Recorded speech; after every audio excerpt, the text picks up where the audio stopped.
1,911,844,833 naira and 46. I'll take that again.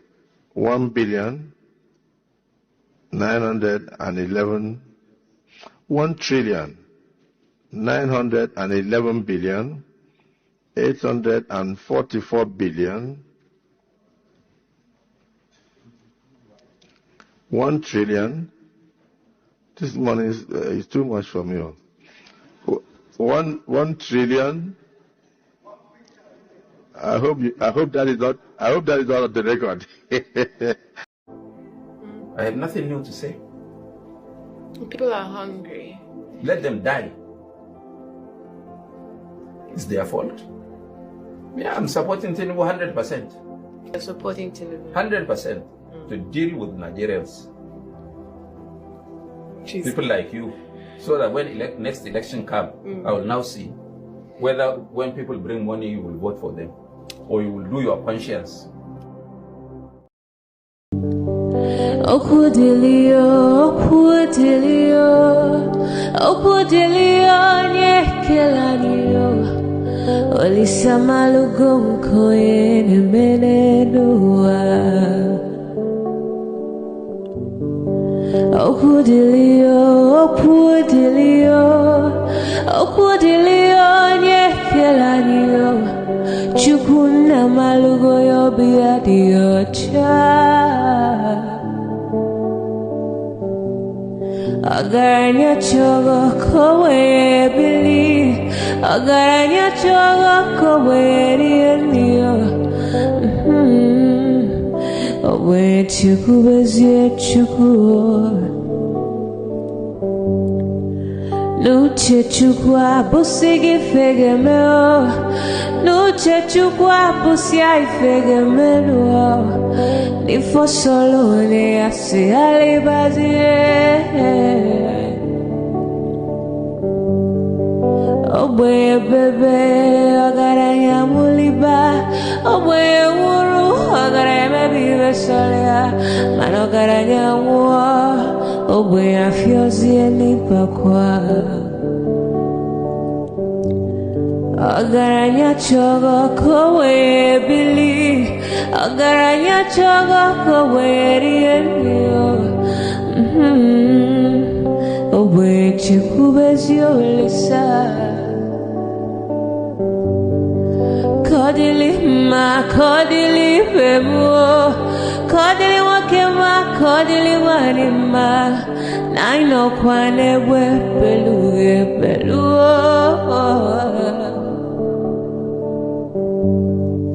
Kodili ma, kodili bemo. Kodili kemo, kodili heyo. Ibedwe me wane, nikadie zibo heyo.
Well, Southeast, I was encouraged by what I heard. Nobody told me. Two statements from the South. One by elderly people. No, South. Yes, by elderly people. They said this time around there will be no access to sea. I'm sure you will understand what they mean.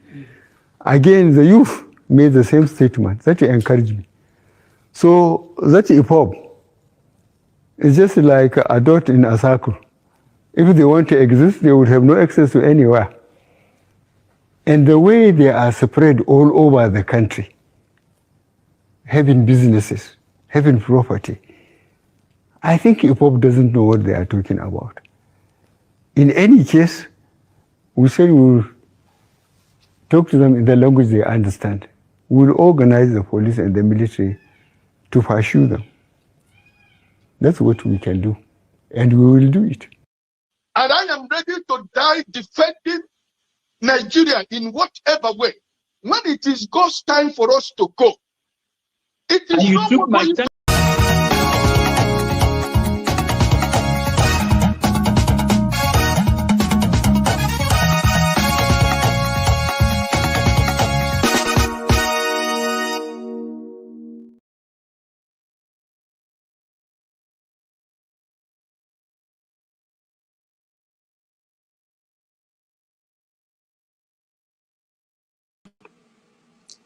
Hello, good afternoon out there. I hope you're having a swell time in wherever you are at this time of the day. If you're in America, I say good afternoon. If you're some part of America, I say good evening. If you're some part of England, I say good night. If you're in Nigeria, I say good evening or good night. If you're in Australia, we say welcome, good morning. We just want to say thank you so much for joining us today and for sparing your time with us. This is the Dr. Damages show. I'm just sitting in for him today. And we're going to have a very good, robust discussion. It may not go the way that you are thinking, but all ideas are welcome. And for today, we are going to look at what was and what we are expecting in the next year. As you will know, we have just celebrated with success all around the world the Biafra Day. And we'd like to touch on whatever part of the world you are, what went down and how it went, and what were the takeaways, and what have we learned.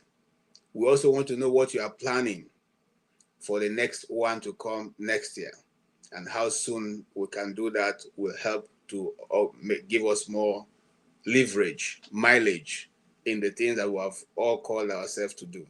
I chose a few videos, but I couldn't get all the ones that went down around the world. But I think in the course of this broadcast, we'll be able to download some of them. Or some of you also can bring that in and we'll play them and talk about it. You are welcome. It's going to be talk today. It's going to be also a lot of planning. It's going to be looking at what is needed to be done in Biafra land. What do we need to do to bring our people to speed of where we were before the Civil War? Before the Civil War, if you all remember, sometimes these things are not told, and so people don't understand. When Queen Elizabeth came to Nigeria for the independence celebration, it was Odmogujuku's father that whose vehicle, whose Rolls Royce was used to carry the Queen Elizabeth at that time. In other words, he was the one who had the best car in the contraction called Nigeria at that time. And so he had the pleasure of hosting her and also sleeping in his guest house. So sometimes some people think that Igbos became rich because Nigeria was created. Now Igbos, no, that is not true. Even before the Nigeria came to being, businesses and businessmen have always evolved in Igbo land. I'm not saying that didn't happen in other places. I'm just trying to narrow down on what happened in the East. We know that if you read history like I did, you find out that the Trans-Saharan trade has always been there. The Mansa Musa route and all that, which was in the upper part of Nigeria, or the 5 Hausa states, otherwise called the Banza Bokwe. We all read that, those stories, and what the way trade was organized in the north. But today we are dealing with, how we can activate a commerce and industry in the East and bring it to the point what it were and how life was being lived in the East before the Civil War. Before the Civil War, some people from our community, they could tell you how they lived. They lived, a fairly decent life. Okay. So some of what we see today going on in England, I sometimes begin to having become a grown-up, I begin to think that some of the things that they're doing in England, they actually copied from us, because our architecture and every other way we have built houses have always been how we have built it, and now we see some of the designs outside of the shores of Nigeria. So in other words, we have a rich culture. We have nothing to be ashamed of. Our people were well advanced in technology and science. Be it the way that they decided to give us a word called primitive. Anyway, now we'll all be able to dive into that. My late dad told me something very interesting. He said to me that before the war, there was no word in Igbo language called armed robber. And then there was nothing like thieves.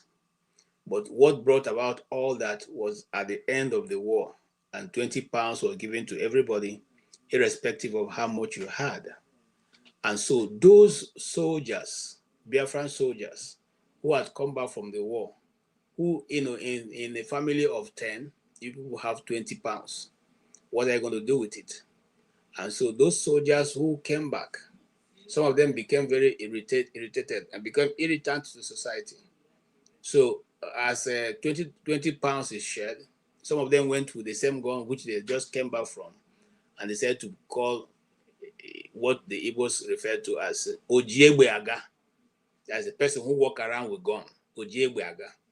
So in other words, they started, using that to harass people to collect their 20 pounds or collect whatever they can collect. That was how evil came into Igbo land. Before now, I still remember, that my dad told me, those days you could go to the farm, harvest your crops, come and leave them by the road of the farm, and just cover it with leaf, and nobody comes to carry it, nobody touches it. But after the war, all that changed. In fact, after the war, he said the Igbo land totally changed. Everything, the soil, the vegetation, and all changed. In fact, there's some certain part of the community you are advised to be careful when you are going there, because some of them still have residuals of bombs that did not that were not detonated. But having said that, I want us to look at again, just review the video of the meeting. Maybe that's a good point to start. A meeting that went on in Aburi.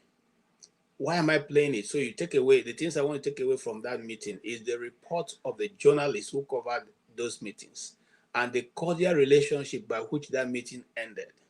One would have thought, because of the display of respect and mutual understanding, that if there was a fallout of that, we would have been able to sit down on the table and have a discussion.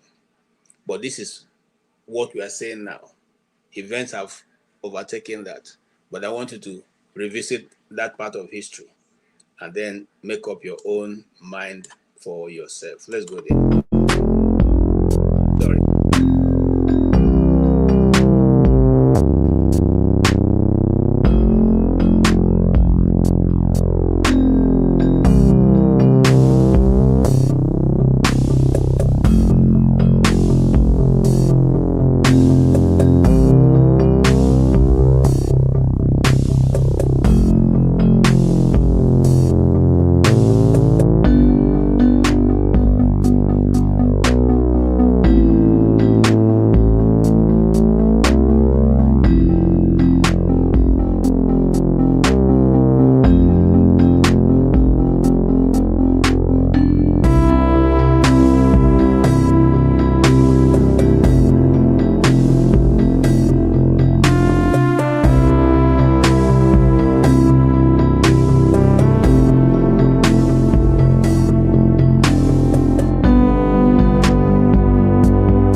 Okay, if you, by the way, I want to give a shout out to Oriako Tokwe, and thank you so much. You've made my day.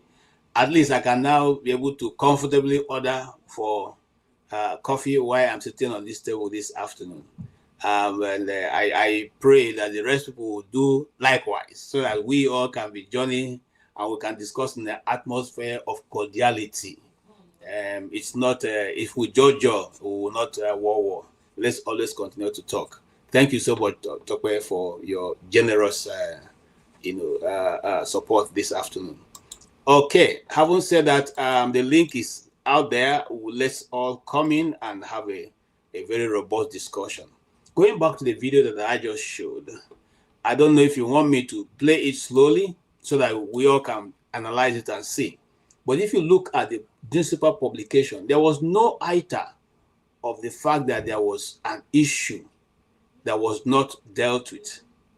Even a newspaper, because later on in history, when you read some part of the account from certain people from the north, they said Ojukwu used English to confuse Gowan and use the word confederation, which he didn't quite understand. But you see the newspapers there, so the confederation word wasn't Ojukwu who gave it. It was an outcome of the meeting. So if they came back and they felt that this meeting didn't go the way they wanted, they could have just simply called another one or go back to the same Aburi, and then we all would have saved ourselves almost 4 million people slaughtered for nothing. And the Nigerian history will not be what it is today. Many of our compatriots, many people who would have, engineers and, leaders of society and communities perished in that needless war, as I'll call it, because individuals felt they feel more related to their tribe and their region than what is good for all of us. And that has not changed even till this moment as we talk. I have some video, but I don't know if time will permit us to watch it. Some northern, northern governors will meet and tell you, we are talking on behalf of the North. Is there a North in Nigeria, or is Nigeria just one? If there's a North and there's a West and there's an East, it then means that the same confederation that Ojukwu was talking about is what we are practicing, because unknown to everybody, or whatever the interpretation they gave it, confederation simply means that every region will run by itself. You run your region and then report to the center. So if we're still doing north, south, east, and west, it means we're still operating, and some people are quick to condemning Aguiyi, who I think have not been given his place of pride in the Nigerian history. Because even before Aguiyi became the prime minister, became the head of state of Nigeria, he had played a very prominent role, one of the first black people to command a United Nations troop in the war, and commanded it very well, for which he got a lot of honors. But today you can see that Aguiyi is not being given a place of pride. And I am wondering what the Eastern governors are doing, especially the governor of Abia State. But that's going to be a discussion for us, those of us who are Abia people, on another day. Let's go into this discussion. I have with me coming also is my brother Chim. Chim, you are welcome. If you can hear me, you can. Hi, KJ, how are you doing? How's your Sunday going? Sunday is good. How's yours? Very well. Okay, I was actually looking for Okoko for today, but I couldn't find anyone. So I thought about doing that, but I'm not very good with caps. So I okay, oh yeah, because you have plenty of hair. I mean, you don't have what I am looking for, and I'll still go out and look for. I don't have any of those, traditional clothes. I have to go and get. And there's a joke that part of the reasons why most of our leaders are not thinking well is because their heads are always covered. So because their heads, something is hitting their brain. So I see. Anyway, just by the way. So today we actually trying to look at what is the way forward, and is there anything I have some series of questions here that I think we'll probably have to dive into. One of which is that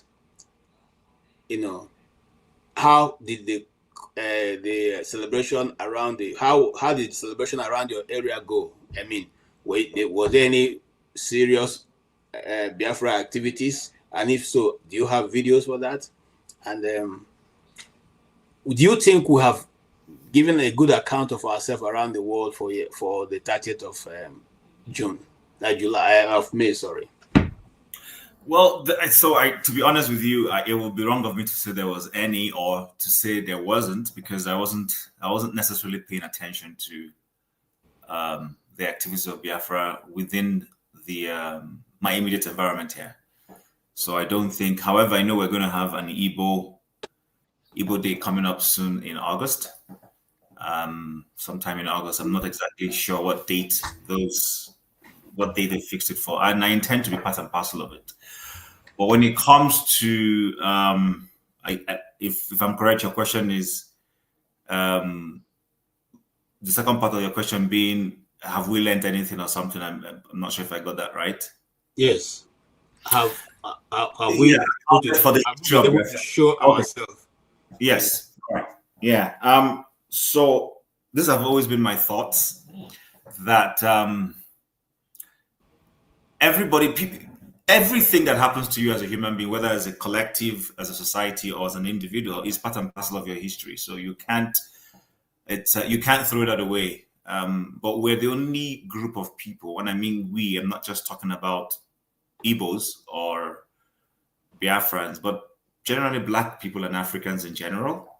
We're the only group of people who, for some strange reason that I can't speak to, don't seem to love to tell their history that much. It doesn't matter. History doesn't mean that everything about you has to be 100% correct. I mean, even those of us who read the Bible, you go in there, you see the horrible things in there. There are things there that are not exactly things that you would want any ear to hear, but they're there. Whether it's good, it's the bad, the ugly, that's exactly the way life should be. You know, we learn from, if you don't know where the rain started beating you from, then you not know how exactly to dry yourself. So I think it's not, I've repeated it severally, Nigeria did an injustice to Biafra as either as a group or as an event that happened. So it should be something for us to look back and say, listen, we didn't pretty much, I mean, it could start from saying that maybe the military shouldn't have made an incursion into politics. It's very debatable. Should they have not? Should they have allowed the civilians to learn from it? Because we're not the only society where our early politicians and civilian administrators were not doing things right. We've had, if you go to East Africa, Kenya has never experienced a military rule. It has been a democracy from beginning till today. They've had challenges. They've overcome them at different stages. Botswana has gone through the same thing. Very close to us here, Senegal. Senegal has never experienced any military coup. They've always been a civilian. They haven't always had a perfect system, but they've always tried to improve. And of course, like the Americans would say, working towards a more perfect union. So I think the problem with us is we do not take time to introspect. We do not take time to be able to ask ourselves very pertinent questions. How can we improve on the things we're doing? And then see how we can improve them. Because we constantly want to live in denial. Do you understand? As if things never happened. That is why somebody will wake up as a president and erase history, because you're living in denial. But if you really appreciate the fact that your yesterday will inform or influence or play a role in your tomorrow, then you're constantly looking at your yesterday. Where did I get it wrong? How can I improve? And that gives the next generation the liberty also to learn from the same process. Because what we're doing is we're chunking out another group of people who also will live in that same pedestal. And that's why we keep, struggling and not seemingly making any headway. So as an initial opening statement, that's just all I want to say. I think we haven't really done justice to that. Okay. Thank you so much, Chim. Thank you so much. Here comes our brother, Tony. Tony, you're welcome. Thank you, my brother, KJ. Thank you, Chim. How are you guys doing? Thank you, people who are watching and listening. Okay, happy Sunday. So, happy Sunday to you. We are saying, have the Biafrans been able to situate themselves in the events around the world that yesterday, the 30th of May, was an important date, and were we able to establish that in the minds and hearts of people around the world? Well, I looked at some videos that was shown back home in Abia, Were, and you could see that the streets were virtually empty. And my thinking is that people were observing. Nobody told them to stay at home, but it looked like for them it was a solemn day and occasion. People were taking time to reflect and look at the past and maybe tell their history to their wards and so on and so forth. You see, the tragedy is that the generation that experienced the war, our fathers, some of them have gone. I'm not sure that they have been able to really tell their experiences, because it's one person can't tell the story, because this was an event that took place sometimes simultaneously in different locations and places. So there's a need for us to have real eyewitness accounts. People tell, it's different when you read it from the book than when people really tell you stories of what they saw and their experiences. No one can put it so succinctly in a way that you can feel it. And why is that necessary? Because you need to know what has happened to you, where you're coming from. You need to understand. That will help them to appreciate the struggle that our fathers went through, and how at some point all the struggles and efforts were truncated. You want to tell the Port Harcourt story, how you labored, and built houses, and you thought you were in the same country, and suddenly something happened, and all your wealth, everything disappears in the same country, and you cannot go back and claim your wealth. And it's not talked about anytime you want to mention it. Some people feel aggrieved. Yet in the West, for instance, in Lagos, people who own property, got their property back. This is the same country. So we can't sweep these things under the carpet. You need to tell the story because it's important.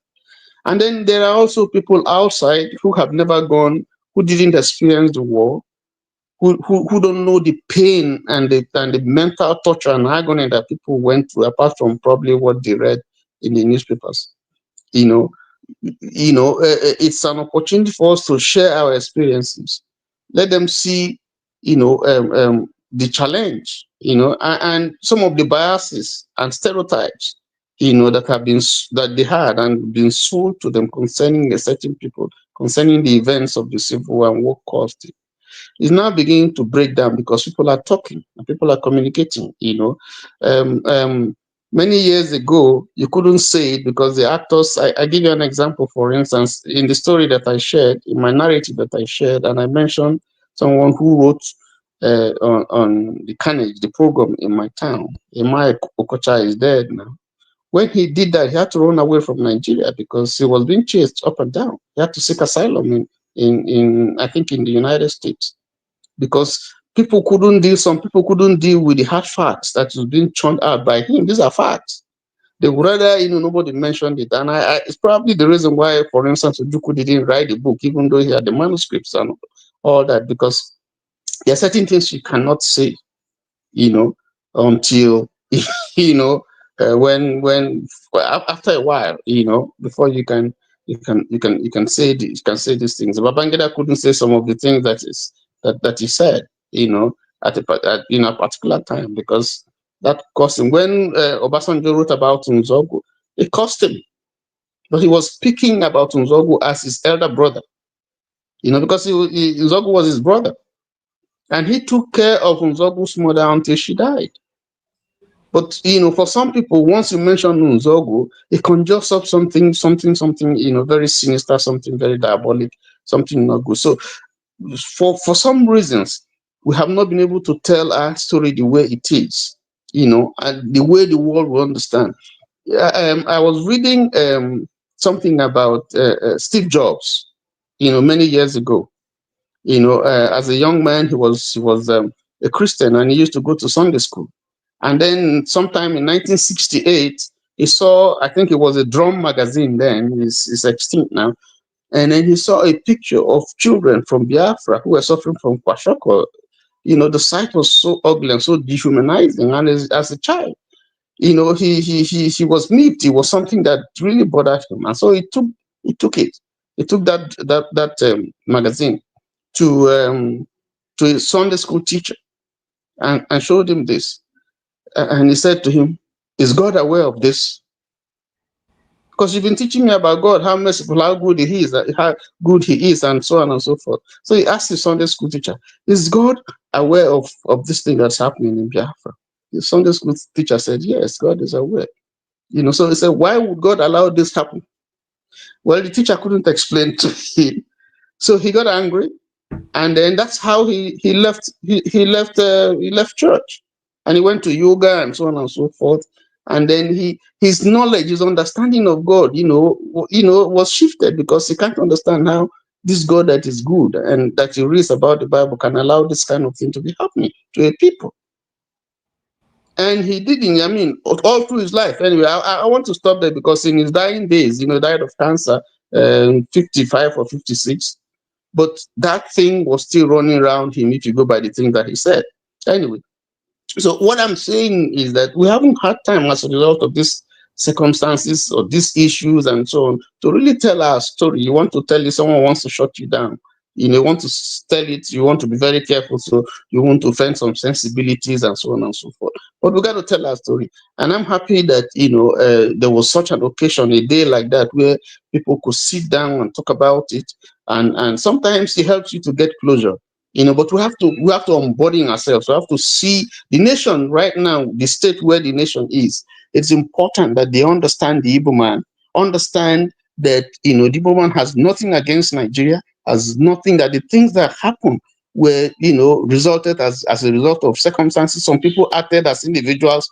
You cannot say a nation planned this.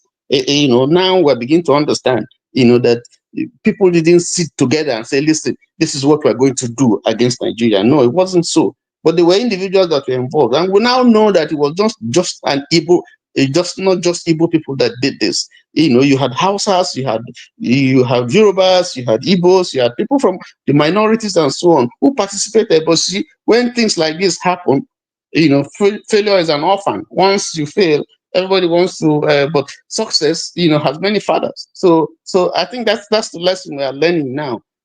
I once listened to Babangida when he said that if he had the opportunity, he would have participated in that coup, the first coup. He said it. But here we are. You couldn't say it so many years ago, but now you can say it, because now we have a better understanding of what happened. With due respect to those who were killed, because I mean, if you say that kind of a thing, it's like you're mocking those who have been killed, the big leaders and so on and so forth. But there was a situation, that was on hand. Maybe the approach was different. Maybe people shouldn't have been killed, but in the minds of those, if you listen to Nzogu's speech, he spoke specifically about our enemies, the 10%ers, those who take 10%, and those, it was specific, but here we are. Eventually the thing went to civil war, and I just end to say that, I like the caption of Eza in his book that said that in Biafra, Africa died. But I want to change it to say in Biafra, Nigeria died. Let me stop there so that our brother Thank you so much. Thank you so much. Also, even talking about Steve Jobs, you also remember that John Lennon also spoke so much about this. In fact, returned his this thing, because he said he could not agree that people like Britain could support what was going on. There was a lot of media blackout of what went on in this during the Civil War. And sometimes, just like you said, Tony, when you want to talk about it, they look at you as a tribalist. They try to, which is what has made it impossible to tell. But now we're looking at a new media that has made it possible for me to speak whatever I want to speak and put it out there for those who are interested to hear. And so it becomes a bit difficult to control the narrative. It's no longer the days of NTA. 30 million Nigerians cannot be wrong. That has gone.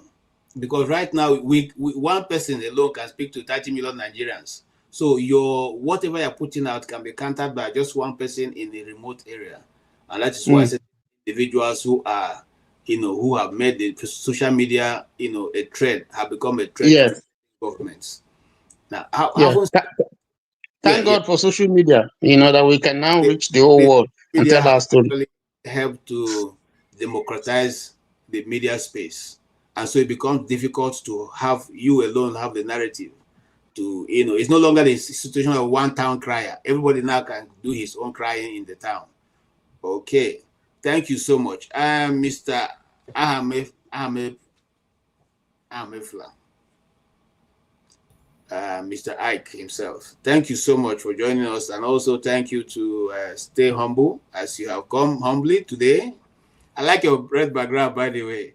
All right, so yes, Mr. Ike, did you follow any of the activities around the world? I know that I saw the ones in London, the ones in France, the ones in Poland. Poland, one of those Russian cities and all that. They were everywhere in the world, especially in Africa. There was that of South Africa was big. I was trying to download it, but I don't know. My system seemed to be hooking. So after the end, I'll probably be able to do that.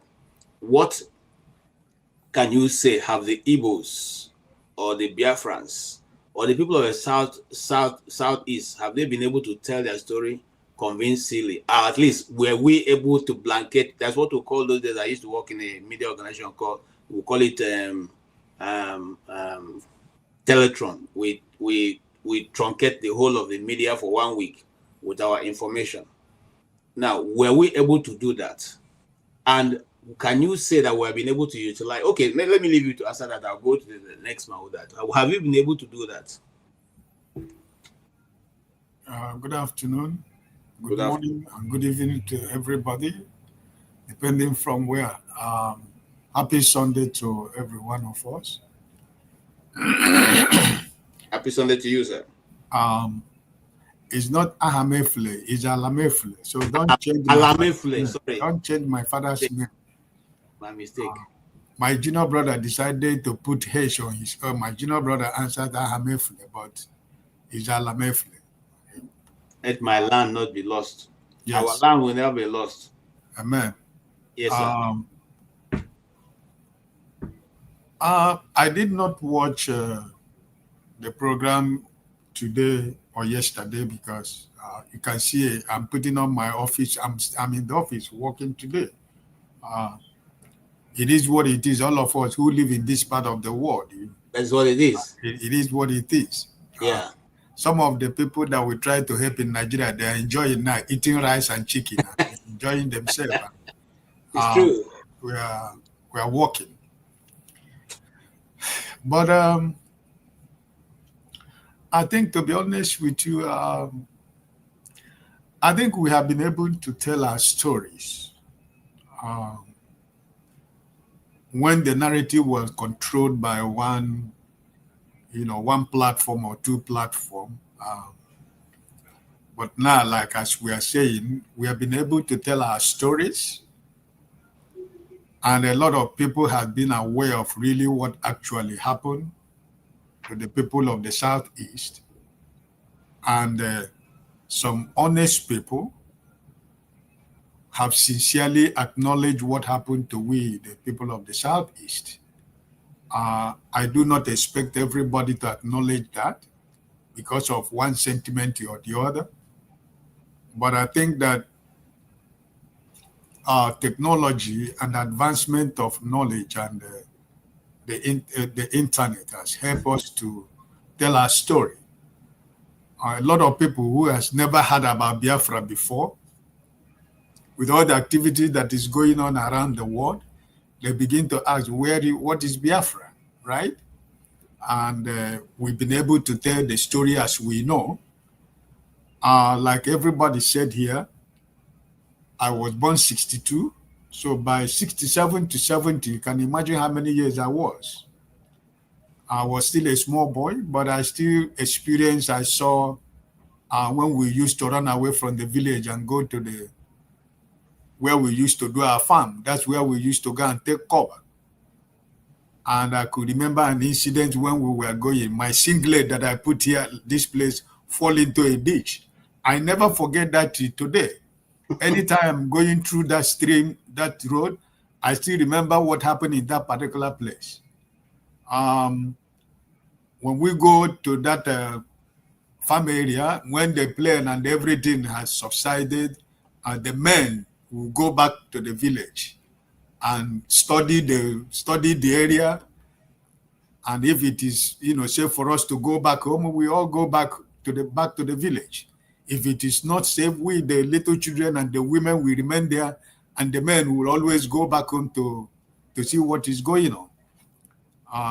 My uncle, two of my uncle, they were in the Biafran army also. And I remember that when they were looking for people to go to the war, they were pursuing one of my uncle. As he tried to jump the fence,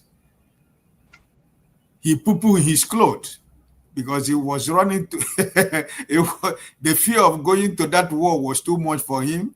And as they were pushing him and he was running, he tried to jump a fence and everything, so he eventually fell down and they caught him, right? And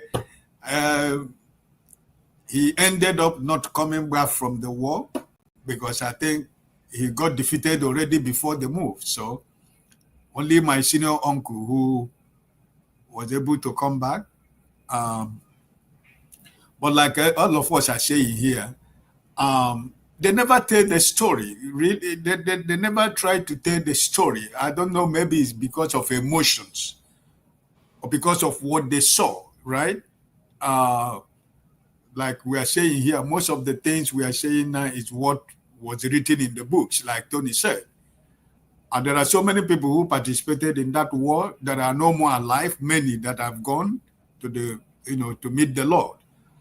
And some that are still living are old now, and some of them still really do not want to talk about it, But I think that the picture you showed about Ojukwu and Gowon, I think Ojukwu going to exile, I think it helped to market the Biafran issue. It helped to also spread the news about Biafra. So, to be honest with you, I think we are trying.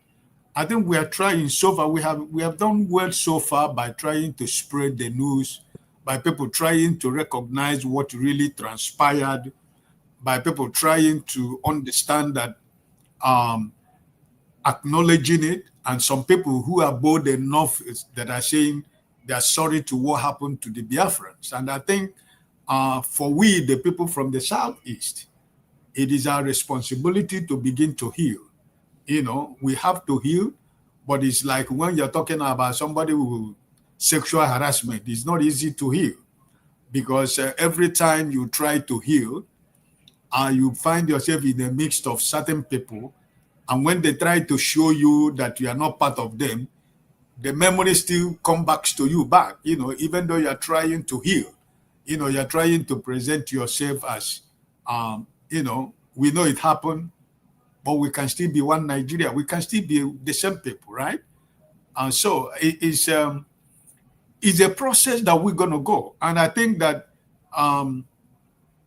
our generation, as we keep healing, I believe that our children and our grandchildren and those ones that are going to come after them will eventually, get healed from what transpired, because we cannot continue to keep it in ourselves because it's not going to help any of us.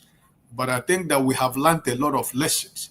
It has made us to know where we belong in Nigeria or what other people think about us. Like Tony, when he was saying that when you try to talk about it, people, the receptive of people is hurting, right? But I think that for me personally, I am trying as much as possible that we can heal. But there is something I have to say before I give my brother stay humble to. Before you go, we, the people from the Southeast, should recognize and realize that we are blessed by God. And the blessing that God has given to an Igbo man is a divine favor of God. That an Igbo man will always survive anywhere. If you give an Igbo man nothing, the spirit of survival is in us. We survive. I end up to, when I came to this island, I met, outside the people I saw in the medical school, which was eventually moved back to the US, I met about 3 or 4 Nigerians who were here. And when I came, about 2 or 3, 4 of them joined us in this island. But none of them could stay here because the island is small. They're saying, my brother, what am I going to do here? How am I going to survive here? If you tell somebody that you're living in an island that is about 20,000 people, they will ask you, are you crazy? What are you doing? What are you doing in such a place? So eventually all of them left because they couldn't stay here. But I'm an Igbo man, the survivor spirit of an Igbo man, right? I'm here. And I've been here for over going to 16 to 17 years. I've survived. I am blessed. I'm not looking at Nigerian government which has not given me anything. But I've survived as an Igbo man, even where other people run away from. So I think that all of us here that are here, we have survived it. We are no more looking at the 20 pounds. We have overgrown 20 pounds that they gave our fathers and our uncles, and it wasn't the 20 pounds that made them to be able to train each and every one of us. It's the survivor spirit. It wasn't even the government, but it's the spirit and the blessings of God that is in the hands of an Igbo man, that anything that we touches, God blesses it for us. Okay, so I did like this for now. Thank you so much, Mr. Ike. The can-do spirit is what frightens most Nigerians. The inability to say never say never. The inability when you say it's impossible, is the Igbo man say, wait till I do it. That is what I think is more frightening for them. And it's instead of being a source of strength for the nation, that become a source of hatred and division, and all kinds of things have risen from there. Mr. Stay humble. Since God has given you that kind of can-do spirit, ability to say it can be done, and you are going around, how are you able to manage? Because if that is what you drive, your motto, your driving force, it means that you are going to eventually encounter people who will not like you, because they say, when we say you can't do it, he says he can do it. When he say it's not impossible, we say it's possible. When he say, who can do it? Say, here I am, I can do it. When we say it's difficult to do, you say, what's difficult? Let's just start. That is what you carry. Are you when everything is going berserk, he stays humble. Yes. Are you carrying that? And how do you now relate to that? Would you now think that there's going to be an acceptance of you in the Nigerian space, since what we are used to is believing that it is impossible and it cannot be better? Look at Rwanda. Rwanda is like this. Why should you be worried? Naira is falling. Look at Cameroon. Cameroon here, are they not suffering? Are the people not hungry there? Look at how it is. Look at Ghana, our brothers. They are good. When we come to a point of saying, even though everybody may be falling apart around us, we can do it. We will settle ourselves, build ourselves, and build other of our neighbors. I think that's the spirit that we have in Igbo land. Okay, thank you very much, Oga KJ, for another opportunity, giving me to express my views. And I want to greet everyone on the panel. Thank you, Oga Tony, for your consistency. Oga Ike, Mr. Chim as well, who ran away from us. Maybe established a new factory and wanted to consolidate it. Yeah, I think he was absent for some time. You know, he used to be one of the most consistent members of this forum. I'm sorry, I don't know what my phone is saying. All right, so he wants to be a professor. Many people from his place are professors, so he's still a road to So someone said, mentioned earlier that in Biafra, right, Africa died. And yeah, I think it's Africa, I will say. Because if you go back to the late 50s and the early 60s, and you look at the growth in the trajectory, the growth trajectory of Eastern Nigeria, even Western Nigeria, we were even better than South Korea. If you look at the GDP and Human Development Index for the late 50s and early 60s, we were slightly better than South Korea. But today, South Korea is among the top 20 economies in the world, and a first world country. Yeah, so even I think one of the former African president, was it Julius Nyerere of Tanzania, also mentioned something like that pertaining to the Igbos. And my former roommate, in second year, he's here as well. He told me that was 7 years ago. He said that the Igbo diaspora is the hope of the Africa. And when he mentioned it, I didn't really capture the imperative, what he meant. But with time, it dawned on me, even coming here and seeing what's going on, dawned on me that this is so true. I was discussing with someone who is not from Nigeria, and then was talking about the different nationalities in Nigeria. I would prefer to use the term nationalities because I always want to refer to Nigeria as a subcontinent. So different nationalities in Nigeria, they say, oh, that they know just the Igbo people. I was like, no, we have 3 major ethnic groups, and I say, that they watch Nollywood, and most of the people they see Nollywood is just the Igbos. So I think we've gone far, and all other African countries, I think they have come to appreciate the industry and the resilience of the Igbo man as well. Nigeria, was not structured to succeed, because I would say that the people that formed Nigeria, did not do it out of a good heart, because they still wanted to reap the benefits from the south, the southern part of Nigeria. Before the amalgamation and the all the stuff that happened, the British Governor General's rules and the rest of them, the Igbo people were living among themselves and among the other tribes in old Eastern Nigeria and part of the so-called Midwest, among the Benis, among the Yorubos, among the Ibibios, in fact, so some of the languages, some of the languages was a result of people, I can't remember how to put it now, but mixture. Those languages were related. Yeah, mixtures. Really. Assimilation, cultural assimilation.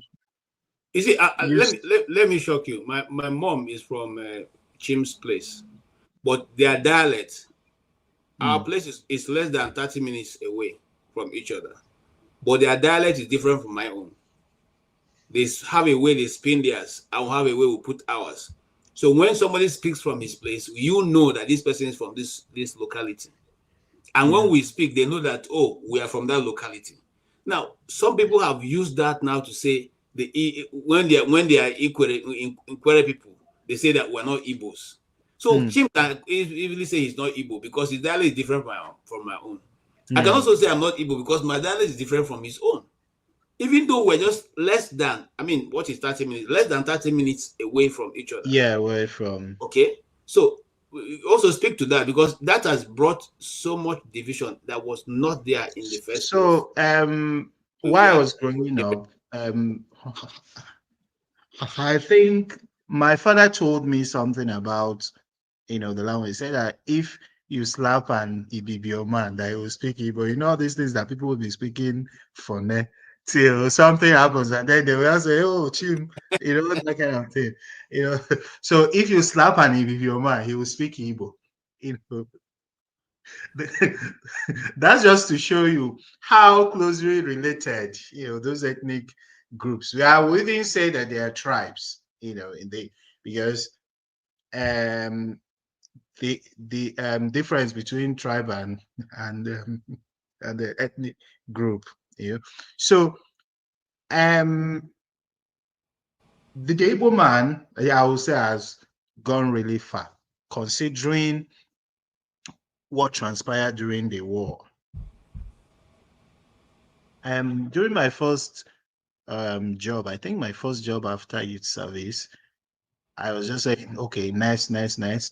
So, and the next person to come in was former Nigerian military personnel. He served in the army during the war and the rest of that. And then when he came in, he said, "Where are you from?" I said, "From Anambra." I said, "Oh, wow." That whenever he sees someone from Igbo land, I will be like, how did these people manage to make it?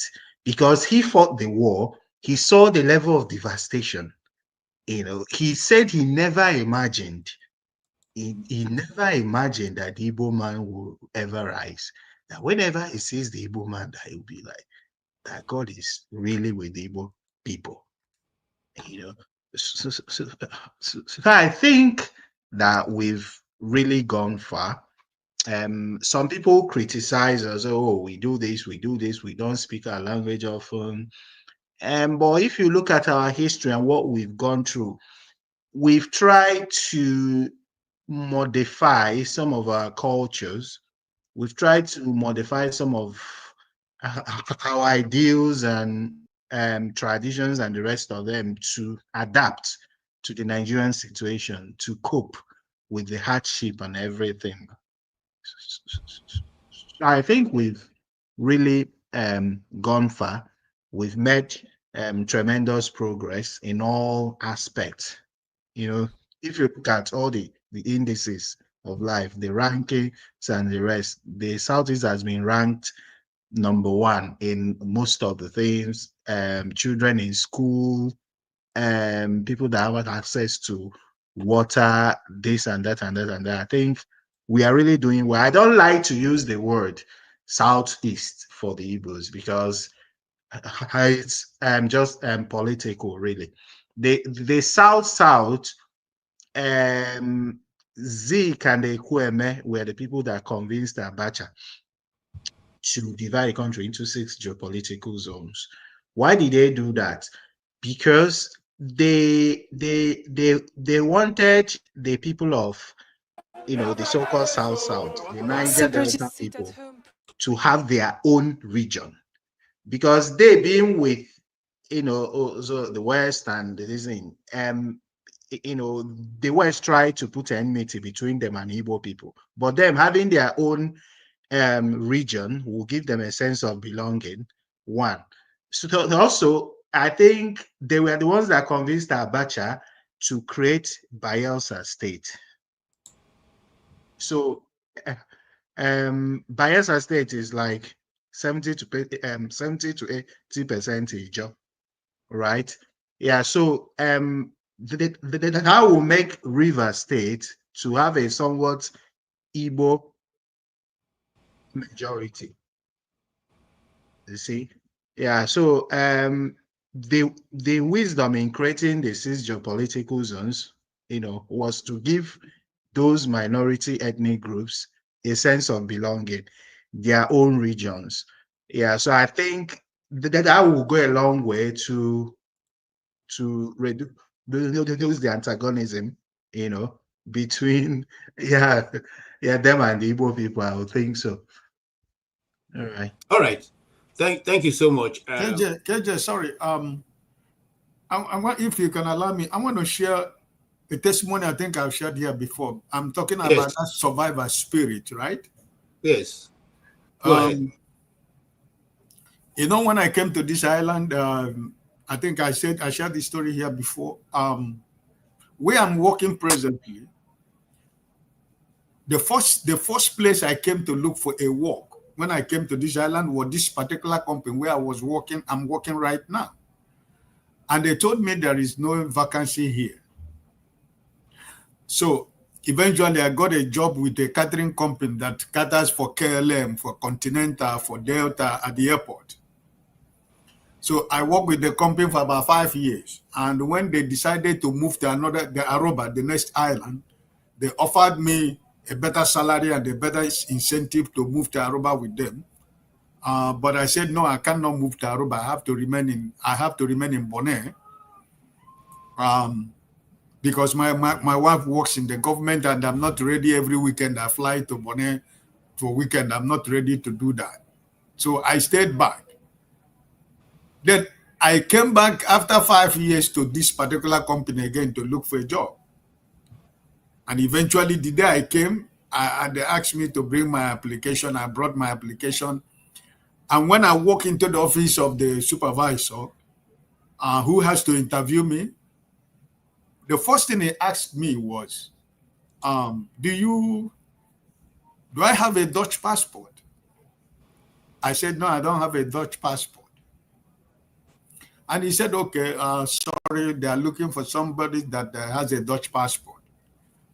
I said, okay, thank you, sir. And I stood up from my chair, and as I reached to the door, I touched the handle of the door to open the door. A spirit asked me to go back. Then I went back to the manager. I said, sir, can I sincerely ask you a question? He said, yeah, you can, you are free. I said, okay, if I have a Dutch passport, as you asked me, would that make me a Dutchman? The man was taken aback. He was looking at me. He was short of words. He didn't know what to answer me. He was completely confused about, because maybe it wasn't what he was expecting. Yeah. So when I asked him, I said, okay, thank you, sir. I'll see you next time. I went to the door. I touched the door. And as I stepped 1, 2, 3 outside the door, he sent somebody to call me back. And I came back. And he asked me to sit down, and I sit. So he asked me, how did the question that I asked him came about? I said, well, because you said that I don't have a Dutch passport, and because I don't have a Dutch passport, I'm not qualified to do the job. And that's why I ask you, if I have a Dutch passport, am I a Dutch? So he shook his head. He said, you are the kind of people that I'm looking for. He looked at my this and he asked me a few questions, and he said, okay, I'm going to call you. And when I went home, the next day around 12 o'clock, he called me and he said that, my friend, you're going to get the job, and you come and sign your contract in the next 2 days. And after 2 days, I came and I signed my contract, and he became my best friend in this company, right? But now he has moved back to Holland. What I'm trying to say is that survivor spirit. Because if I tell you that I know why that thought came to me, I cannot explain that. How did that thought came to me for me to go back and ask that question? So is that favor of God? Is that spirit of God that works with an Igbo man? There is something about an Igbo man that we ourselves cannot really see, but there is something about us. So I just want to put it that it is that survivor spirit. And I have grown from being a normal worker to become a supervisor also. So it wasn't about education, but it was about, commitment. It was about dedication. It was about showing that, you can do the job even though you didn't go to school to study what you're doing, but you make yourself available that you want to learn, you know. So now I was working on the people, but right now people are working on me. So this is a story of an Igbo man everywhere around the world, you know. So that's why I say, and let me share that to encourage and motivate us, because this is who we are. We can't even explain it. Okay, God bless you. Thank you so much. I don't know if I should you know, just make a comment about what you said. Yeah, just please. just few seconds.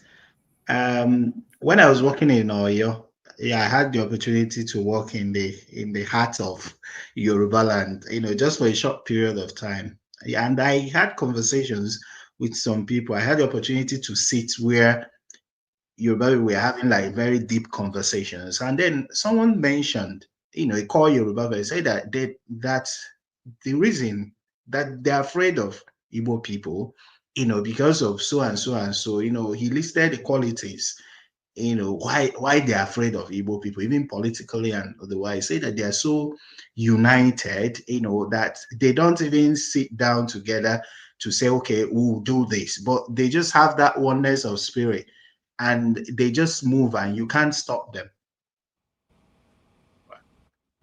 Okay, thank you so much. That again, you see, KJ, yes. I was gonna. Can I say something? There was something Tony said earlier, and yes, I wanted him to. Will I say exactly? Elaborate a little bit more. He said something that people wanted to say. He made an allusion to somebody from his community who spoke the truth about what happened and then had to run away. Then he spoke about how IBB did not. Was IBB really gagged from saying the truth? That's one. Two, he said OBJ also, when he wrote, you know, they didn't want to come out clearly. Is that really what's happening? Is it that people know the truth, don't want to speak the truth because there is some mystical authority somewhere who's hunting at them and not allowing them to speak? Is that what's happening? Or is it the fact that there is a clear inability for people to be honest? Let me put it that way. To be honest. And that's why people are incapable of seeing exactly what is happening. Because why is it that when it comes to Nigeria, that's the only place? I'll give you an example of what I'm saying. So we know who is behind Boko Haram, for instance, as an example. The government has all the intel on who's behind it. And then the government will now sponsor somebody to go to the newspapers and say, we have the names of people behind these things. Don't we hear that all the time in Nigeria? And this thing continues, and those names are never unveiled. You will hear something like government will say, we have the list of all the people who have embezzled money, but they will not go after those people. So why is it that Nigeria is the only place where there is virtually a lack of accountability, virtually a lack of holding people responsible for their actions or being able to speak the truth? Do you know that you can be against Biafra and against breaking up of Nigeria and still come up today to say, listen, I fought because I needed to defend Nigeria, but it doesn't mean that what the government did back then was right? Why is it difficult for us to live our lives like that? And this is peculiar with people who come from Nigeria, I'm sorry to say. All right, thank you. Tony, before you answer, I want you to watch this video so you can include it inside. Okay, good. Okay? It will make a lot of sense when you watch it, and then... How are we going to resolve the crisis in the Southeast? Well, Southeast, I was encouraged by what I heard. Nobody told me. 2 statements from the South. One by elderly people. No, South. Yes, by elderly people. They said this time around there will be no access to sea. I'm sure you will understand what they mean. Again, the youth made the same statement. That encouraged me. So that EPOB is just like a dot in a circle. If they want to exist, they would have no access to anywhere. And the way they are spread all over the country, having businesses, having property, I think IPOP doesn't know what they are talking about.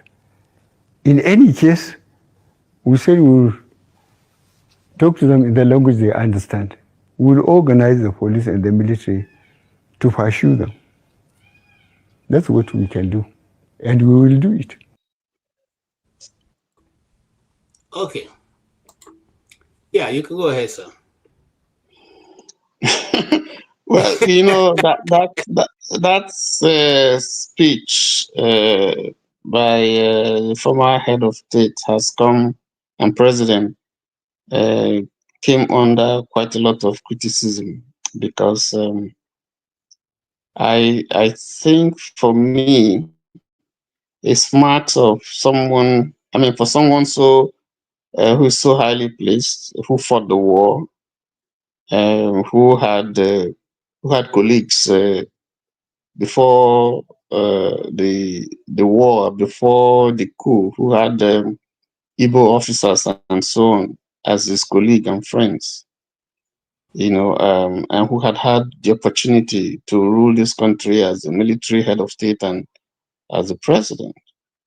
To say that kind of a thing is, for me, unfortunate. And it does suggest that there's a problem somewhere, because this is the same Buhari who had an Igbo officer from Delta who became a general, Iweze. He was then, you know, young. I think he was then a second lieutenant or so. And people had told Buhari that you can't have this Igbo man, you know, with you, you know, when we're fighting his people, and that you should put him away. Should be part of your trusted allies in the fight against Biafra. And General Buhari was quoted to have said then that no, he trusts him, and he fought with him, you know, on the Nigerian side. And so when you see this same person making this type of statement when he's supposed to be a statesman, it's troubling. And I think he was probably misinformed. And those are the biases that our talking and speaking will break down. You know, for some people, it's deep-seated. There's nothing you would say. It's formed, and there's nothing you can do. But there are people who are now, with the amount of information that is coming out, I begin to appreciate and begin to understand that mistakes were made, some deliberately, some inadvertently, you know, and we need it, you know, as in our country. But to go to the question that Jim asked, I mentioned Ima Okocha. He's late now. He wrote a book, The Blood in the Niger, The Blood on the Niger, and it focused mainly on the pogrom in Asaba during the war. And if you read that book, a catalog was this is an eyewitness, because he lost his father too. He was affected. You know, he lost his brothers, he lost his parents in that war. So he was not speaking as someone who didn't know or who heard. You know, it was someone who was affected. You know, his town was affected. He saw destruction. So he took time, you know, to catalog the things that he saw, and then went and with thorough, you know, interview, going from village to village, names of people who were killed, you know, events in various other places where, you know, the slaughter slabs, you know, and locations where these things took place, mentioning names of the actors, those who participated on the Nigerian side in this killing and so on and so forth. And some people who he mentioned were not comfortable with it. So they declared him wanted. You remember that Mazi Opara was speaking, you know, when I spoke, Mazi Opara was talking about someone who came to television, and he was speaking, talking about the massacre, the pogrom in Asaba, and he was stopped because he was saying things that they don't want the world to hear, you know. So at that time, there are certain things you couldn't say. Even when I was giving my own eyewitness account, there are certain names that I didn't mention, because those people are alive today. They're still alive. And I mentioned just two names, Murtala Mohammed and Ibrahim Taiwo, who were some of the main actors in Asaba. It doesn't mean that they were just the only ones. As a matter of fact, I need to add here that Ibrahim Taiwo's son was on the platform where I had written something. He came on, he came on and he apologized on behalf of his father for what his father did. He said he was sorry that this had to happen and that his father was involved. But of course, you know, like we say in Igbo, you know, they were just saying, he who kills by the sword goes by the sword. There was a general that I didn't mention. I mean, he ended up retired as a general who also participated from the Northeast, who participated in this program, this massacre. He was killed by Boko Haram in his house. I didn't mention that. I didn't want to mention. There are so many others that are alive. Some say they won't apologize. There's one that is a general, and we came before we put a panel, and he said it wasn't good to apologize. But, you know, so the point is that if you watch the put a panel, for instance, you see the kind of drama that went, you know, set facts were contested. Some people got angry and so on and so forth. But you see, you have to allow the people people made mistakes, you know, and to say no, you must not speak because they don't want the world to hear, because you are an authority and so on and so forth. I think the attitude should be, yes, we made mistakes, yes, we're sorry on both sides. Yes, we're sorry, this wouldn't have happened. But if you try to rub it, you beat a child, you say you shouldn't cry, you shouldn't talk, that wouldn't work. So that's the context in which I was speaking. Imam Okocha had to run away because there were threats on his life. In fact, he had to seek asylum abroad. And he stayed there for a long time until things came down, many years after. And I didn't mention Ojuku, who said, you know, apparently I think he didn't put the book because he felt that it was not time yet. You know, because there were things, some deep secrets that he would unveil. Some of those people were still in authority, they were still in power. And so if you say those things, like, they're going to fight you, they're going to come at you. You know, so these are some of the issues, you know, very emotional, you know, things that, you know, would demean the personality of certain people who are in authority, but yet they are facts. We have a system where nothing protects you when you say those things. You know, you don't have institutions that will say, no, you can't harm me. You know, I give you a simple example. I had a land case somewhere, and I went to the police to make a statement. You know, and then the next thing, the person I was petitioning against, it came to the police station. Say, this is not your petition. It's not a photocopy of what you wrote. Before the IPO. and the IPO just snatched it from the side. You won't put me in trouble. You won't put me in trouble. So this is the country you are dealing with. Yeah, when we come here and talk about it, some people think we're just. I said we caught a thief, an armed robber in our estate. We caught because when Abuja started becoming bad, we took turns to stay awake in our estate. That was how bad it was. So in this particular night, we caught this guy and took him to the police station. And the moment the guy realized, the police would notice that he was Fulani. And I'll tell you a true story. They called us aside and said, "Oga, we can no wasting our time. We can't lock this guy more than this night." You know. Then the IPO, obviously the guy who is in charge, I don't know his rank, because they're all wearing civilian uniform. So what are you saying? We are journalists. We're going to put this. You say, Oga, we're going to go right now. Or the other thing I will write now, will say police release. That's all. But if I say, when I want us to do something, make una know what to make una shake body, we'll go just make sure say the guy no see tomorrow. So me and my other friend who, you know, and the rest of the people from the estate will say, so una no go make sure say the guy no go see tomorrow, then he go come be on our head. Una no go do na work. So we left them, we say, whatever you could do. The guy still assured us that, look, they will lock him, but by tomorrow morning, a call will come and say they should release him. That the Fulani is the first citizen. That's now for police station. I hear say Fulani be the #1 citizen in Nigeria. Now police tell me, say Fulani is #1 citizen. They can't hold him more than that night. Anyway, having said that, some people are arguing with themselves on the chat that you know, and I would just want to dive into that a little bit, because sometimes people come here and they give wrong information. We have discussed the Gaza issue here, and we have never supported what is going on in Gaza. We have never on this channel supported what is going on in Gaza, because every form of conflict is settled in one place, sitting at the table. And I, for one, if we want to go into the issue of Gaza, we will ask a pertinent question, which we cannot even have time to answer here. The people living in that conscription now called Gaza and the rest of Israel, are they the original people there? If you look back 5,000 years ago, were they the people there?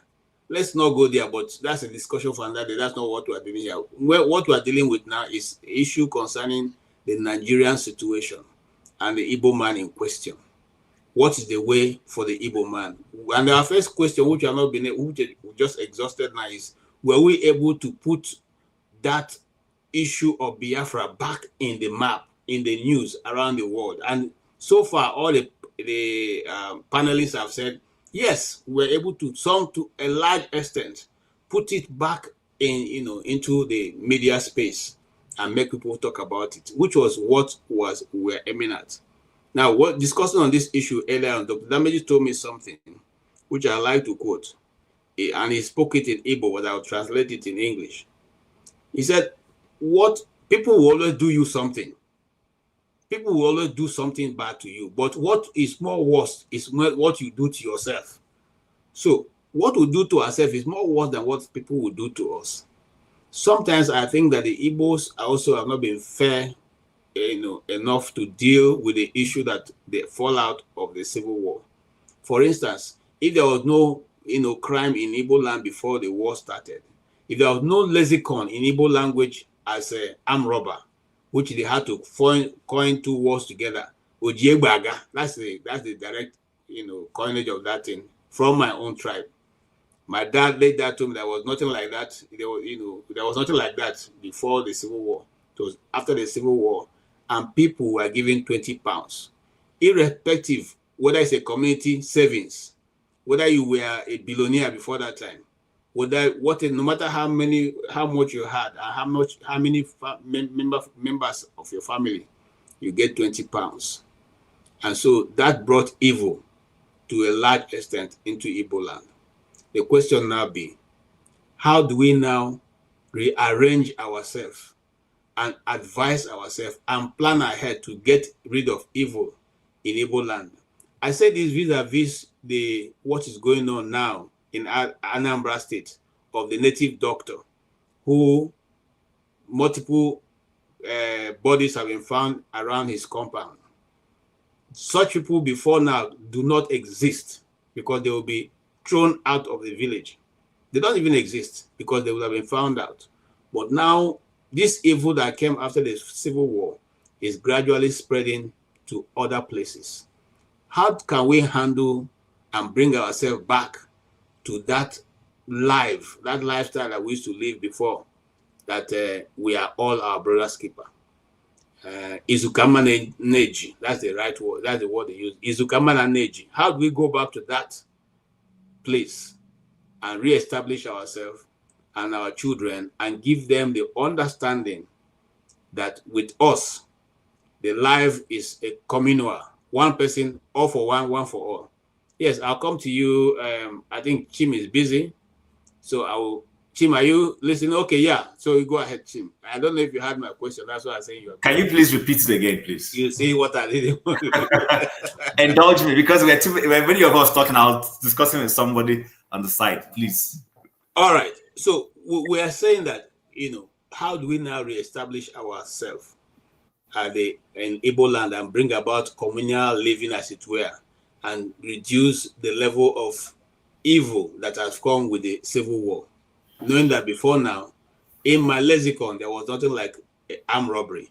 But now we'll have to coin it after the Civil War, which we call Ojegbaga. It wasn't before. So now that is some of the fallout of the Civil War. Stealing, killing, ritual murders, and all that. How do we now reset our society in the Southeast? Well, I think it's as basic as going back to first principles. we used to be the people who used to depend on our communities in terms of, from the community level, whatever we agree on in terms of, let's say, for instance, the community says this is where we're headed. Everybody coalesces around that particular common agreement, and we pursue it. And people used to be very accountable. Say, for instance, I give you an example. If I borrow money from Tony or from Stay Humble, we have an agreement and I borrow money from him, and then I start defaulting. Tony or Stay Humble, whichever of them I took the money from, will go to the Amala. I'm going to report me. And these guys will investigate and invite Stay Humble, so they'll invite me. And if clearly, yes, I'm owing and I have defaulted severally, I have refused to, honor our agreement, they will pass a judgment that I should pay the money. Sometimes to make it happen, what would they do? They know I have a parcel of land somewhere. So they will go to the next immediate community, leaders who know that I have a parcel of land somewhere. If it means selling that land or exchanging it and giving it to either of them, they'll do that. And it becomes law. So there was some measure of accountability. We were doing stuff like that. You know what I'm talking about, KG. We come from the same place. So now, but some of those things, we're increasingly eroding those things. There is no honor anymore. We see people just do things anyhow. We're borrowing. And to an extent, our culture is not in isolation, because we're in a larger context, people are relating. I give you an example of something, and please, nobody should take this in the land. Igbos don't hawk. We don't carry things on our heads around the country, but we've learned it. We went somewhere and we learned it, and now we do it. So it's becoming so. There are a lot of things we were not given to doing. Forcing people during begging.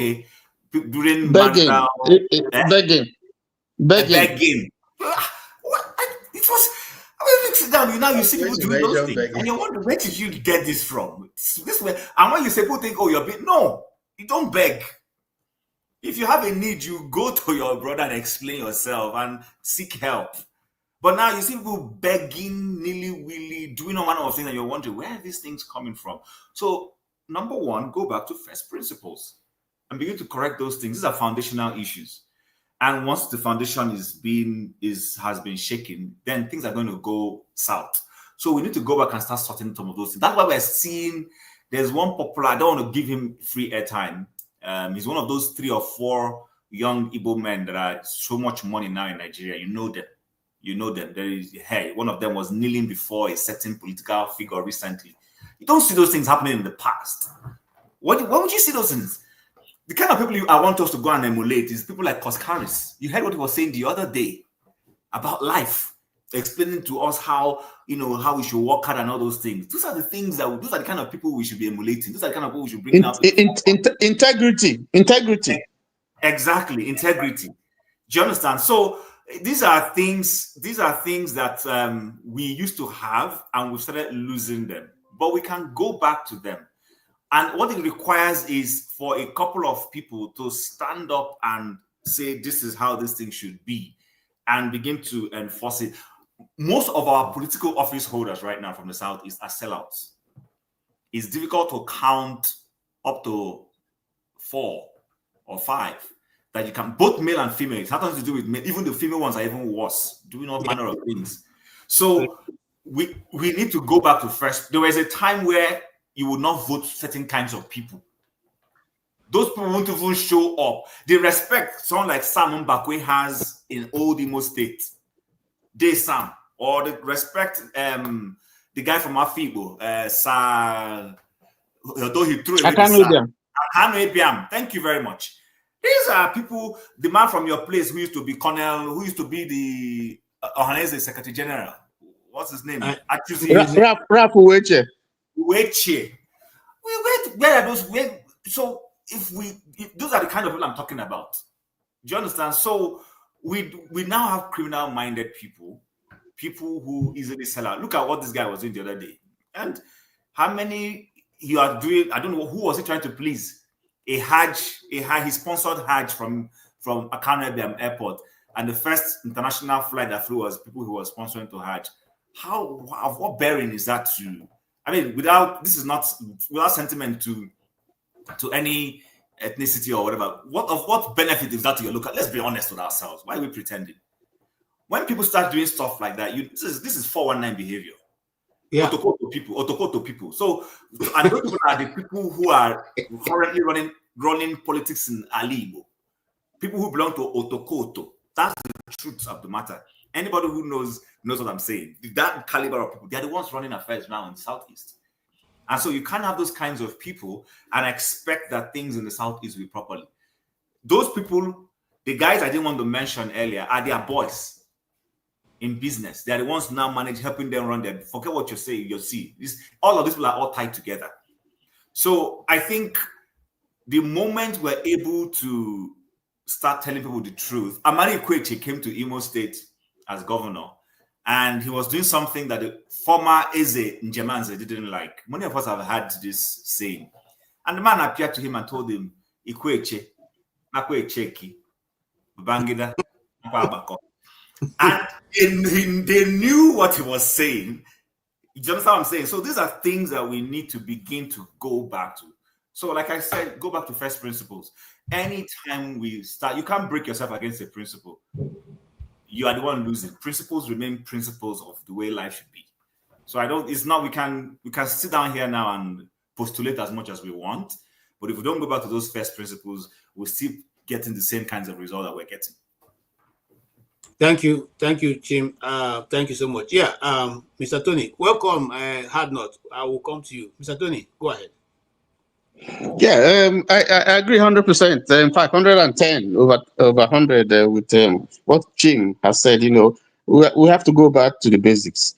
There's something that the Germans call, I think, the Zeitgeist. You know, I don't speak German. I don't know if I pronounce it well, but it's the spirit of the age. You know, the Igbo man is known for certain characteristics. There are certain things that distinguish him, that makes him an Igbo man different from others. First of all, there's the spirit, the communal spirit. You know, onyaya na nwanne, you know, ebe beli ugo beli, in case you need ebe na nkuwe akwa. You know, the Igbo man has, if he's and I see this with the Igbo man and with the Jew. I mean, the Igbo man starts, you know, small here, starts a business small. He goes out, he brings his brother to join him. You know, he opens another shop, a third one opens, a fourth one opens. Now, in some ethnicities, you don't. There'll be competition, there'll be fighting, but no. If he doesn't have, you say, wait, I get them for warehouse. He goes to the other person and brings it and sells it for his brother, takes his own commission. And, you know, so that spirit has always been there, spirit of communal, you know, relationship, of affection, of building together. And when things are going wrong, you know, they come together and they deal with it. And the truth is what they say, that if you are wrong, they tell you are wrong. You know, there's nothing to it. You are ostracized or you are punished, you are sanctioned, you know, because those were the things that made society, you know, Igbo society what it was. That's why, like Chim said, you can't go and bow down. A typical Igbo would not go and, not that we don't respect people, but you know, we don't have the culture of going to bow down before, you know, even in my town today, you know, in the traditional rulership, you know, the king is just primus inter pares, first among equals. If he goes down, they'll tell him you are wrong. Tell him you're wrong. Because that's the system in which, you know, we're built. You know, everybody is they're Republican in nature. And so you sit down, you talk, and then they decide. Kaiba is, let us, you know, when you finish, they say, okay, step aside. And then they'll decide. We didn't have a situation where, you know, one person would just speak and say, this is what it is, and no, you don't. Even when you feed the person, will tell you, even though you feed me, he'll tell you the truth. So those things are fast dying down. I remember many years ago, I was in the day of the years of fuel crisis, not recently, you know, in those days where we had fuel, you know, fuel was difficult to get, you know. I was driving to my wife's place in the east, and we got to a place where, in a small fuel station, where they were dispensing fuel. And we all queued. It was a long line because we had journeyed and journeyed. We didn't see anywhere there was fuel. And so my tank was running down. And I saw, and then so I went and joined the queue. And then we were in the queue. And then one lousy guy, because he was driving a big car, Porsche car, he just came straight down and then drove straight to the pump, where, just in front, before every other person. And there have been people staying, along the line. And so as he positioned his car, and he thought he could bamboozle everybody and so on and so forth. And one old man came out and said, no, you have to go and join the queue.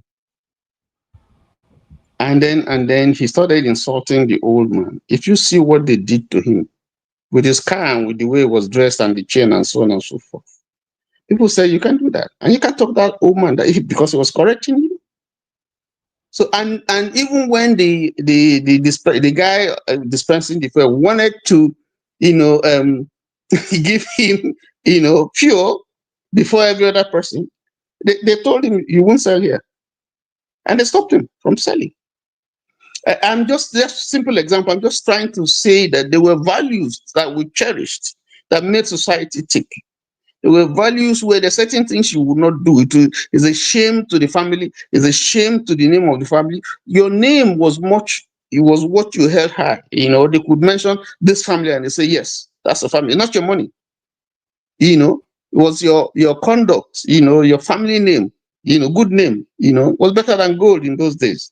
So we've gradually missed that. I don't know whether it's the war or influences that we have gotten from outside, or because everybody is now working, parents are not available, mother is working, father is working, trying to take care of things, or the influx, cultural borrowings, and, society is diverse now, things have happened and so on and so forth. So we begin to see some of all these things. It's you can't steal. If you have a family where they steal, is the problem for that family. Yeah. That family is in real trouble. It's true.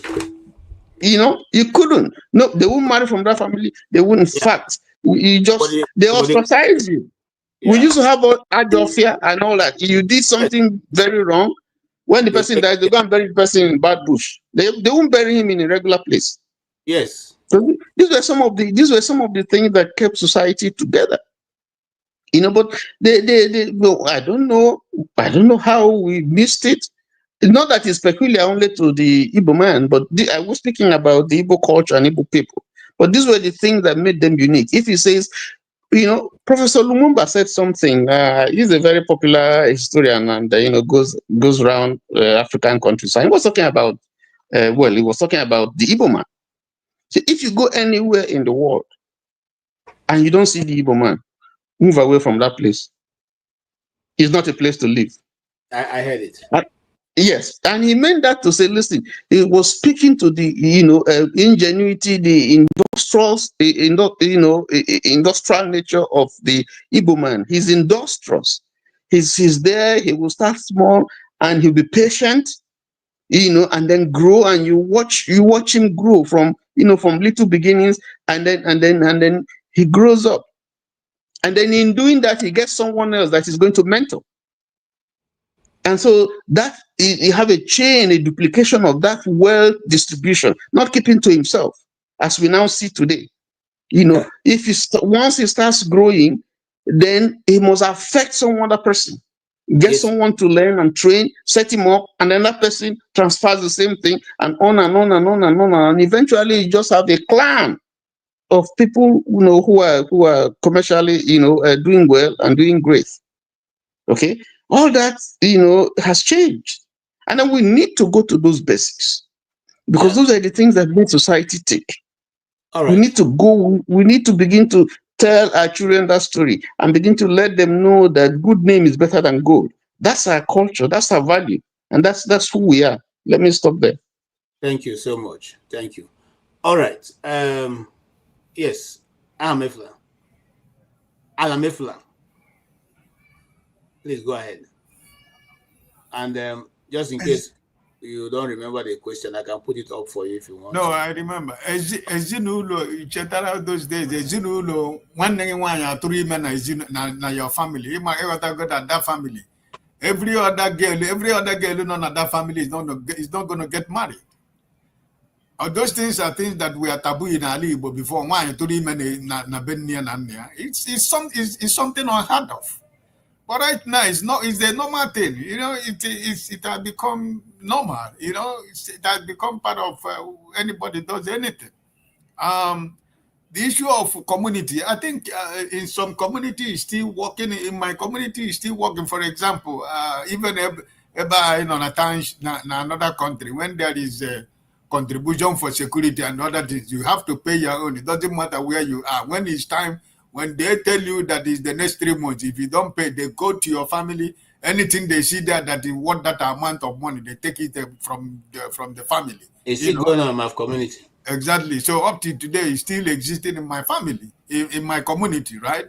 And the town union of a thing is Ndigbo.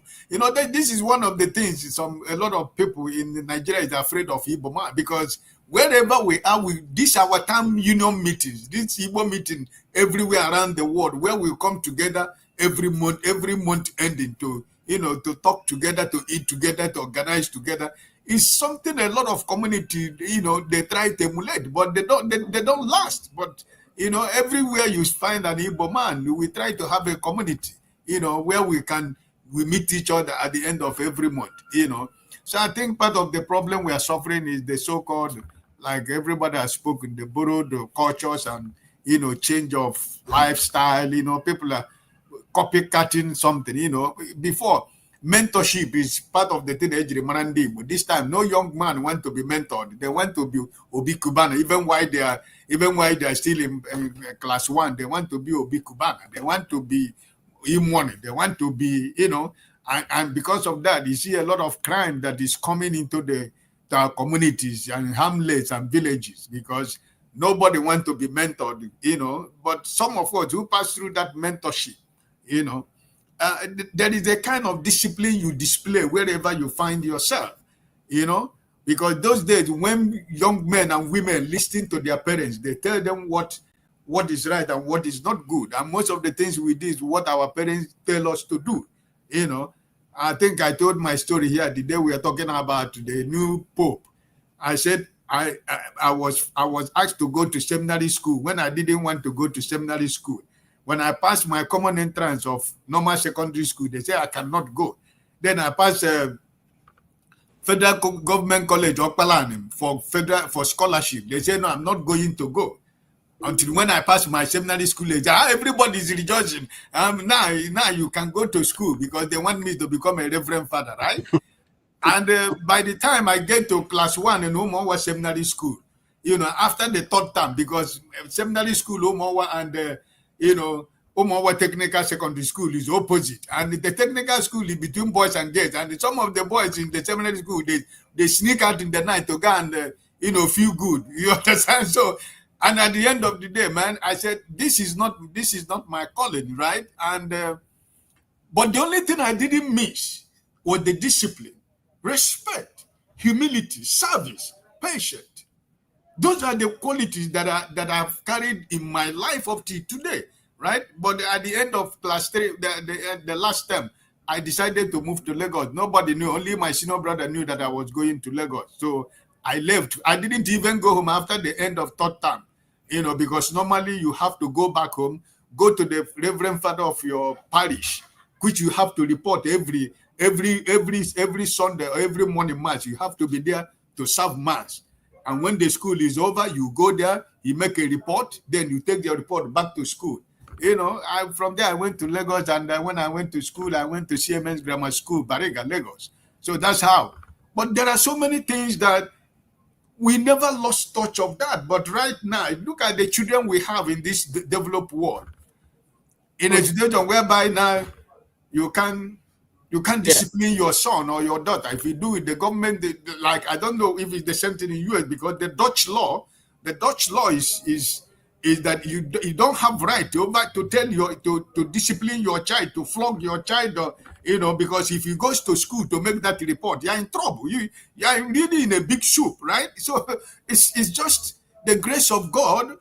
Some of us who is the grace of God, who God is helping us, all of us who are parents, over in this part of the world to be able to, try to, cultivate that discipline in our children, So it's not easy. It's this journey of life, We move from one place to another. Igbos are known for traveling, and this part of traveling, it changes a lot of things. So it brings a lot of things, and children are born somewhere.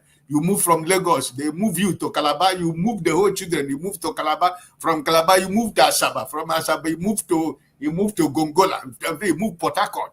These children are being moved everywhere, and they are being cultivated with so many cultures and traditions and everything. And by the time they try to settle down at a particular place, they begin confused who really they are. They begin to, they act like this, they act the other way, they act this. Now, when they go to the village, another woman who is going to the market will be looking at these are, it's because we have gone so many places, with so many different cultures and, exposures of life. So, but I think that all right. One of the things we in Igbo land will continue to fight for is the level of our youth getting involved in a lot of big crime. The crime in Igbo land right now is not really the crime of, it's the crime of I want to be a billionaire tomorrow. I want to make it down now. I think is one of our biggest problem in Igbo land. Thank you so much. KJ, please just give me a few seconds. I got into trouble here with somebody. Here. I was speaking to an elderly person. Who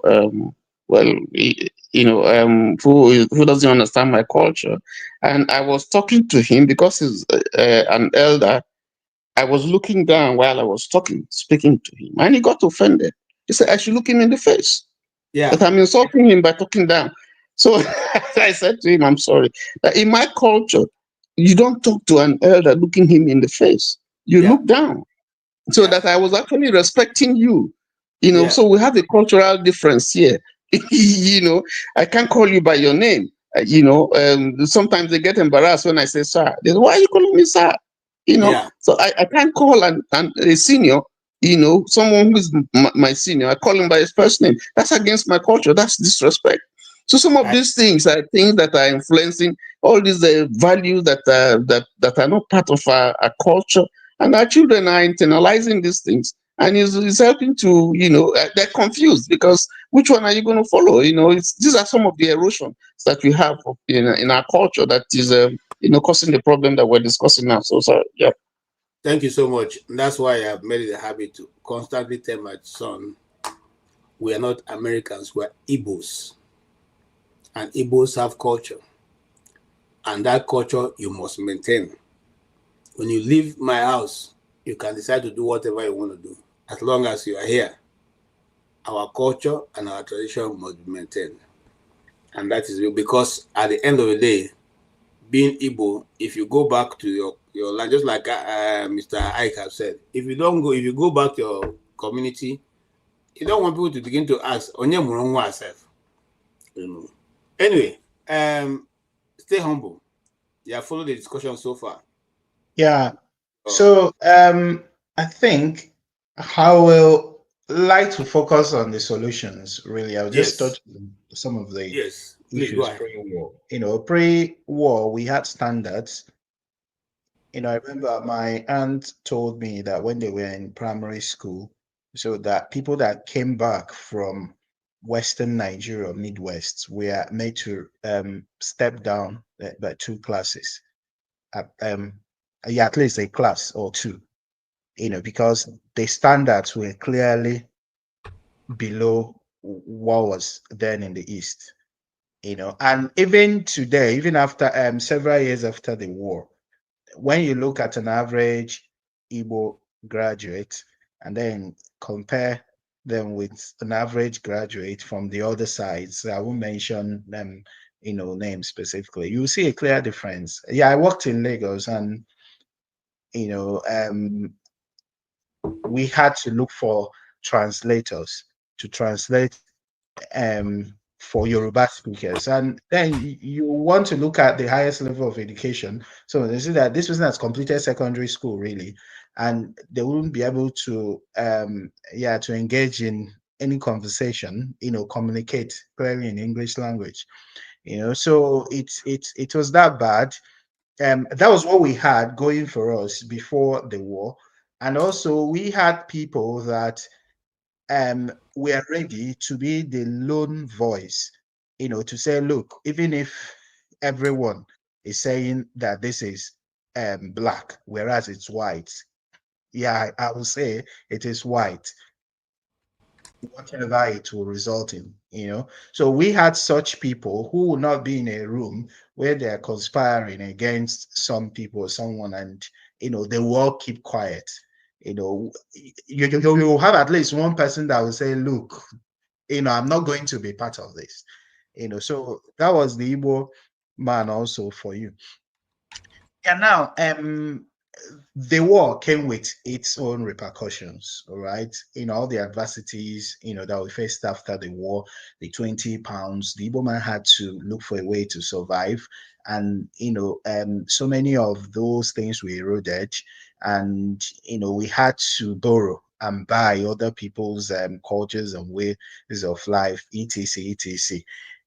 Even when I was in primary school, I could remember that at a time, speaking Igbo was a taboo in class. If you spoke Igbo, you were meant to pay fine. And you had some terminologies like they're saying that someone is Igbotic, all those things are inferiority complex.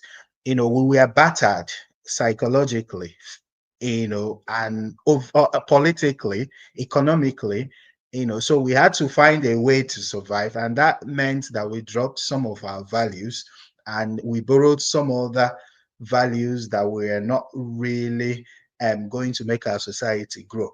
So up till I remember when I was even in first year in the university, that I had to argue with a lot of people. I didn't start being this radical today. I have been like this since primary school, defending some of our core values and what we stand for. So I had to argue, debate several times with some Igbo people in the same class that came back from the north saying, oh, that the so and so person, I won't mention names, are so good, so nice, that Igbo people are so wicked, so ruthless, this and that, so corrupt. And then you'll be wondering, yeah, I know those states going there. What's in those states? What do they use their budgets to do? You have so much poverty, so much illiteracy and the rest of that. And you're telling me that these people are all nice, but that was indoctrination, so they use the media and everything to, reshape people's thinking, so up till I think that started changing around 2010. Yeah, 2010, 2011, when Jonathan came to power, and he had this economic policy that meant that we partnered with countries like China. So China contributed immensely to opening up the Nigerian space to the internet. And that people started knowing what was hidden in the past, and people's minds started opening, and the rest of them. So what is the solution really? One good thing is that the new generations we're having, they are very much teachable. What has convinced me about that is if you look at, even the present political landscape and climate, since the emergence of P2B in the national scene, you will see how people have bought his ideas, even people that are not Igbos. And you see that this generation, that they are much teachable. I've listened to a lot of conversations online, in the Twitter space, and you see people's mindset. People are developing new ways of thinking and say, oh, look, even if we don't win, we don't want to compromise. You see, so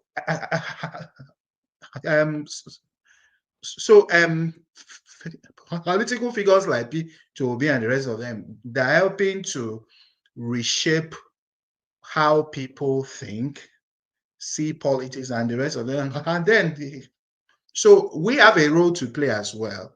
We too, and we just need to continue, to be consistent in reinforcing, those values, standing for the truth and saying this is the fact, and emphasizing and re-emphasizing those things. So many people are listening to us. Thousands of people are viewing these things, and then they want to hear from us what exactly is the truth? Those values, how do they need to approach things and the rest of them. So I think, it's just being consistent, going back to those values and continue to reinforce them. And thank you. Thank you so much. I stay humble. Thank you. And yes, we need to go back and reinforce the values that we hold there. I know that in my community, it was, there are certain things, there are certain lines you can't cross, whether you are living in the community or not. I know that. And even till now, those lines are still there because they want to maintain a certain, certain way, a certain moral code that will not be, we cannot traverse. Anyway, hard not. So far, you have followed the discussion. I don't know which way you want to intervene, but you've seen the topic from the ashes of Biafra to the rebuilding the dot circle, the dot in the circle. Yes. The stubborn dot. Yeah, the stubborn dot in the circle that won't go away. So we are actually focusing more on rebuilding the dot nation. How do we now, coerce? Is it coerce? No. The right word would be coalesce to bring about harmony and development for the Igbo. Okay, so so I like to thank you for giving me the floor.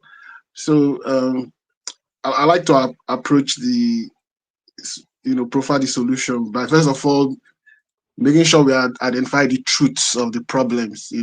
So if we identify the problems, everybody agrees this is what your problem is, then we can now start thinking of solutions. So the truth is that we are a traumatized people, right? All the things that I actually saw some set of photos today I'd never seen before, that from the Civil War, because of the whole anniversary, someone posted it in one of my forums, and they were all like gory sight. So the thing is that we are traumatized. So let me say, so if a people underwent genocide, starvation, all the things they did, how do they how do you repair those people?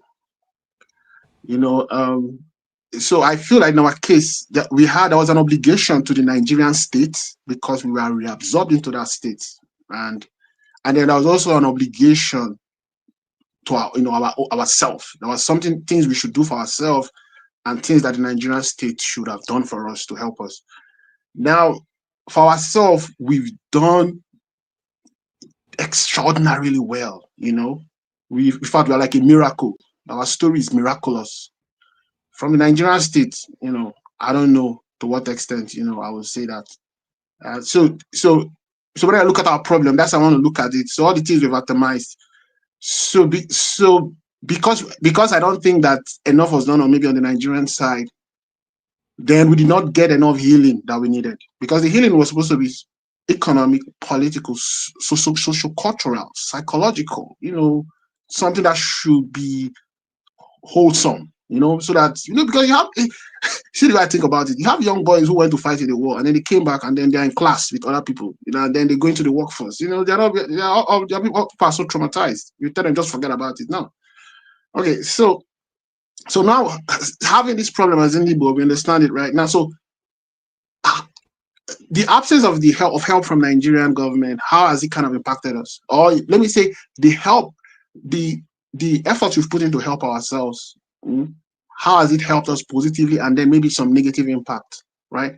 So the truth is that most of us, because of the Civil War, whatever drive or strive we had before the Civil War, multiplied by, I don't know how, to what extent, but exponentially. So if an Igbo man had a drive of, let me say 10, it became like 1,000. So Nigeria is still in the same space with those same Igbos now, who now have a drive that is multiplied by 1,000 because of the things we saw in the war, and that thing has led us venture out into places where nobody will dare go, and we've done good things and bad things to survive, and we've imported all those things back to our space. So we've imported money, remittance. We probably have one of the highest foreign remittance, right? But we've also imported some cultures because to thrive in some of these spaces. So if you go to places like Asia, maybe South Africa, you know, many of our people, we do legit business, but some of us have done some things that, you know, are not really nice, you know, push drugs and all these things. And then we come back into our society and we influence the younger ones. So all of these things are born out of this desperation to make it. And all of a sudden now it has been incorporated into our ethos as a people. So now if you're young, the idea of going to maybe Malaysia and pushing drug and making big money is not like a taboo. You know, before it was supposed to be a taboo. Now it's like, well, if you're able to pull it off, great. So as I speak to you now, I have a classmate who is somewhere in Australia. He carried Met, and he's doing. I think he's serving life. I don't know if he's still alive. You know. So that is so our problem. So now to help our people down, right? We have to help the Southeast as it is. There are some things that we can do for ourselves, but there are also some things that are left to the state, which, you know, I don't know how much, and I don't know how much I trust the Nigerian state and what they're really doing for us. So we are supposed to bring back investment. We're supposed to bring back investment. Some of us are bringing back the investments, but some of us can't bring it back because of some of these, you know, issues, security and all those other things. Right? All right. And then okay, you have more to say? If not, we'll just move along. No, but I had a question for the house. You guys don't mind. So my question was actually, I wanted to know if do you guys believe that will Nigerians accept a working Nigeria where people are employed by merit, and if Igbos dominate that space, will all of Nigerians accept it? Because what I'm saying is, if we can come abroad and we like abroad, even though it's not run by mostly, you know, Nigerians or black people. So why is it an issue with us in Nigeria? So if Igbos dominate that space and this country start working, will be accepted? Yeah. Okay. I have, you know, the answers. First and foremost, just to go straight to it, no, they will not accept that. But I'll leave Ovie, who are just coming, answering and contributing. He will eventually answer that, and they will go from there. Go ahead, Ovie. The question again, that the Igbos will be allowed to do what? Nigerians accept for metro what do they call it now? What's it called now? Meritocracy. Meritocracy. Do they accept meritocracy in the running of Nigeria affairs? Not like what is the meaning of meritocracy? Meritocracy means you're being able your talent. How can you say you don't know it? You didn't pull the man leg. You didn't pull our leg. No, I just want to know what does it mean in Hausa or Igbo or Yoruba? It means that only menka. If you're a designer, you know, there are people in Igbo land who are designers. If you want decoration, they will tell you go to that family. If you want somebody to carve hole for you, say go to that family. If you want somebody to make collage for you, say go to that family. If you want somebody to beat better drum, say that family. If you get the occasion, go there. They know how to beat drum. That's what meritocracy is all about. It has always been practiced in our society, but what he's asking is, will it be allowed to be practiced in the Nigerian space? You know, yesterday I dealt with one professor of history. The guy served as an officer for U.S. military for 24 years. So he did his PhD, teach for military war college for 7 years. Now he just get job for UT here in Houston to teach. So so I was happy, you know, when I meet somebody like that. So I just inquired some questions, both useless and dumb ones, and something like that came up. He asked me that same question, but in a different way. He asked me if I can name the maybe 3 richest people in the world. You know, of course, right? They are right there in our face. Then again, he asked me, name 2 people that won Nobel Prize maybe the last decade. So it become Wahala. So I begin to look at him, they look me. He says, see, that's the problem. So that's the same question you are asking. You understand? So now, when you say meritocracy, what's that? What is the criteria, right? Who they successful in today's world is what maybe person will get because it's very meritorious. That's, I mean, you might want to disagree how person they make them, but in as far money is standard of measurement, right? Who fat now because they chop money? Who so everything is measured, even gold itself, and they measure with dollar. So even after that is it, that will always determine the standard in the meritocracy. Because at the end of the day, the guy tell me say we are living in a capitalist society. So who produce pass? Now go add pass. Who add pass? Now sabi and pass. So in other words, if you want to bring out to power circle, whoever is in the power, who hold the power, set the standard, set the merits. That's why in our constitution, now when you just show say you finish secondary school, nobody say you just show say you finish. Now people put that as a standard because they own power at that time. Great. So no, to narrow it to the Igbo, the Biafran struggle, you know, I think I mean somebody said it within 50 years they don't struggle power. They have like they are not the group of people that you will look just away again. They don't come up to the the competition. They don't level up the competition standard. So they are also going for that number one position. With that, whether you like it or not, PDP no wants. They give ticket to another person, but guess what? In that if you want to measure that part, dollar sign, which is what we are doing, which I said last week, millionaires and billionaires are emerging already, and the what the Nigerian state, the bitter part of the Nigerian experience is that they cannot control that money. When I use Obi as an example, yes, they know how to make the money, but they don't know where the money is. so you know that when you cannot determine how you go spend that money, you say you want presidency with that money. It doesn't no get by no good dreamer. Now, where the Nigerian state will allow them to merit to is about we are in 2025. That monopoly has been democratized by what? The emerging cyber economy is already here. So the next story we are going to be hearing is that millionaires and billionaires who made their money via cyber economy, right? Crypto now be the common one, but by the time AI finally take over everything, people will be making billions. And whether we like it or not, that part of the country have an edge in this one. Well, we go say the whole South generally have an edge in terms of the cyber world, the cyber economy. So we are going to be having 1 or 2 billionaires that will come and say, come on. Hey, I don't know money day. Since the game of power and money, right? It's not about meritocracy as you want it to be. It doesn't matter how. That's why when people they talk, say, Obi is good, Obi is bad, Obi is bad, it doesn't matter. People who have interest in the society. If I have $1 billion investment in Nigeria, do you think I'm looking for somebody who is good or is bad? Can that man get the job done? Can he flip my $1 billion? Can he protect it?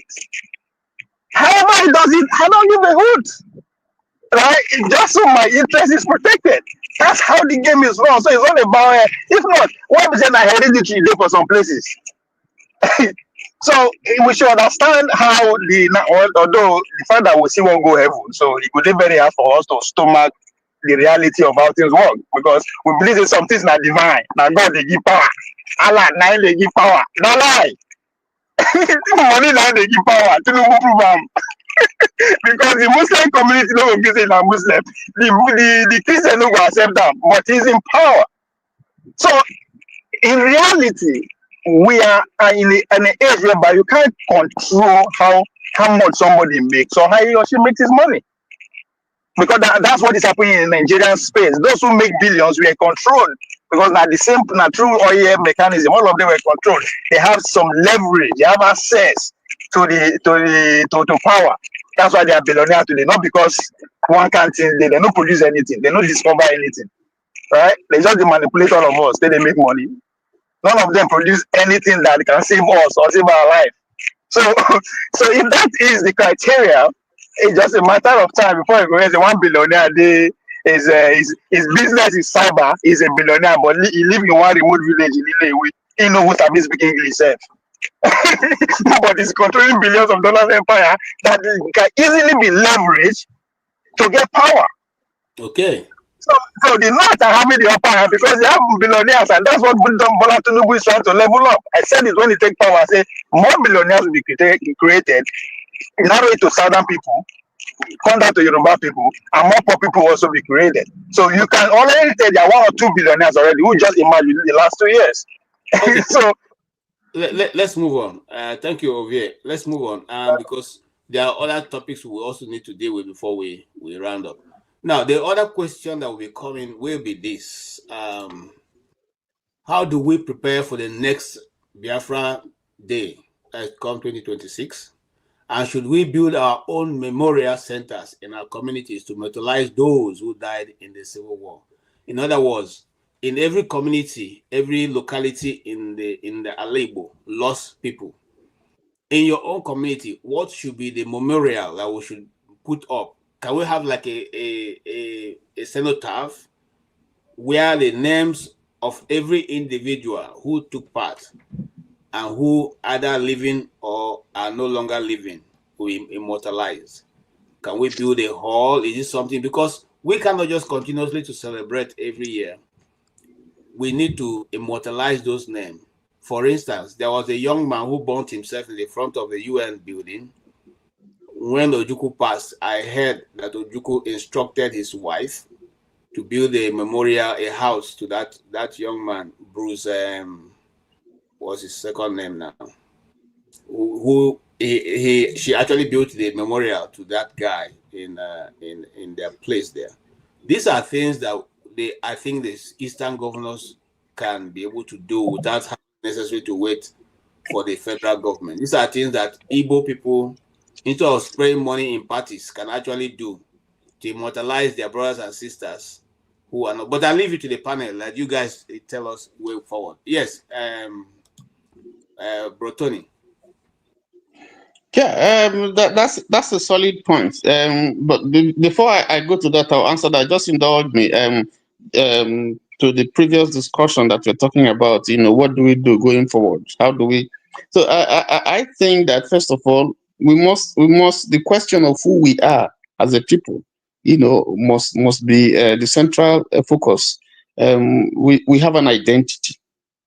We have values, we have culture. So in spite of the erosion, in spite of the threat, in spite of all the things that is being thrown at us that is eroding our culture, we must answer that question, who we are. We are a people who have a culture, we have a people who have ethos, and then we must begin now to look for new mentors, new mentors who will be rooted in Igbo cosmology, Igbo values.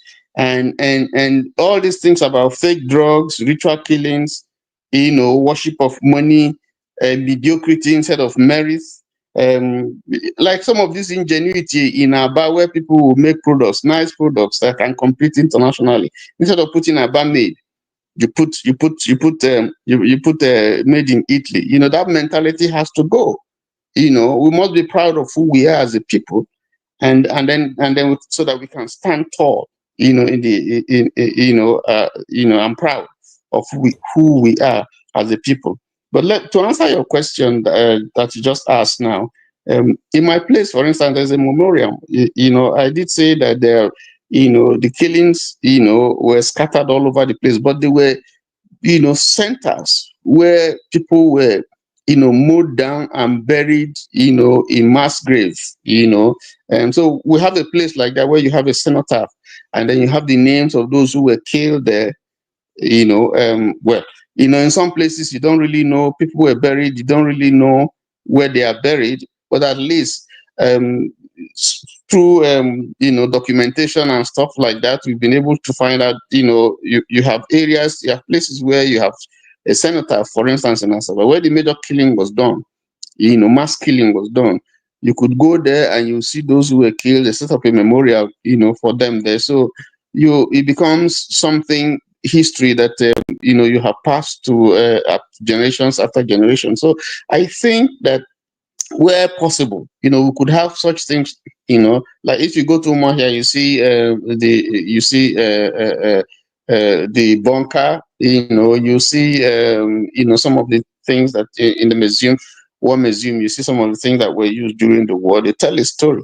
But apart from what government is doing, we should also be able to document these things, not just by oral tradition, but by putting off where Uli Airport, and so on, some of those places, we should not build houses there and so on, but we can dedicate those things so that they remain, history that people can read, those we can read from the books we read, but nothing is as more straight to the fact and more apt when you go and say, this is the place, this is Uli Airport, this is Oga Airport, these are the places where these things happen. They outlive anything that you can document, you can put in a paper or something like that, because this is something you can see, and it becomes, there's a story behind it. So I think those are the things I should be looking at if you want to document our history for much in a more meaningful way, that people can relate to and understand. Thank you. Tony, Ike. Yeah, I think the same area line of what Tony said, as it is obtainable in so many places, they build something and write the names of the people that were lost, where they go there every year to make a remembrance. Most of us who live in this part of the world, you have a lot of memorials where people go to remember the fallen heroes and stuff like that, right? Communities can do that. Like somebody said, we have the resources. God has blessed Igbo land with a lot of resources of young men and women. Like somebody said, throwing away money everywhere. But sometimes when you say, people say, you didn't make the money for them, they can use their money the way they like it.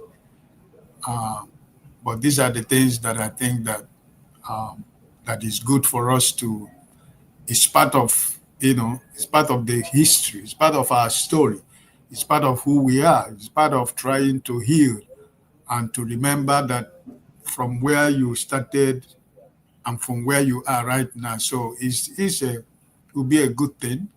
But I think that one of the vices that we are suffering in Igbo land is the political elite who claim to represent the Igbos that are not the real people who are supposed to represent Igbos in any way. People who go to Abuja with the Babariga and begin to speak on behalf of the Igbos that we are not sent, as the Bible used to say, you prophesy when I have not asked you to prophesy. This is one of the problems we have in the Igbo land. And I think that by the time that every Igbo man and every family will begin to recognize and realize that most of these so-called political elite are instruments that are being used against the Igbos. They are not speaking for us. They are not working for us. And there is nothing to show that they are working for us in the first place. Because if you go around all the so people who are claiming to be speaking, who are promising the Emiloko, heaven and earth in the southeast, they are not speak. They can't even in their family. So Umahi did not win in his ward. Peter Obi won in his family. So it's these people are just playing politics, and some people are falling for it. So I think that we started with the idea of where are the people of like the Sambakwe, where are the people of Senator Jaja Nwachukwu, where are the people like people of this kind of calibers of men. But by the special grace of God, we have Peter Obi, we have elect. So if there are some other the House of Representative guy who is representing Nandekalis in the House of Rep. What Mr. Agocha, is it Agocha? Is that the name of the young man? Is it Agocha? KJ, his name that yes, Agocha, yeah. Agocha. He's a credible young man. We have few of them that that will people can look up to them. When we talk about mentorship, Igbos are known for mentorship. Like as we discussed the other time, I have a business. I go to the village. I took my brother, and after 5 years or 6 years, you settle him. You took another person. It's like that. You see that at the end of the day, money circulates in the whole family. He goes to the village, you go to the kindred, you go to the town. That's how we are built. That's how we are trained. That's the spirit of an Igbo man. So I think that one of our hindrances is the issue of these people who are claiming to be speaking on our behalf, which are not speaking for nobody. They are one of the stumbling block for the Igbo land, right? Because all these people who are making noise everywhere, what all these people who are in the government presently and those who were in the past, what are their contribution? What did they bring in Igbo land? It's nothing. It just carry Babariga, it's you Omahi. Igbo culture tradition doesn't fit him anymore. It's Babariga that he wears. I was a Babariga, that is what he's wearing every time you see him. He's doing his hand like this, where he went to touch Bianca at his back. It's all this. It's all this, it's all this fake life, fake nationality, all these fake things is our problem, So I think that we are making progress in so many areas of life. We are making progress, and I have to tell you myself my personal story. Traveling is part of my hobby in life. There is no place I travel around this world I don't go looking for where we have Nigerians. That's one of the things I do anywhere I go. I look for where they have Nigerians. And after then, I look for where do you have Igbo people. That's what I do in any country I go. Because it has become part of me. And whenever I see them, I feel like I'm at home. Right? When I see Nigerians and I see Igbos, I feel like I'm in Nigeria, that in this country, I'm safe, that I have people that I can run to. You go to the restaurant, spend time with them, eat with them, hear their story. There are so many of them that you see outside that can never go back to Nigeria anymore because they don't have money. And some of them, their parents are thinking, oh, my son is in overseas, but some of them are sleeping in the train stations. They don't have a home. And there is no way going back to Nigeria because the Nigeria of our time has so grown to the point that nobody can believe your story. That you cannot say you are coming from Europe or you're coming to America, you are going home empty-handed, going to tell people in Nigeria your story to help you. It is too difficult to listen. So whenever I travel, I try to find where you have all these Nigerians that are struggling in the city where they live. And I love to hear their story. Because you see, most parents back home there now, most of them are thinking, oh, my son is in Greece. The day I went to Cyprus, and I was looking for where I can see Nigerians. Eventually, the hotel where we lodged with my family, the people that are working there, I saw about 8 Nigerians. 7 of them are from Edo State. The guys that are cleaning the hotel rooms, So, and it made me, I felt like I'm in Nigeria. And when they discovered that I'm a Nigerian with my family, we had a good time together. And I had time to ask them questions. And they took me to where other part of Nigerian boys and, where they do, some of them doing bad things, right? And some of them that are doing good things, right? So it is what it is. All right. This country called Nigeria is a beautiful country, but it's just few people. It's just few people who have decided to divide us, create this enmity and distraction and division that we see ourselves. Whenever we get to Nigeria, we see ourselves that we cannot be together. But it's a beautiful country. God have given us the spirit to love one another, and I think it's part of the healing we have to do. Love is the greatest weapon that we have. Genuine love, not love of money, not love of throwing money everywhere. It doesn't make sense for me. So I think that that memorial would be very, very good in so many communities if if the Igbos themselves will have to, the communities has to agree with that. But then, like Tony said, everybody said here, we need to go back speaking in one voice. Because all these different voices that are speaking on our behalf, really most of 75% of them are not speaking for us, right?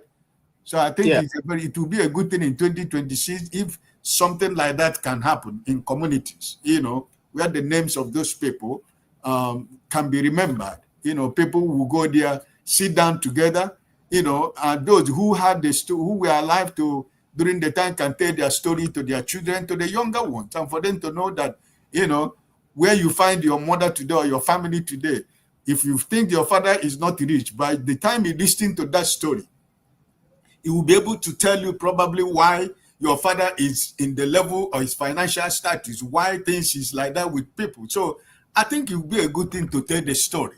And I think we have never stopped telling the story. So all I'm saying is that let us keep telling the story, but also telling the story in a positive way, that we ourselves that are telling the story will be living that life to be able to motivate and encourage the younger one that we can overcome. Because if we are still living in the pains of the past, I don't think any of us will be where we are today. So I think God has given us the grace to move on. Thank you, Mr. Ike. Yes, I'm coming to Hard. Welcome, Mr. Polo for real. Hard not. Thank you.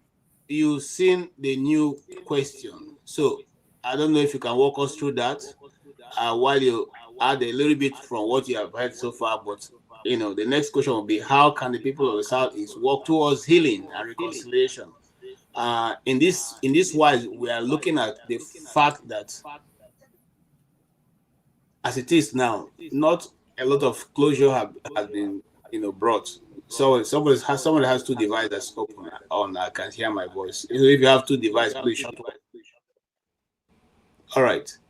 Now we have discussed, we have seen the effect of the Civil War on our children, on ourselves, and all that. How now do we bring closure? Somebody has two devices on, please. Okay.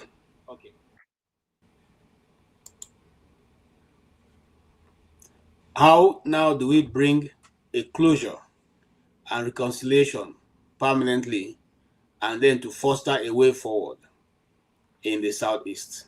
What would be your opinion, and what would be your suggestion, especially to those who are in charge now in the Southeast? No, Polo, please don't unmute yourself, because I'm having a feedback effect. So am I on the floor? Yes, you're on the floor. How about now? Has it improved? Okay, so okay, well, I was yes, you're good. You're good. Am I audible? I thought you were speaking to me, right? It's not yet your time. Yes. Hold on, I'm coming. All right. Well, yes. I can hear you, Polo. I'll call you. Don't worry. I can hear you. Okay, fine. Yes, go ahead, Hadnot. Okay, I was actually, I was coming to that the first time I was responding, in terms of how we can heal, because that's what I was trying to say. We have to first of all look at what our problems are if we want to really heal, if we want to heal in the real sense, But before that, I'll just say, I think we should have like a registry for all those that died. I don't know if anything like that exists, but I'll be very glad to be part of any effort to have a coordinated registry, any coordinated effort to get a registry of all Biafrans that were killed in the program and then during the Civil War. I've heard somewhere that some of the soldiers who laid down their life, they made statements like they weren't really worried whether about dying, but whether they will be remembered. I don't know. I'm not sure of the best way to go about it, but I know that if it's coordinated, then all communities can, feed into the process, and then we use a questionnaire format, and be able to get names, and those people can remember, because some families were wiped away, especially like those who were in the north, like those who were in the north and all those. But there are people who will have, because once this generation dies off, we've lost that. We've lost that. So we can get that. This is very important data, that we need to have. Then the one of having, cenotaph memorials. I don't know if it's good to have one, but I don't think all communities need to have one. I think, but in the East, we need to have in certain places, but it will be something that we have to decide on, but we need a central registry. The Jews can remember every single person that died in the Holocaust, and this happened in 1939, 45, how many years before the Biafra War. So with all our intellectuals, all our scientists, all our everything, all our historians, all our researchers, it's something that we can do and we should do if we are committed to it. All right. The one of healing, I was coming to it, but I was cut short. So see what I would just say, because I asked a question and that question was not really answered, to my satisfaction. So the question I asked was, I asked the panel was, will Nigeria, will Nigeria embrace Igbos dominating a space based on meritocracy? Let's say they use merit and Igbos now start dominating most of the spaces and it starts working. Will Nigerians be happy that Nigeria is working, but regardless that is Igbos that are running it? Because all this why they've pushed us out, it's not working. The right? Answer to that is already there. The answer is no. You and I know. Yes, you and I know that. No. I wanted people to agree that said no, so that if it's no, that is part of the healing we also have to be talking about, right? Yes, you can't be saying we agree with you. You can't be healing without the truth, right? You can't. If you're telling an Igbo person, I want you to heal, then you also have to tell him in the context of a country that will not accept you on merit, so that his approach to healing will be authentic and it will not be something that is just mere rhetoric. It will be something that he say, okay, I know what the problem is. I am in this state. I can't get my own state because I don't have all the tools. We can't get our own state. We have to live in this space. So how do we heal ourselves? That is we must always say, you must add it, you must add that phrase. If not, you're being dishonest and being hypocritical. That's what I would say. So anybody who wants to add healing now must add it, must address it from the point of, we are in this state where regardless of what we do, everybody wants everybody to be mediocre. If you're doing very well and excelling now, they're going to say you're trying to dominate. So in that context, how can we heal? It to be the authentic conversation. That's what I want to say. So anybody who's talking about healing, you must address that. If not, then you're being hypocritical and being dishonest. So I appreciate your input, and that is very key. But sometimes some of us don't understand that point, and that's what we have been, hammering on here. It's not saying the Igbos are not doing, Igbos are not this. How are you ready to accept the resilience they can do? They never say die. They always pushing to the next goal. They lifting the lead, charting a new frontier, okay, of the Igbo man. Are you able to handle that in a nation that you have decided to ostracize them in the first place? He made a very good point. Healing is when we all come together and accept that some form of injustice has been done, and we can all reconcile with ourselves. But how do we heal when one of the most dangerous generals who took part in the genocide went to Okutabane and said he will never apologize? And then how do we heal when I just played a video and I will be ready to play it again, for those who want to see and probably make comments. All right. To resolve the crisis in the Southeast. Well, Southeast, I was encouraged by what I heard. Nobody told me.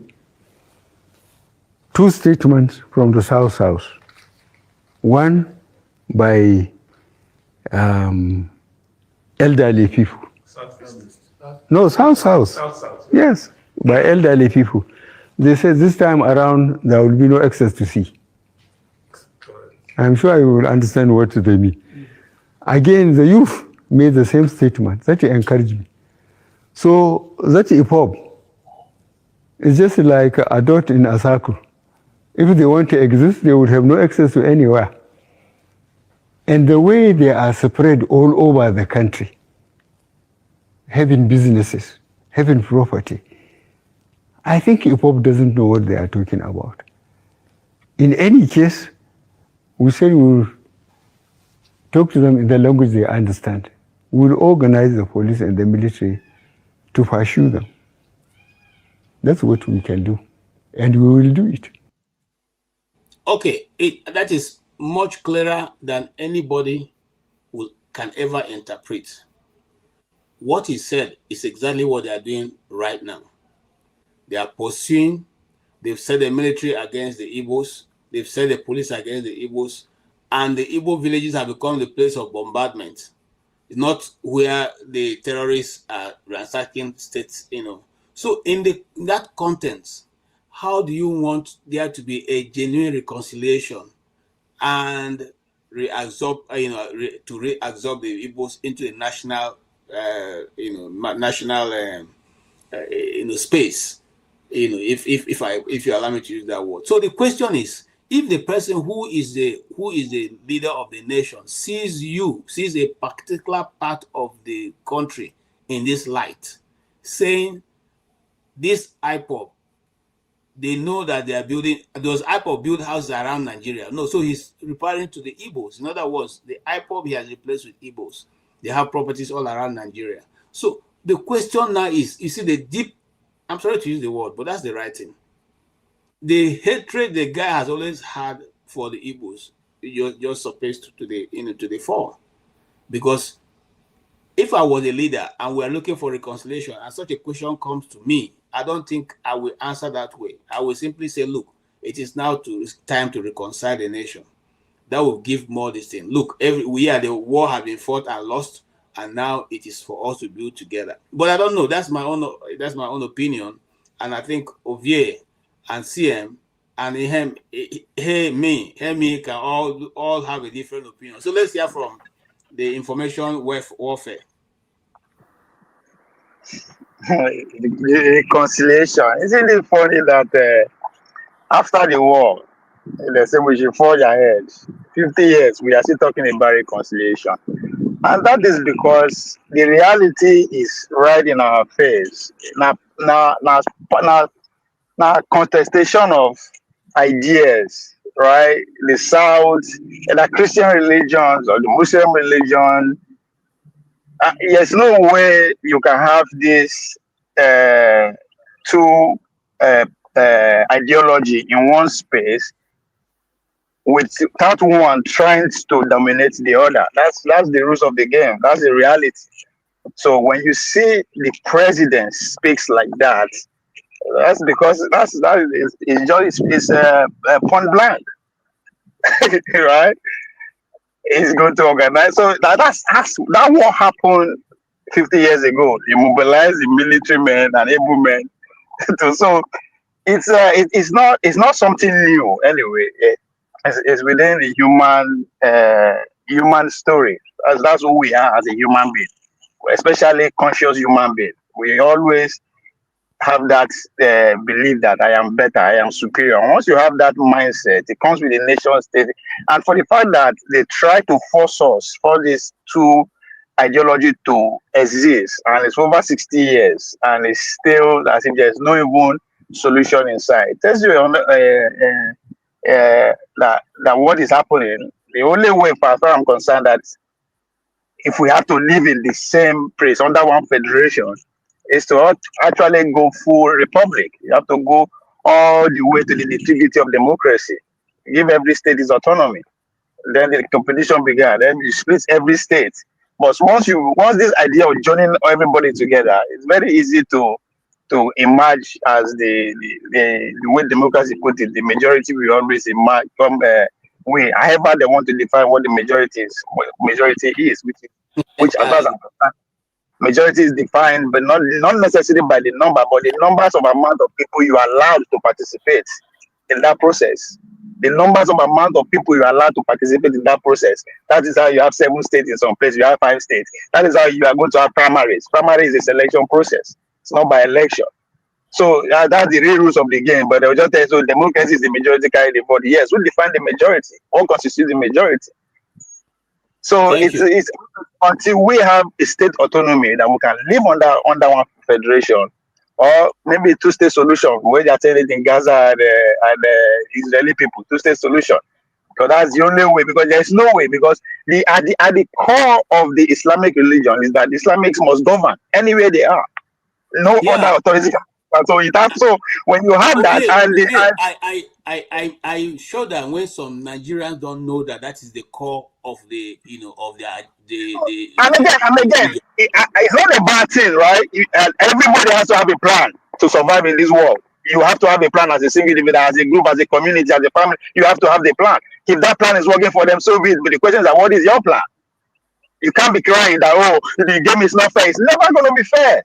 You just got to have a plan. It has never been fair.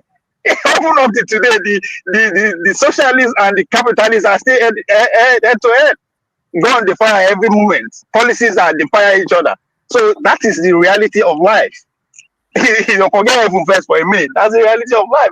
The competition has to go on, and there's no rules. If you want every opportunity you get, use whatever you can. That's what the man is saying. So it can't say that now that it's not in power, but it's in power. I say it's going to mobilize soldiers. So that's the rules of the game. I'm sorry, but that's how it works. The America don't want Chinese to be a regional power. They don't want for them to be regional power, even though they are not in the same region.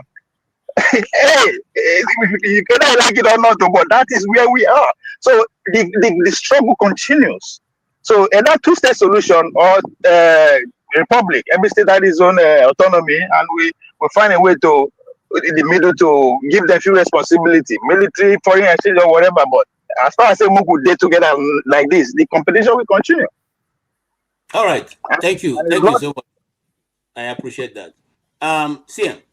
CM, I'm sure you have seen the question, but I can repost it again so to refresh your wherever you want to intervene from and make your contribution from there. You have followed also the discussion. Some people have come to accuse us that it's an Igbo discussion, but well, some days we have to discuss what we have to discuss. So today we are discussing how can we make better the gains gained from this Biafran. Let me see the question again. Bring it up. Or keep it there anyway. How do we make gain? How do we make gain of what we have achieved this year? Okay, and then use that to plan and get organized for next year. And should we wait till it is 1 month before we start planning again? How do we harmonize every group around the world who have put up something now and begin to marshal out an action that will help us develop and bring a form of development and reconciliation and remembrance of the memories of those who were lost in the East during the unfortunate war? Well, the question says, thank you, Keja, anyway, and greetings to everybody. The question says, how can the people of the Southeast work towards healing and reconciliation? Well, I feel to heal themselves and to reconcile among themselves. That's what I expect. That's the first one, yes. Mm-hmm. Yes. Well, the thing is, a rejected people cannot reject themselves. So we start from there. You know, because it will be double jeopardy. When they reject you, you come and reject yourself again. So a rejected people, the fact that a rejected people cannot reject themselves, that will be the elixir you need to come and then help yourself. Well, from what I gather, we've been good to each other, relatively. We've been good to each other. Because this idea of what they call this saying that, let me start from rehabilitating oneself, not reconciliation. Let me say rehabilitate. The Southeast, the Igbo, to which I belong, we've been rehabilitating ourselves after the war.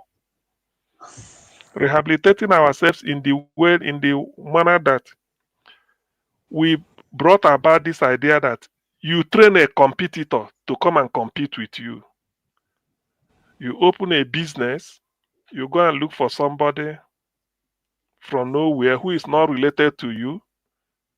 You bring in the person, say, come and learn this business with me. Come and serve me. Let me serve, The person takes care of the boss this time takes care of your upbringing.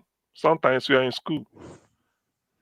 Teach you the skills needed for the business, maybe depending on the agreement reached, but usually not less than 5 years. 5, 6, 7 years, some say 8 years. You teach the chap the skill, everything.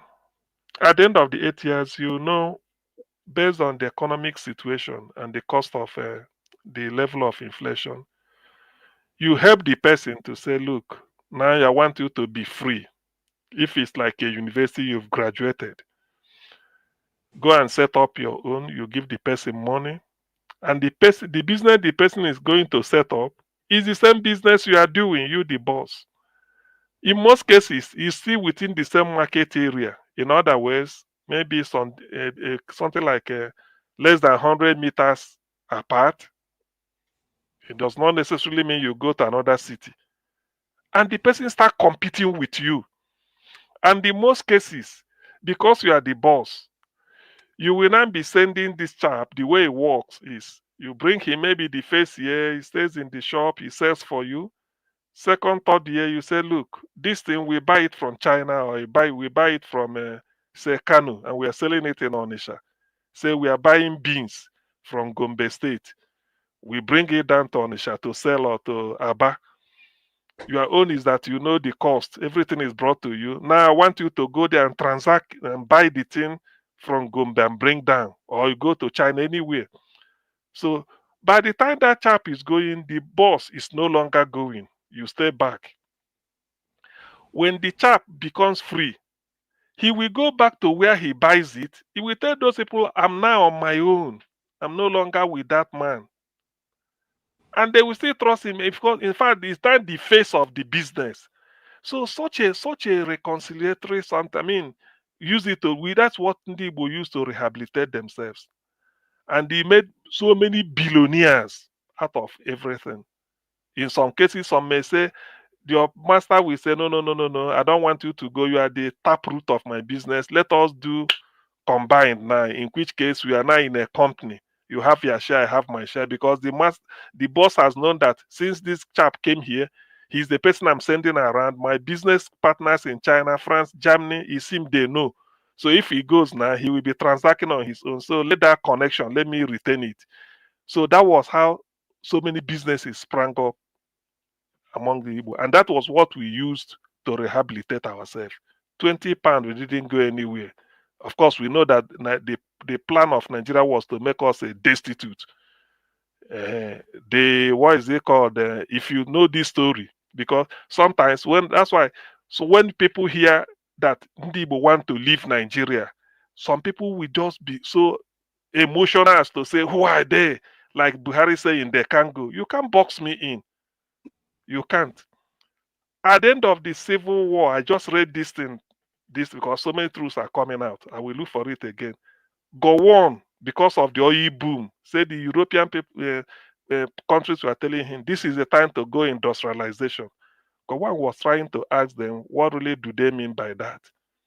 They were telling him, you have to start building, machines, on this and that, fabricating all those things. Gowon came back and proposed it in the cabinet. They brought Professor, what is the name? Professor Ragu from Abate, Anambra State, who is the brain behind the Obunigwe, the one they call a weapon of mass destruction. That's what he did in the war. He's a nuclear physicist. He read at the University of Swansea in South Wales. I think that's where he got his PhD in those days. So they called him. The guy sat down. In the interest, he didn't use a Biafran, what is it called? People that fought in the war. He selected a few, but went to university. Say he went to ABU, look at their physics. So he recruited a lot of Nigerians to make it, balanced. Because if he just said, my colleagues, we did a Obunigwe, let's go to Nigeria, they say, no, you may use it to wreck us. But he involved people because it's not Nigeria.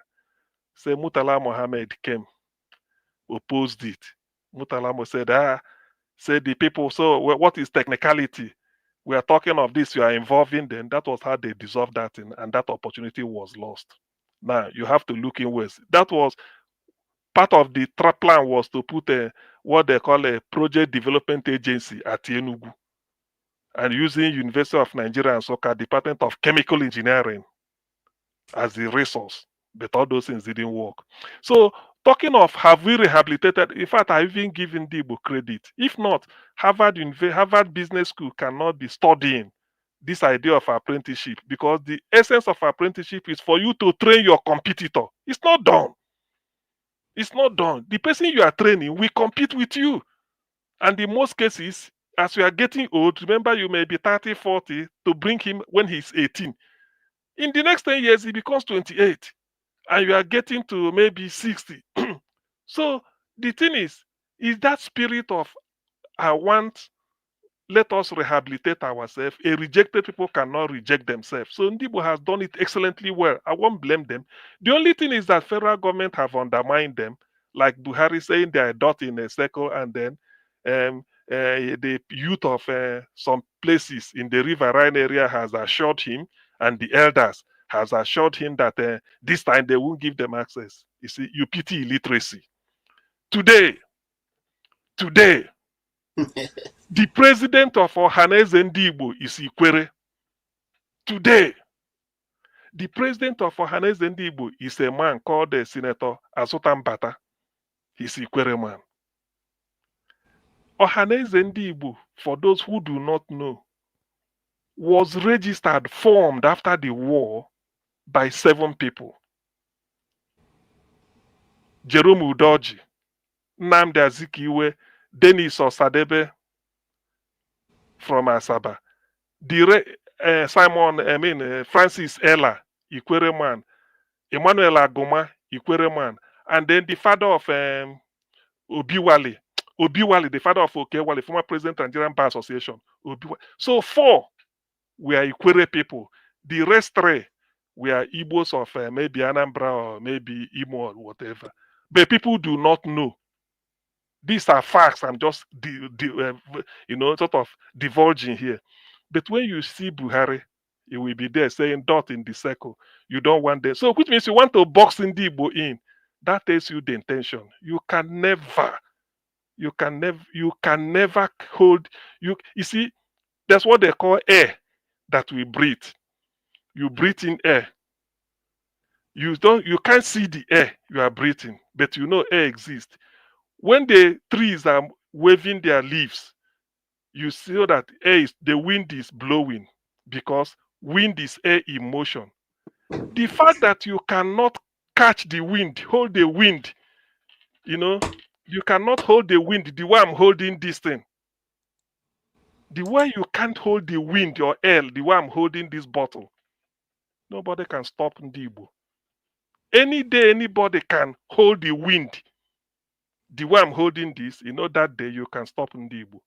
But as long as you cannot hold the wind like this, you can never. So maybe Buhari, if he's now, he can't be saying that. So are you telling me, because I know January 10th, what I said here, the day Azutan Bata was elected President General, and they've been struggling for this. They've been saying that they should be the people leading the Igbo nation.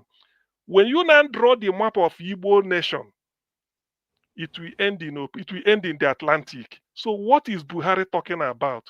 Buhari is not educated, so he doesn't know anything. He was still thinking in 1966 to 1967 thinking. That's what he's having. That we are not. We are not. Ndigbo has access to the Atlantic. Ikwere is Igbo. Ask anybody. The fact that Ikwere is in the Atlantic, that gives you what you need to know. So I pity Buhari. If he plays this thing, you pity illiteracy. But I'm sorry for him.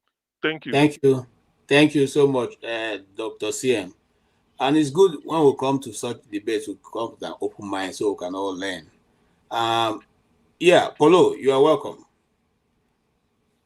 Today, hi, thank you. Yeah. Am I audible?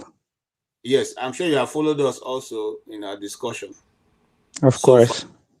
So what is your take? I've been watching on the YouTube. I didn't join. Yeah. I've listened to quite a few of you speaking. Okay. Yes, Yeah, actually, I have, the last time I was here, Tony was giving us a very emotional experience that he had. So, which makes me start reflecting and having to question everything again. Like, okay, maybe I'm just making a question or I just want to learn because I was not born when Biafra happened. I was not taught in school what Biafra is all about. So listening to Tony that day makes me realize why will I not ask those that actually experience it what is burning in my mind, like if indeed the Biafra memorial, whatever, is a good thing or bad thing. I just want to know.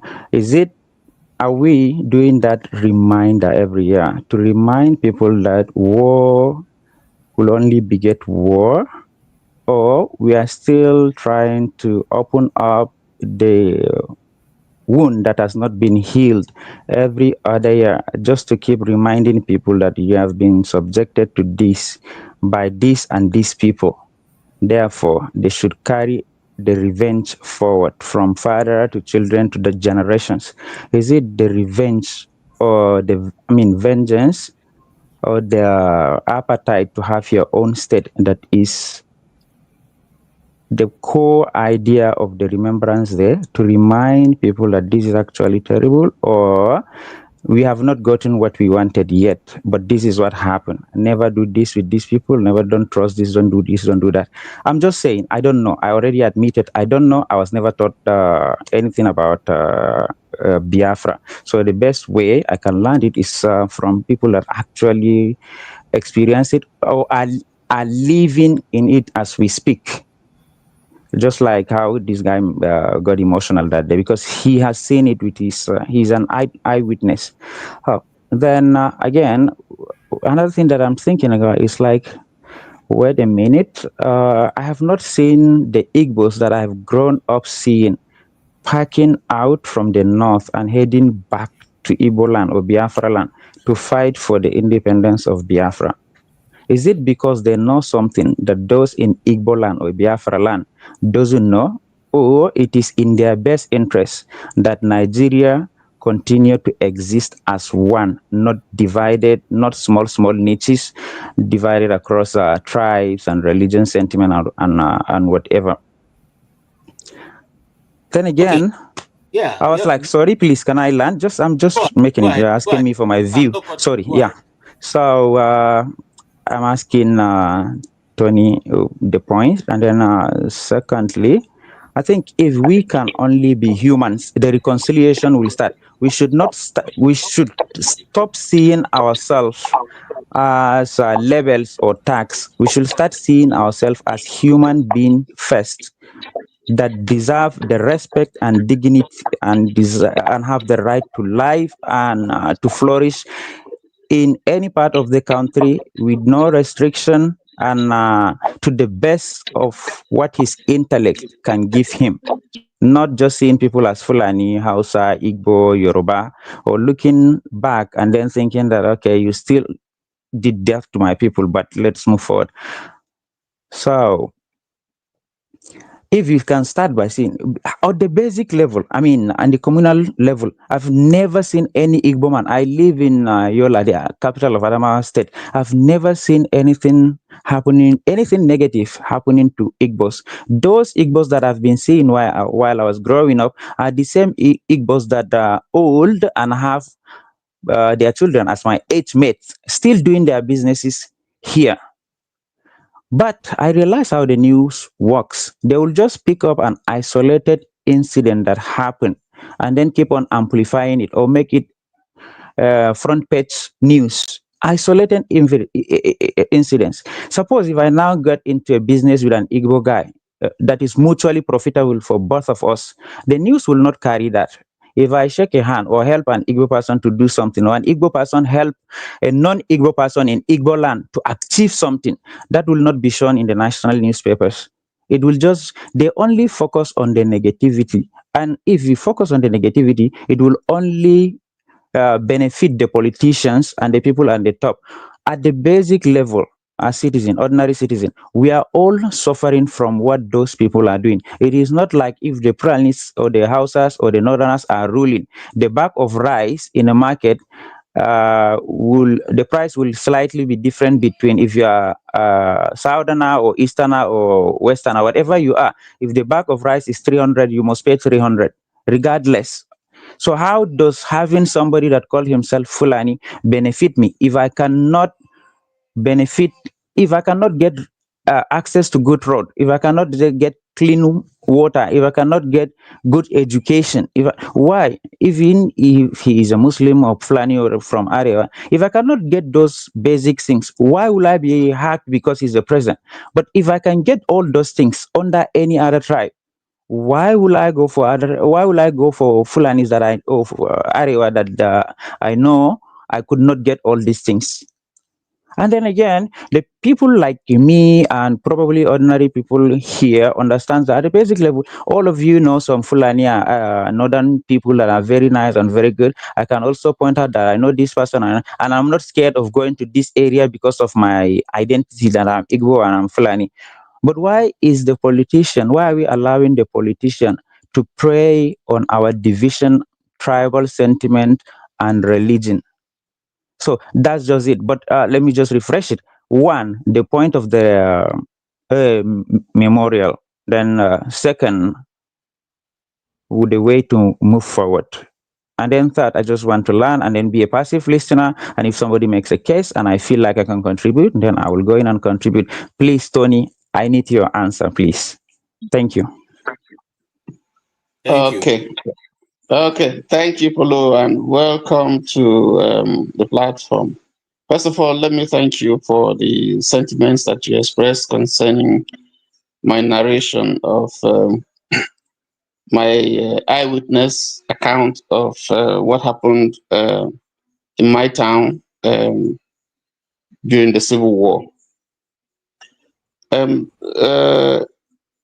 You can see that from the way you spoke, that these were issues that you never heard. I'm sure that's the first time you are hearing that.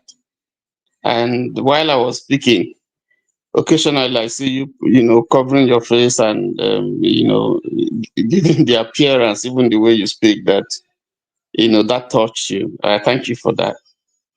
Now, first of all, what history does, and I know you studied a part of it in school, is your past helps you to understand the future, helps you to deal with the present and the future, because that's one of the things that history does. The mistakes that have been made, how people did things in the past, their successes, and you can learn from that, and then project to the future. So part of the reason why is not to whip up sentiments. It's just to see how mistakes, things that we have done in the past has affected me, for instance, affected my town, affected society in ways that have brought people down instead of lifting people up. And so there's a lesson to learn. I made a conclusion, and I talked about the need for people to find better ways of dealing with conflicts, and not let it get to a conflagration. You remember I said that. So part of the reason is to see, how, not just me. It hurts me what happened, but it's also a lesson. I did say, I'm dealing with that issue is affecting my family, because I now have to deal with trying to explain to my children, I have to find answers to the reason why this happened. And I said, I'm still dealing with it. I can't really find You know, I can't tell them that, you know, people were wicked or this happened, but, you know, it's difficult, you know, ordinarily to explain why this should happen in a sane society, in a country where we're supposed to be one. So that's one. Two, but it's also something that for others to learn, you know, that in our dealings, in our relationship, you know, these are things that should also shape the way you talk. If you understand someone's feeling, if you understand where someone is hurting, if you understand the history of someone, his trajectory, so when he speaks, you have a better understanding why he's saying what he's saying.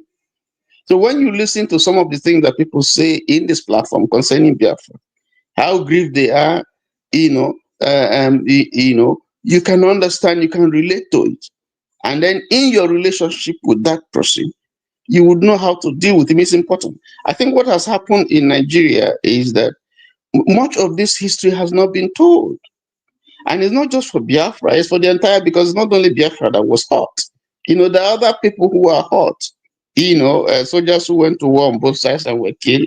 If you start from the first coup, there were innocent people that were killed, you know, on both sides, you know, who had nothing to do, you know, with these families that were killed, wiped out, you know. So, and this is Nigeria. So if we're talking, if you come to, for instance, the platform of politics, if we come to speaking about the nation, okay, if people are feeling hot, if people are feeling that, listen, we have not been issues concerning us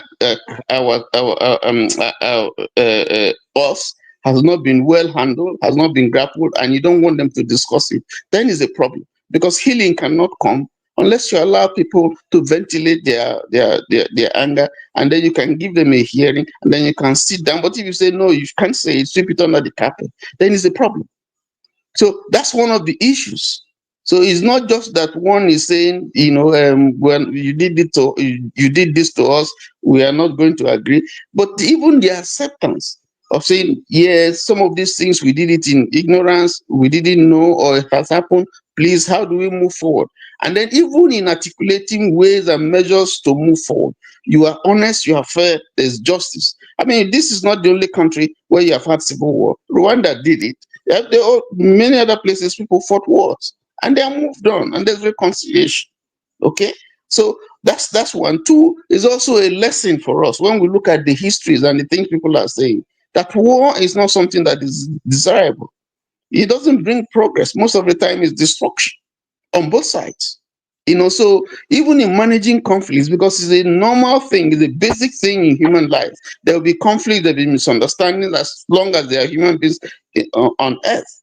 But we must find better ways and honest ways of dealing with these conflicts in a way that will be fairness, in a way that people can forgive, people can have closure, you know. But if you continue to rub this in someone's eye, you beat a child, you say you should not cry, you know, and you do it so it's so obvious to the person, and then you keep telling him and say, you know, you are a defeated people, you know, you don't merit anything, you can't be this. I mean, once I was listening, just pardon me for debating, we were talking a different thing, and somebody posted in this platform, Obi can never be president in this, and it has absolutely nothing to do with what we're discussing. What is the meaning of that? He's not qualified. He's not a Nigerian. Why would you say that he can never be? What kind? What? I mean, what kind of what is there? Does it mean that there are some people who must be and there are some people who must not be? What is the basis for that kind of statement? And then we call ourselves Nigeria. So these are some of the things that are aggravating, you know, and so, and if you say no, don't talk about it, don't discuss it, then we're missing the point, because these are some of the issues that are bringing the country down. If you say we shouldn't discuss religion, we shouldn't discuss ethnicity, you are missing the point, because ethnicity is also part of what is causing the problem here. The use of the abuse. That's what I'm saying, you know, because there are good things, you know, in diversity. You know, there are people who have used diversity, you know, for great things. There are people where religion is not an issue. When I talk Yeah. about So ethnicities, like I as a Fulani, I can relate yes. with what you're saying because I keep on getting reminders. Constantly, I was reminded that my people are the one that spoil this country. My people are invaders. My people are terrorists. My people can do not do this. And some people even went on to say in the last show that I don't deserve. Oh, Oh my I, God. I, I didn't do that. Didn't do that. KJ, can I say something? Yes. See, When if he comes in, that you have to let him speak. But I didn't when take I it. Okay. always, when I always, Maybe maybe he's Tony, listening. Maybe hold on. maybe just one more thing I just say, and I will yield. You know, my mother lived. She died at the age of 96, and I said in this platform that she speaks Yoruba. She speaks Hausa like she's. In fact, if my mother speaks Hausa to you, you think that she is an Hausa woman. My grandmother, my mother's mother, actually has a northern blood, and she looks like Fulani. And let me tell you something that I haven't said here. Let me say something that I haven't said here. You know, there were people from the north who used to come to visit my mom. They would come, they would visit my mom. See, in fact, when my mother died, one of them came. He didn't know my mother had passed away. I don't know them. I don't know them. I don't, but they will always come anytime they are around. They'll come and say, Mama, Mama, Mama. When this one was told that Mama had passed on, he was weeping. They would come, they would bring things from Mama. Mama will, give them water, give them food, and so on and so forth, and on. And I didn't mention that in the period when we were struggling, when my father had been killed, one of the ways by which my mother survived, apart from the help from the church, who taught her how to raise chicken, raise rabbits, and gave her opportunity because she was a former teacher to teach. There was somebody, an awesome man in my town. There's a place they call Cable Point, where you have people who live from the north, from the middle belt, and non-indigens, just like Sabo. You have Sabongeri, so that's where they stay. Some of them were born there. They speak Igbo like Igbo people. And there's this guy called Alaji Halilu. He would have died. My mother went to him and said, listen, this is what has happened to me. I'm trying to do something to raise my children and some other dependent relatives that are with me. So they rear cattle. And cattle for us, we use cattle for burial. We use it also for title taking and so on. So it's in hot demand. It's something that is in demand. So that's what they do. So Alhaji Halilu now said, okay, he was the head. He was the head at the time. Every cattle that is killed, they will give my mother the head, and they will give my mother the 4 legs. She should go take it, go and sell. After she's finished selling, she should bring their money and then so my mother was doing that and brought a lot of people just to help, because it was a period of war and there was really not much to do. So I say that to say that it's not a question of Igbo versus Hausa or Igbo versus Fulani. But in dealing with the issue that you raised, Paulo, you must relate it within context. It's important that you relate this thing within context. Okay? And so that's all I would say. There's a context which we are not discussing now, but there's a context that you have to relate it to. And that's a different issue from what we're discussing now. I don't know if I answered your question. Okay. Yeah, let him no, hold on. Okay, let Paulo. Yeah, sorry. The why I ask is that there is very terrible rhetoric on various platforms in Hausa language that they're saying, okay, these Fulanis are invaders, we are going to expel them, we are going to do this, we are going to do that. I think that's the build-up that was happening before Biafra. So if I can learn from what you guys have witnessed, maybe the build-up, and I can spot the red flags, probably there is something I can do. And then why I still join is that since it is about reconciliation, I think my background in guidance and counseling and psychology, and then language service provider, learning all about not only the tribes, including the dialect, the accent, and whatever. That's why I am asking this. If we learn from this and it is terrible, then what is happening now? How do we come about it? Because if there is a war that broke out between the Hausas and the Fulanis or other tribe, it is not only the northern part of the country that will be affected, it will be the entire nation that will be affected. That's what I'm saying. And I'm saying at the basic level, all of us are almost nice to each other. It is when we get to a certain point, maybe the tribal sentiment will start kicking in, and then making sweeping statement in a public platform like this, like all Muslim, wherever you find them, this is what they want. Like all Fulanis, wherever you find them, this is what they want. You cannot paint the entire people that practice certain religion with the same brush, or a tribe with the same brush. No matter how terrible they are, there are other people that are still good, that you can still talk to, that you can still have business with, that you can still coexist with. Oh, my point is, okay, this is what happened, and then we are reminding ourselves, if we don't take care of these signs that we are seeing now, it may lead to this. We have to find a way of addressing it before it gets out of hand, right? That's the main summary of it. That's okay. Thank you. You have answered my question. Thank you. Thank you. Thank you, Ovie. Now, I think Nigeria was 65 years or 60 something years. We don't pass age when we talk about it's not about individual, it's not about no. Every individual human being have two things, power to do two things, good and bad. Every one human being that is alive, that is breathing, has the ability to do good and bad. So it has never been about an individual. It's about ideology. Why they say, oh, why this rhetoric? Why all these things that they accuse all this? No, even up to today, people see the believe in Biafra and Igbo people now cause civil war. But that is by the way.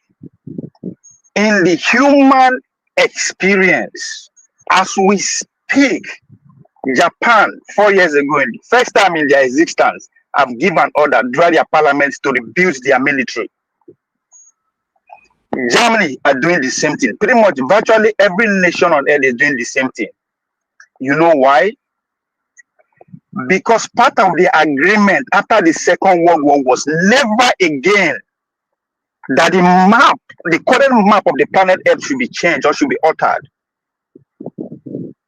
So when the invasion of Ukraine started by the Russian, that is a trigger.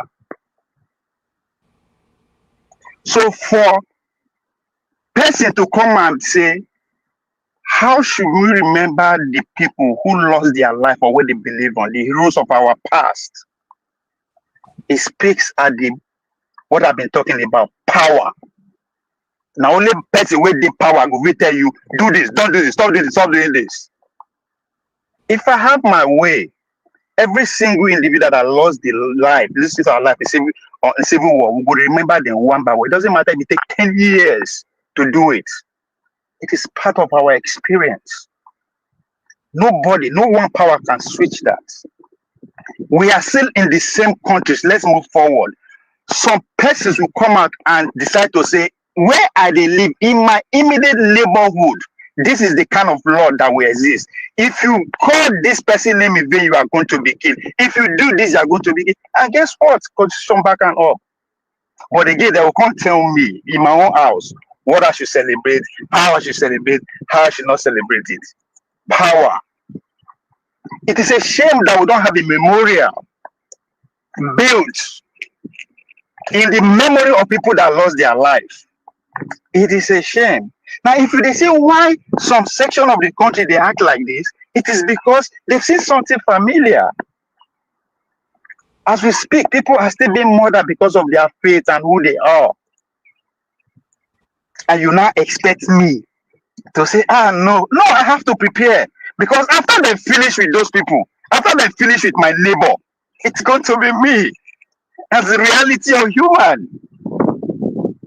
They just finished celebrate 80 years of Second World War. We are human beings. You cannot tell me how to feel. Again, because I lost. So we education, big carrots go everywhere we go, civilization. No, at the end of the day, you go hungry, you go chop, you go shit, you go match grand. So it doesn't matter one individual as oh so no, it is not about individual, it's now embedded in system. That's why the power is so fractionized the way it is in Nigeria, because it's not it's now a systematic thing. And as I said before, I don't hold anybody against strategy of survival. I can't. But I damn well for somebody to come tell me how I should change my survival. It not gonna happen. What am I living for? What is the point of living if I cannot exercise what God has given me to do? I go, if I won't go like this, I say, wait till that person go think. Oh, I want shit for front of my house. That person for the other side go say the shit go the smell. Oh. What is the point of living? So it's not about what to do me individual as a person. I go forget that. Yeah, it's not about that. For God's sake, it's 50 years. People who have the experience are just. I said we are just getting started. Information way for a day. We are just getting started. It is not individual. Talking about again, the person for not no. I'm from my family. I go say I'm in Nigeria. My niece, one na Chibuzo, one na Ali, one na Olu. My brother's kids.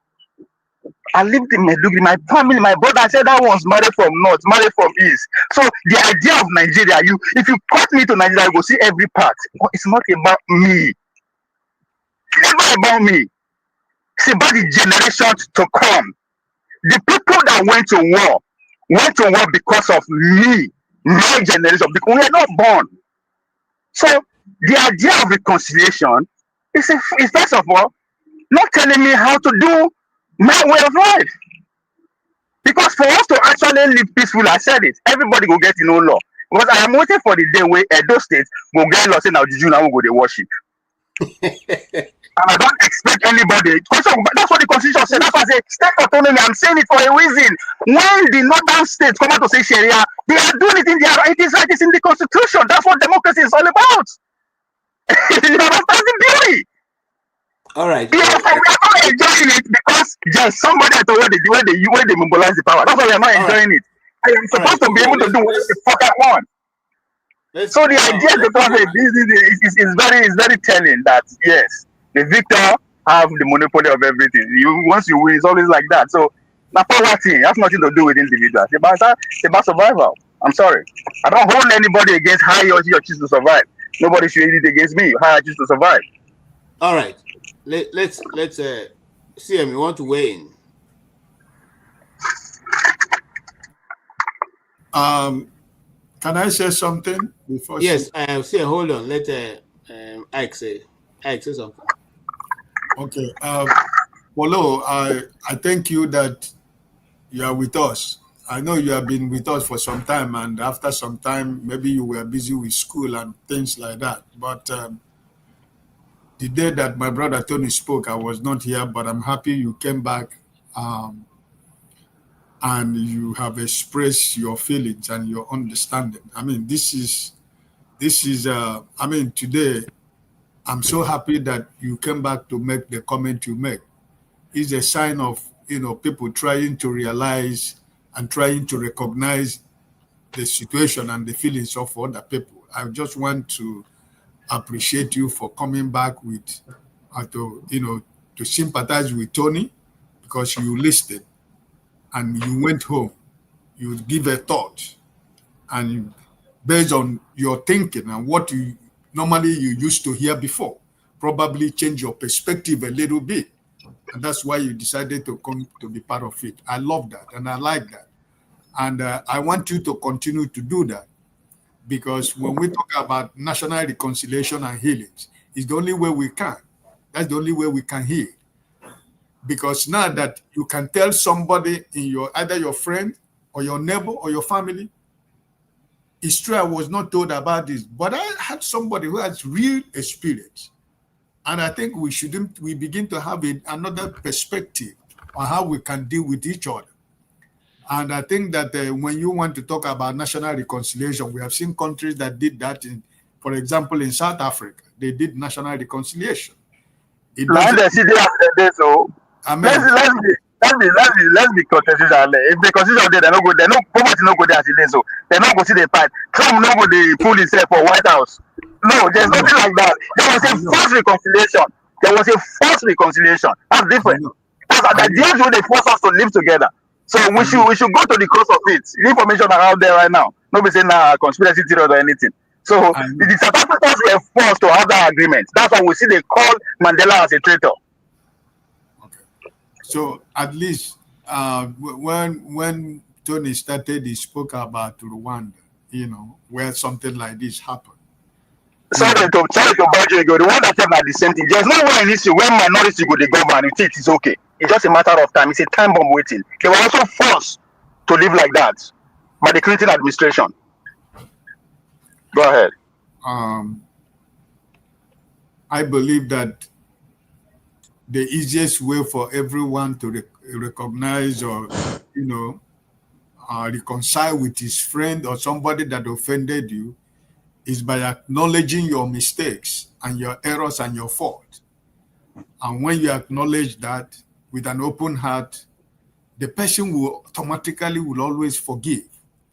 And the only way you can forgive, for example, if you do something to me I didn't like, if I keep it in my heart and you still thinking we are friends, but I'm hurting, and probably in my heart I don't like you anymore. But I think that the best reconciliation that I can give you is to call you and tell you, Polo, 2 weeks ago, the other thing you did, I didn't like it, And it is your response and your reaction and you realizing, okay, probably I made a mistake. That is the only weapon that can bring back that friendship and bring that cementation of one love together. By the time you say, okay, Ike, I did not remember, I didn't think it this way, but now that you come back to me, I can realize that I made a mistake. Sorry. There is nothing that is greater than I am sorry. That is the greatest weapon that we have as human beings. The power to say, listen, I'm sorry for what I did. And it is the hardest thing for people to do. And it's because of ego. Human beings has this ego of, I cannot tell you, I cannot say it. What are you going to do to me? Do what you think you can do. That's why we see, my brother Polo, that's why you see we have problem everywhere. But I tell you that the greatest weapon God has given to man is to say, listen, I'm sorry. I recognize what I did and I think it was wrong, but please find a place in your heart to forgive me. And that's the way we move on.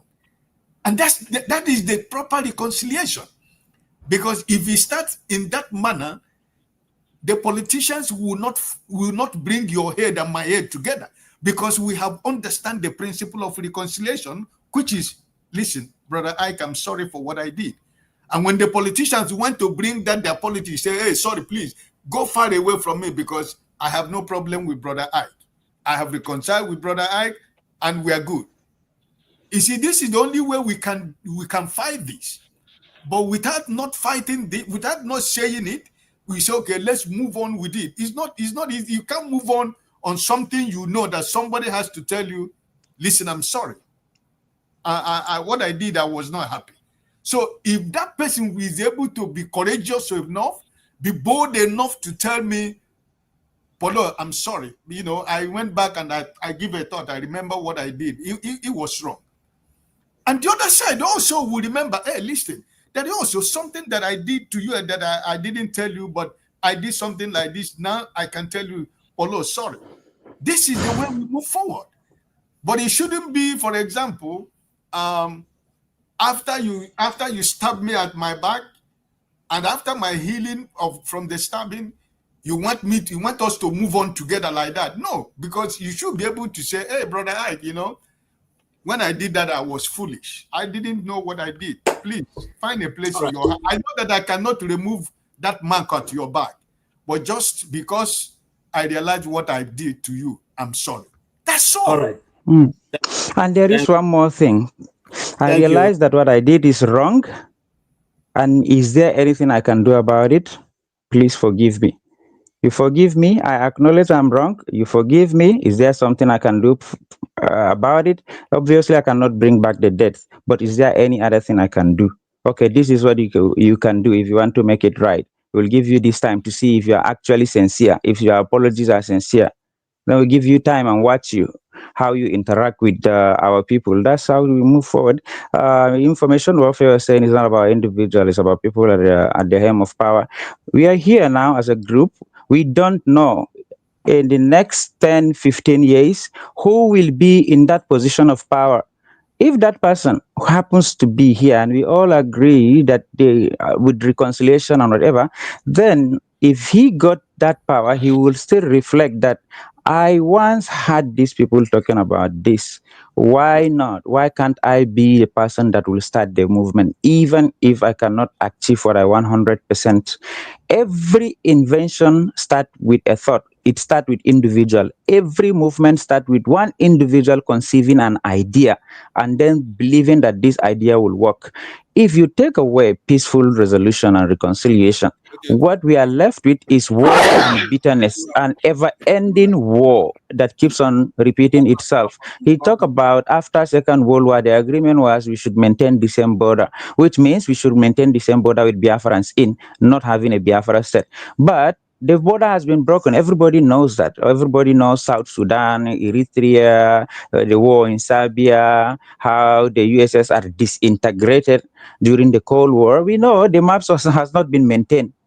And telling me that it's like you telling me if I'm in the government and I'm making laws to tell me that, okay, you don't get to decide what I put in my mouth or my nose. I can go and get the cocaine and sniff it.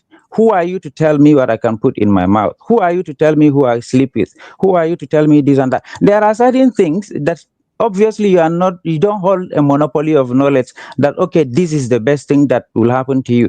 If you follow certain religion, you know there are people ahead of you that can guide you, that can tell you, hey, what you're doing is wrong. This is how it is done.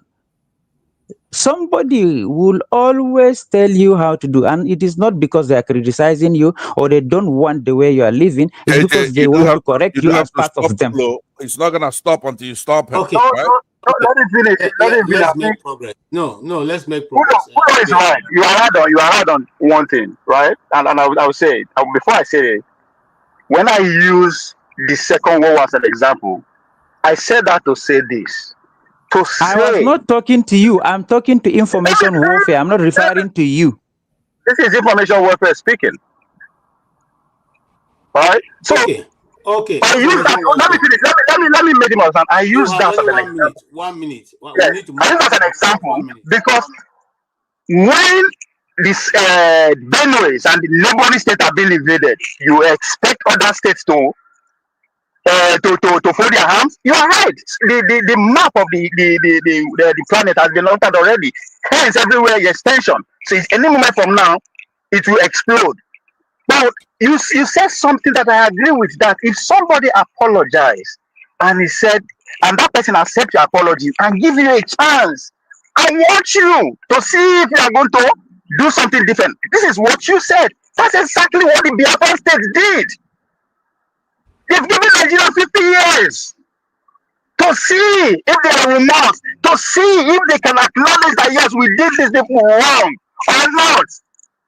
They haven't confessed already, but still, the Biafrans were forced to accept defeat, humility, and still coexist.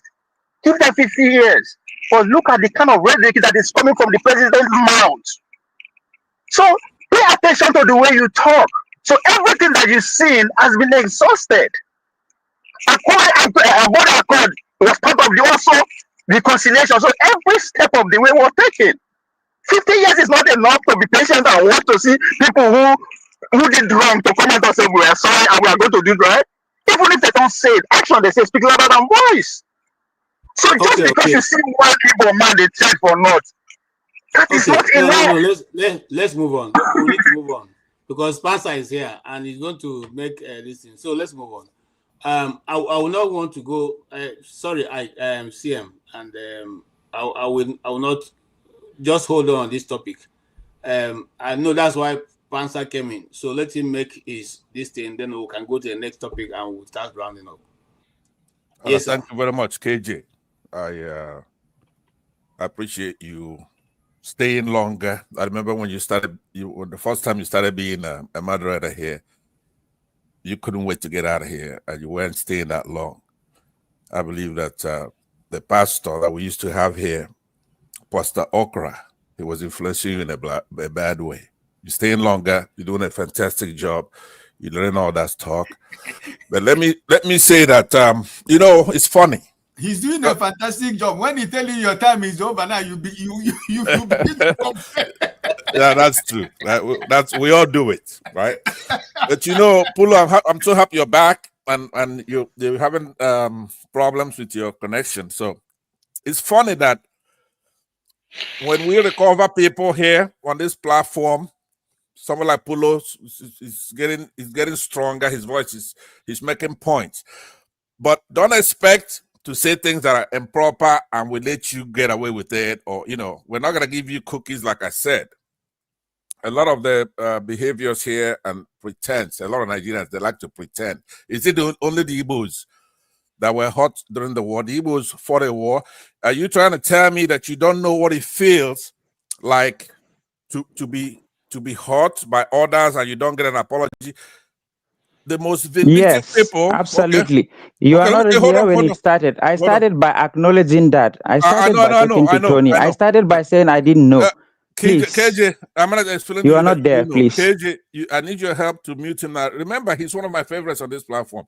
But I'm not going to let him play any games, right? I'm gonna stay with him on this. But to be fair to him, I'm gonna be fair. Let me give you examples. That's where I'm gonna do it. Now, will you relax, please? Pulo, I want you to listen to me. I want you to hear me very well. I believe that one of the problems you have with me is that I don't think you understand what I'm saying. You don't hear me audibly. I believe that's what the problem is. Not that you don't understand English, but audibly you don't hear me very well because there's a connection issue. Now listen to this. There's no connection issue, and I'm not the one that's doing the interruption when other people are talking. I'm well behaved in this platform. I mean, this guy is literally interrupting me while he's denying that he's not the one doing the interrupting. You're interrupting me now. So hold on. Yeah, a tit for tat. See? I feel like maybe this is the new policy. You have to interrupt people at any point. No. A tit for tat. That's actually what I was going to talk about. The most vindictive people in the world are Muslims. Right? Tit for tat. An eye for an eye. You just said a tit for tat. Not us. Yeah, it's straight from the Bible, the language that you understand best. I need to mirror what I'm done. I'm going to give you an example. During that war, Nigerian soldiers who are Igbos, they went and they whacked the Sardauna of Sokoto, who himself has a big mouth. But it's the Nigerian soldiers who are Igbos that did that act. It has nothing to do with the hoi polloi of the Igbos who are in the north doing their business, who are in the southeast, who are in the southwest. They are not soldiers. They're not in the army. Igbo soldiers with Yoruba soldiers, with northern soldiers, just soldiers, the boys. They went and they whacked that big mouth Sardauna, right? But you had that feeling, not only him, that others was the one in the other one in the southeast. I mean northeast, right? What's the name of the CM? What is the name of Abubakar? Right? Tafawa Balewa, right? So they killed people like that, Akintoye, on all those. You've been carrying that venom, vindictiveness, wickedness against the Igbos, who are your fellow citizens, who had nothing whatsoever to do with that. These are people doing business in the north. You killed a lot of people. And you've continued to do a lot of coups after that. You did what you call the counter coup. You killed a lot of Igbos. You killed an Igbo head of state. And it still hurts you to today that your Sardauna was killed. You have to know, Pulo, in our own. Well, there is no Sardauna memoriam. The last time I checked, a date to remember his death. We're not talking. Don't move the goalpost. What I'm saying is that the only reason why I'm making the point is that you do know what it is to be aggrieved without apology, without this and without all that. I was not alive when it happened. I don't know. I understand. Hold on. Believe it or not, as old as Sophia looks, he wasn't alive then. Even KJ wasn't alive then. You're not the only one who's not alive then. You have to, but I don't want to waste a lot of my time trying to lecture you or condescend on you. Sorry, the point is that, listen, let me cut it short for you. The point is, I don't know. I asked Tony about it. I heard you. There are people, I have not been taught a different way. So you have your own version of the story. I have my own version of the story. The version I hear, I don't want to use it any longer when I had Tony giving a real life experience. Pastor, hold on. Mute him. Let me tell you, Pulo, I told you I'm a fair guy. Hold on. What do you? Let us be fair. Let us be fair. If you ask him something and you make I did not ask him. Also no, I did not. I've heard him. Can be heard. Listen to me. Talking about it, he has to respond. When you say you, who are you talking to? Just wait. Use your time to respond. Just wait. Let him finish so that you use your time to respond. Finish. Okay, Polo, don't worry. I'll give you your time. KJ, you're spoiling these Northerners, right? I told. It's only me also. I'm not listen, you're a moderator, but let me tell you something. KJ, you have to moderate this thing. We have gone past this stage. You have to moderate this thing. Let me land here. Right? We have gone past this thing. Let's not whip up primordial sentiment. We've gone past this thing. Tony, you don't determine when primordial sentiments. Brother Pansa, please, I want to say something, please. I don't want you to use the same language you just use now. Some brother from the north. Let's stop that politics. We have gone past that. We have not. Let's just talk about what we're talking about. No, hold on. I respect you. You're a fair guy here, and you're my brother. Trust me. I'm happy that you listen. But listen to me. We're not going to pass anything. Right? We're not going to pass anything. When we go past it, I'll tell you. What Pulo appreciates is the truth. He doesn't want any of these whatever you call it, sentiment stuff. He's a hardcore. And he's come here, and I give him credit for having a discussion from the heart. And he's a big boy; he could handle it. We're not going to pass anything. A lot of our people were killed there in that country, and here's what makes a big difference. By the way, when people are here talking, I see a lot of you talking as if we are victims. No, we are people who could take over the country, like Pulo's people, who could capture your people, who could take you over. We're that big. But the problem is that it takes a lot to get a nation to that kind of state, right? The coalition that fought the war, you don't have that anymore because your people have been going over there, killing people all over the country, right? So when you come here, don't feel sorry for us because it's actually, we want you to grow and get some sense up there. Go to school. Don't kill your neighbors. Because even if you make peace with me from the southeast and you go to Benue and you're killing people over there, that's enough to provoke me to do something about it. So you can shake your head all you want, and these people here could be spoiling you. I have to tell you the truth. If your people don't behave soon, we're gonna come over there and do the right thing there. We can. That's the difference. All right, I need to stop you. Let me land.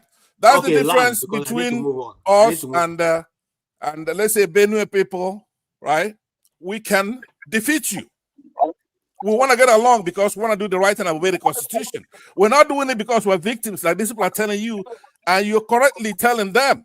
And I want to tell you that your people are the ones who feel more victimized than everybody else because only one guy was killed. They say the Sadwana or something. But in our case, we have millions of people killed.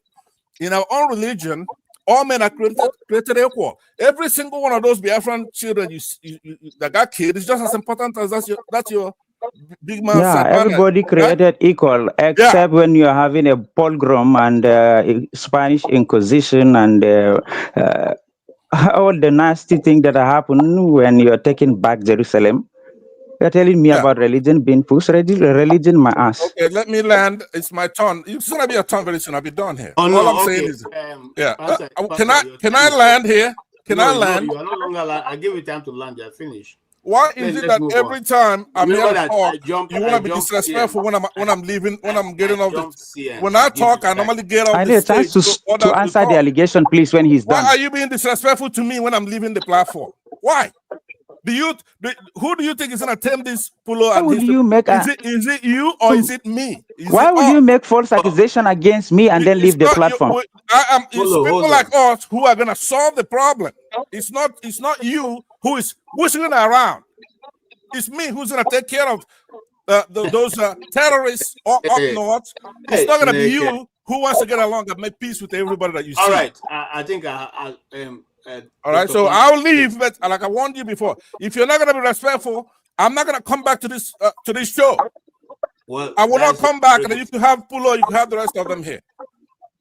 A lot of our people got killed, so you're going to get on this platform. You see, a classic case of telling people what to do. He is on one side trying to say he cannot take a lecture from another person telling him what to do. On the other hand, he wants this particular platform that he doesn't own to decide who get to say what.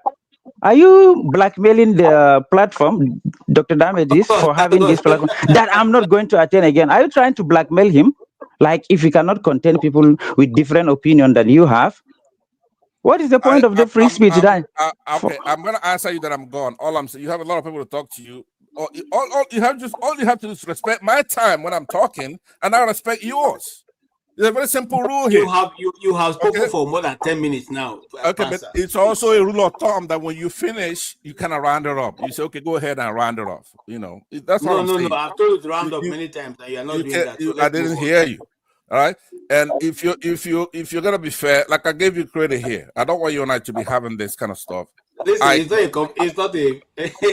doesn't like it. Let me say hello to Dr. CM here, Tony, my brother here. Information that we call over here.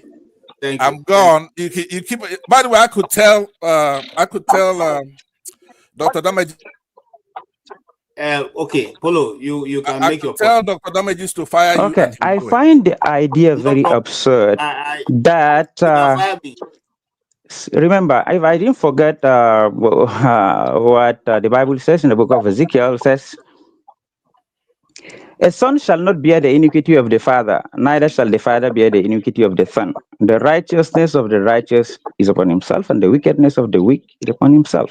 So, if I was not born when all those stuff happened, why would you hold me responsible for what I did not do and I do not know? And when you told me this is what happened, this is what my people did to you, I said, well, that's a very terrible thing. I acknowledge it. How will you say that, oh, despite first, if you have been consistent with what I said, before I even start, I acknowledge that I was not taught anything about Biafra. And I heard this guy talking about Biafra, and it gets me emotional, which makes me want to learn more about what happened during Biafra from people that are very calm, that can present it in a way that I will understand. Because I also see the person that is saying he is very well behaved, will not interrupt, is starting to interrupt again. Just leave the platform if you want to leave. If you don't want to hear the response, you are free to go. What I'm saying, if you are going to be stuck with people like this person, that would not allow other person to make point, or they'll always keep on generalizing and making everyone look bad so that he will feel better about himself.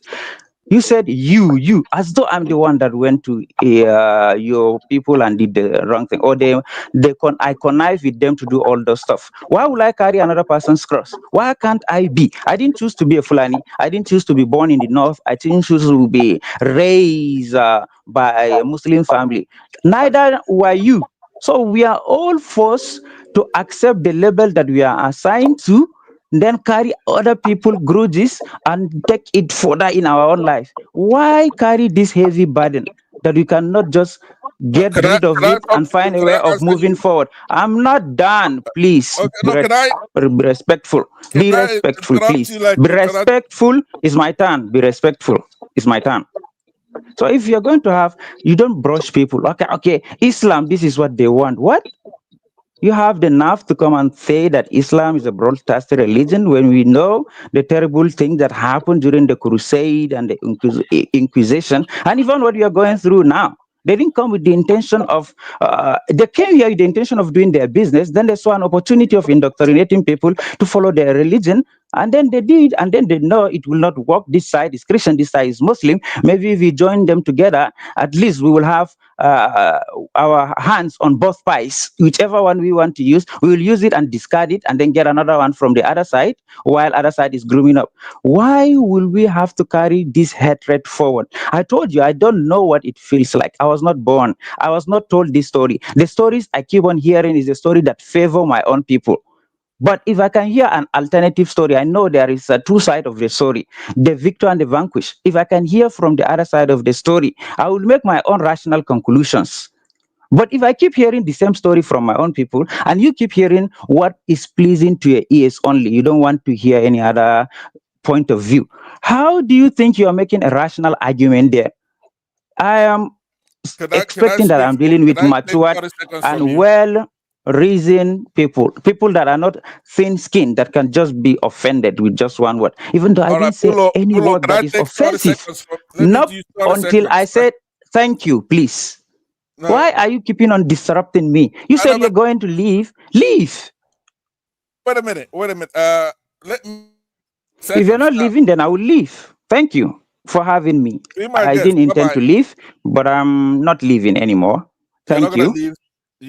You're gonna leave. Okay, Why don't you leave? Wait, please. KJ, Let me weigh in KJ, on I'm gonna this. deal with you, right? I've not spoken for a long time. Because Please. it's your All right, Sam, go ahead. Okay. Actually, I won't say I did not. I understand what Paulo has said. Paulo, to be honest with you, I've encountered you here maybe once, twice, or three in the past. But see, the basis of moving forward is for somebody to say, like what you said now. I mean, it can be anybody. You weren't born then. You weren't directly responsible. Probably like from your confession, you haven't read so much about it, you don't know. That's fair enough. To me, today is even a better day to start. You see, in human interaction, I always like to say one thing. I have not for once, refused people even the opportunity to plead ignorance on what they don't know. That is my my starting point. I do not know everything. I try as much as possible to find out. What we are saying is we must, let me say, on what everybody should agree on. Nigeria as a country, if we want to take the history of Nigeria, say from 1914 or when they said the amalgamation started, to the present day, the most important milestone, there are many, but the most important is that tragic event of 1967 to 1970. There's no, anybody can acknowledge that is the most tragic event Nigeria have had. We've had flooding, we've had what is it called? We've had flooding, we've had an election that was annulled, people were running helter skelter. We've had, I mean, so much, but this is the most important because it have to people lives were lost, not one, not two, but in millions. What to some of us pains us most? Paulo, if me and you we have a disagreement and we are quarreling, and somebody somewhere say, Paulo and CM, can you people come here and settle whatever it is as a brother? The day you, Paulo, will say, I'm going, I will be there, it means you want peace. Because you can say, I'm not coming. But if you say, look, where it is, okay, on so I'm coming.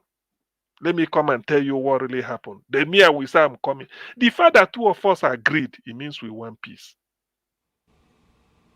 See, every war is avoidable. What is particularly painful about Nigerian own is that, let's say, if we start to count people that died or all these things, it cannot be equal. One side will lose more than the other. But let's leave that.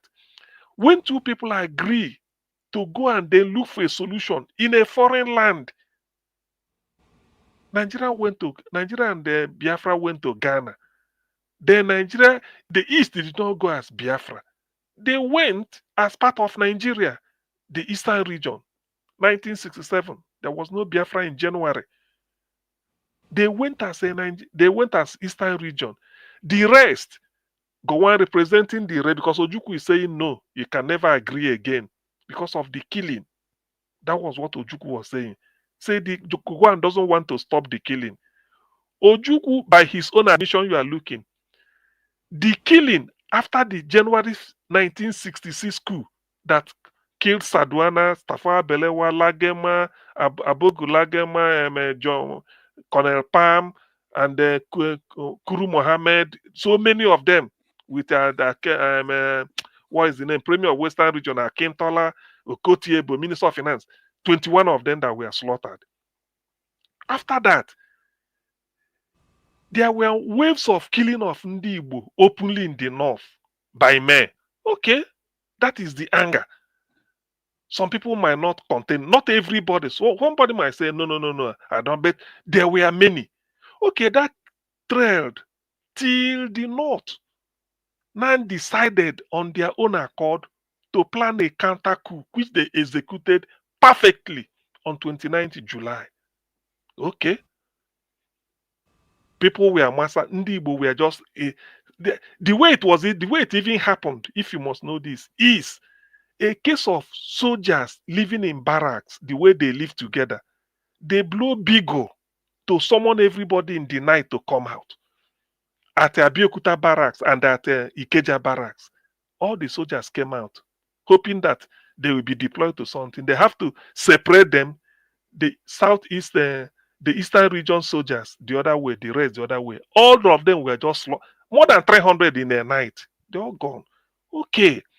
These are still part of the tragic events. People, because some people, you may think that if you slap me once, I will be content with slapping you twice. You don't know that I may be content that every day I will continue to slap you for the next 50 years because of that one. That's okay. Then Ojukwu now called, say, Gowon, you've taken over, intervene. Gowon agreed. Of course, when they were slaughtering Ndigbo in the north, you can't slaughter everybody, even if only two escape, came back to the east. By August, 1st of August, Gowon has become the head of state. Ojukwu was now saying, Gowon, you should halt everything. Gowon, of course, made a broadcast that this thing should stop. Ojukwu now told Ndigbo, since you came back, go back. Gowon has assured me, he has assured the nation that the killing has stopped. We want now to start to find a peaceful way. Some Igbo people said they are not going because of what they saw. Ojukwu said, no, you have to go. Those that left by that August, not knowing that September, they started another wave of pogrom. They never came back. I'm sorry. They never came back. According to Ojukwu in his interview, though he regrets people that died, the greatest regret. Please, hold on. I know you're not trying to use this time here to talk about everything that happened before the Civil War, because I wanted us to talk about what these people are doing now, right? No, they're gonna hear. They've heard that stuff. The Yorubas have heard it. Let me just say I know, because you interrupt me sometimes. Let me just interrupt you for a minute. They've heard it ad nauseum. They're not listening to that. Nobody in that audience now or in Nigeria is listening to the history that you're recounting so beautifully. There are books that they won't read it, because that's not what the problem is. It's not like they don't know. So please, I'm asking you. You could summarize it. They've heard it. They don't give a damn about any other stuff you're talking about. They don't care. I'm laying a background. You see, I know, but we cannot be here forever while you lay this background to this Pulo, right? What I wanted to do, why I've come, is that I want to talk to Pulo, so that he can understand what we're talking about. All the history you're talking about, he's not listening to any other stuff. But I know you want to keep us here. Talk to the other people. 1 hour. I'm not interested. If it is because of me, please move forward. I don't want to listen to what he has to say. If you are addressing it to me, not the panel, no, I mean not the whole house, just 10 take it that whatever you say, I'm not going to take it. That's it. If that is what what's your intention, stop wasting other people's time. Don't waste their time on me. Can you conclude? Don't waste their time on me. CM was making sense, giving references, educating me more. Imagine what you will have from a chunk of a country that you claim you want to have peace with, having their primary school children sing, Ojukwu wanted to separate Nigeria, but Gawan said Nigeria must be one. Then it's on you. Don't let him be destructive here. Kick him out, son of a bitch. No. See, Okay. excuse me. Let me say this. See, why I have to say this, because sometimes you don't know who is listening. Not everybody knows it. I know what Panta is saying, but not everybody still does not. It still counts towards what I want to say. So when you now see this, because I'm trying to say that every war is avoidable. Now, in the end, we went to Aburi. From that Aburi, we came back. Now tell the people what we agreed on Aburi. Aburi was not go to, nobody was extracting anybody to pay me this or do this. Aburi now said, going forward, just like any people will now say in Nigeria today, going forward, what do we do? They said, okay, going forward is, Aburi is on the internet. I mean, Aburi, what was resolved? It will do this, do this, do this. Gowon came and then stopped everything. Rather, he went and started creating state. That is provoking. State creation was never discussed at Aburi. Never. It didn't come up. It was the 4 regions. The whole northern region should be the way it was when Sardauna was administering them. What we wanted was, going forward, every soldier, even then, you must know, if you want to know this, at independence, the number of officers are mainly Ndigbo. Igbos are highest in the number of, but even before the Civil War, Ojukwu was prepared to say, all Igbos, everybody go back to your region. We have the highest number. If you post them in the north, there are many, they are outnumbered. You post them in the west. But Ojukwu considered, said, look, let everybody, so that tension of everywhere, Igbo, or Yoruba, he said, let it die down. Yorubas, we are saying, since the July 29th coup, the whole of Ibadan garrison were populated by soldiers from the north. They want them to go. That is what Adeyinka Adebayo was saying at Aburi. Ojukwu said, yes, every soldier go back to your region to maintain, first of all, let the tension die down. It's not because Aburi was just a gentleman's agreement. That should have ended everything. If you go and read it, you find out that it didn't favor anybody. Rather, everybody were conceding. When they came back, the idea that Gowon stopped it, he said, why not implement it? You are still the head of state. Ojukwu is no longer doubting. He said, when you come back, you are the head of state. Implement it so that this tension will die down, because that fear of domination is there. Then how do you assure the north that you will still have soldiers from the south, like in Zogu, them being in the north? They are not happy with it. Usman Hassan Kassena wasn't happy. He said, okay, every soldier go back to your region. That way, so that when you now come to the north, you see that there are mainly northern regions in the northern troops in the barracks. You go to the west, the same thing. These are to bring peace. But Gowon missed the chance of the century. That's why all these things were painful. Now we went to war. Fast forward, we went to war, and then genocide was committed. After coming back in 1970, no victor, no vanquished, reconciliation, reconstruction, and rehabilitation, nothing was done. Rather, what we are now witnessing is, for 3 years, when they were fighting civil war, no school, there wasn't like writing school start. The first victim of the first victim of every war is the school, the churches, the mosque, the markets. They were destroyed. So Ndigbo were not going to school in the southeast at all. So when you now come back after 1970, nothing, somebody wouldn't tell you I wrote my school start 1969, 1967, 1968, 1970, nothing like that. So when we now came back, for us to rebuild, which you should have done, we are giving high cutoff mark. I mean, all these things are painful. This is why I'm trying to say that you said that's what they call psychology. So these people are now saying, we should be the people you should be able to implement certain things to compensate us for what we lost. Rather, you are even making life difficult for us. So that is the background I'm laying, and that is why the anger persists today, and that is what is fueling. 1966 to 67 Biafra was because of inability of Aburi to be implemented and pogrom. That is different. The Biafra agitation of today of Nnamdi Kanu is the injustice we are seeing today in Nigeria. That's all. Yeah, so what I just want to say, I appreciate the way you present your argument. You have facts, you have names, you have dates, you have everything. You are not just saying it. You are backing it up with a source. Imagine you change my mind. Imagine the number of people's mind that will be changed if they actually hear you and Tony and the rest of your kind. Imagine the number of people from the north who will change their mind, who will be more sympathetic towards the Igbo cause. When I was growing up as a Fulani boy, what I was told is that Igbos are eating people. I should not go near any Igbo person. In primary school, the song we were taught is like, Ojuku wanted to separate Nigeria, but Gawan say Nigeria must be one. So we grew up with that mentality. Igbos are eating people and this one. So I was telling the other guy that just left angrily, I was telling him that this is what I grew up hearing and seeing. So to come to the platform and hear Tony telling me a different version of it, I didn't counter and I didn't say anything like, okay, Tony, you're lying, that's not how it happened, and then present my case as I heard it from my elders. I didn't say that. I just listened and I reflected. There is a cognitive dissonance going on in my head. On the one hand, this is what I grew up hearing. On the other hand, this is the fact that I see one person only changing my mind. If you can educate a lot, a hell number of people, especially from the north, to actually know, if you're trying to talk about reconciliation, it has happened. We have tried that. If you are trying to talk about this, well, go back to this date. We have tried that. What else do you want us to do?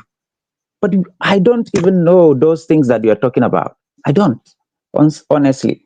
If you can present it that way, imagine the number of people that will change their mind. Imagine, even if the rock politicians are getting older, as time goes on, it is the younger people that will take over definitely by nature.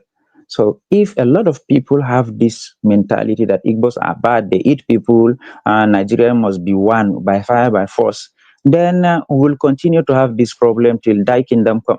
But since we are having this conversation, it starts from one person. I will tell my friends, hey, these guys, this is not what happened. If they are talking, I will correct them. And then maybe they will change their mind too. Once they hold a position of power, probably they will think that, okay, Pullo, you are the one that talk to these people. You know them better than we do. Go and negotiate with them. Go and get a better deal for us. Let's see what will happen. Fine. But if I can come here and face antagonism based on my identity, based on my race, based on my religion, and based on the region I came from, why would I come back the next time? You will just be having people of the same opinion attending the same event every time and every day. You are not getting any foreign opinion that is contrary to your own, that you are not comfortable hearing. But if it is wrong and you know it is wrong, you can back it up with fact, just as CM has done. If I make any statement that is wrong historically, he can fact check me in real time. He can tell me, oh brother, you're wrong. This is what happened. But we are just coming here driven by our emotions and tribal instinct, then we start saying something that is, well, it's not correct. Thank you. Thank you so much. Thank you. I think we have exhausted. We have done more than 1 hour, 1 hour, 9 minutes extra. I just wanted to give Polo that opportunity to respond and CM. I will just do one minute of closing remark. We'll have other topic, but we're out of time. So Tony, your 1 minute starts now. Thank you, KJ. Very, very, very emotive. Very. Let me say thank you to Polo. Thank you so much. Thank you for coming. I think we're making progress. I like what you said. And I think thank you, CM. Thank you, Ike, and every other person that has been here. I think what we're looking for while we're interrogating the past is to chart a pathway for the future, because that's and the present and the future. That's what standing before us now.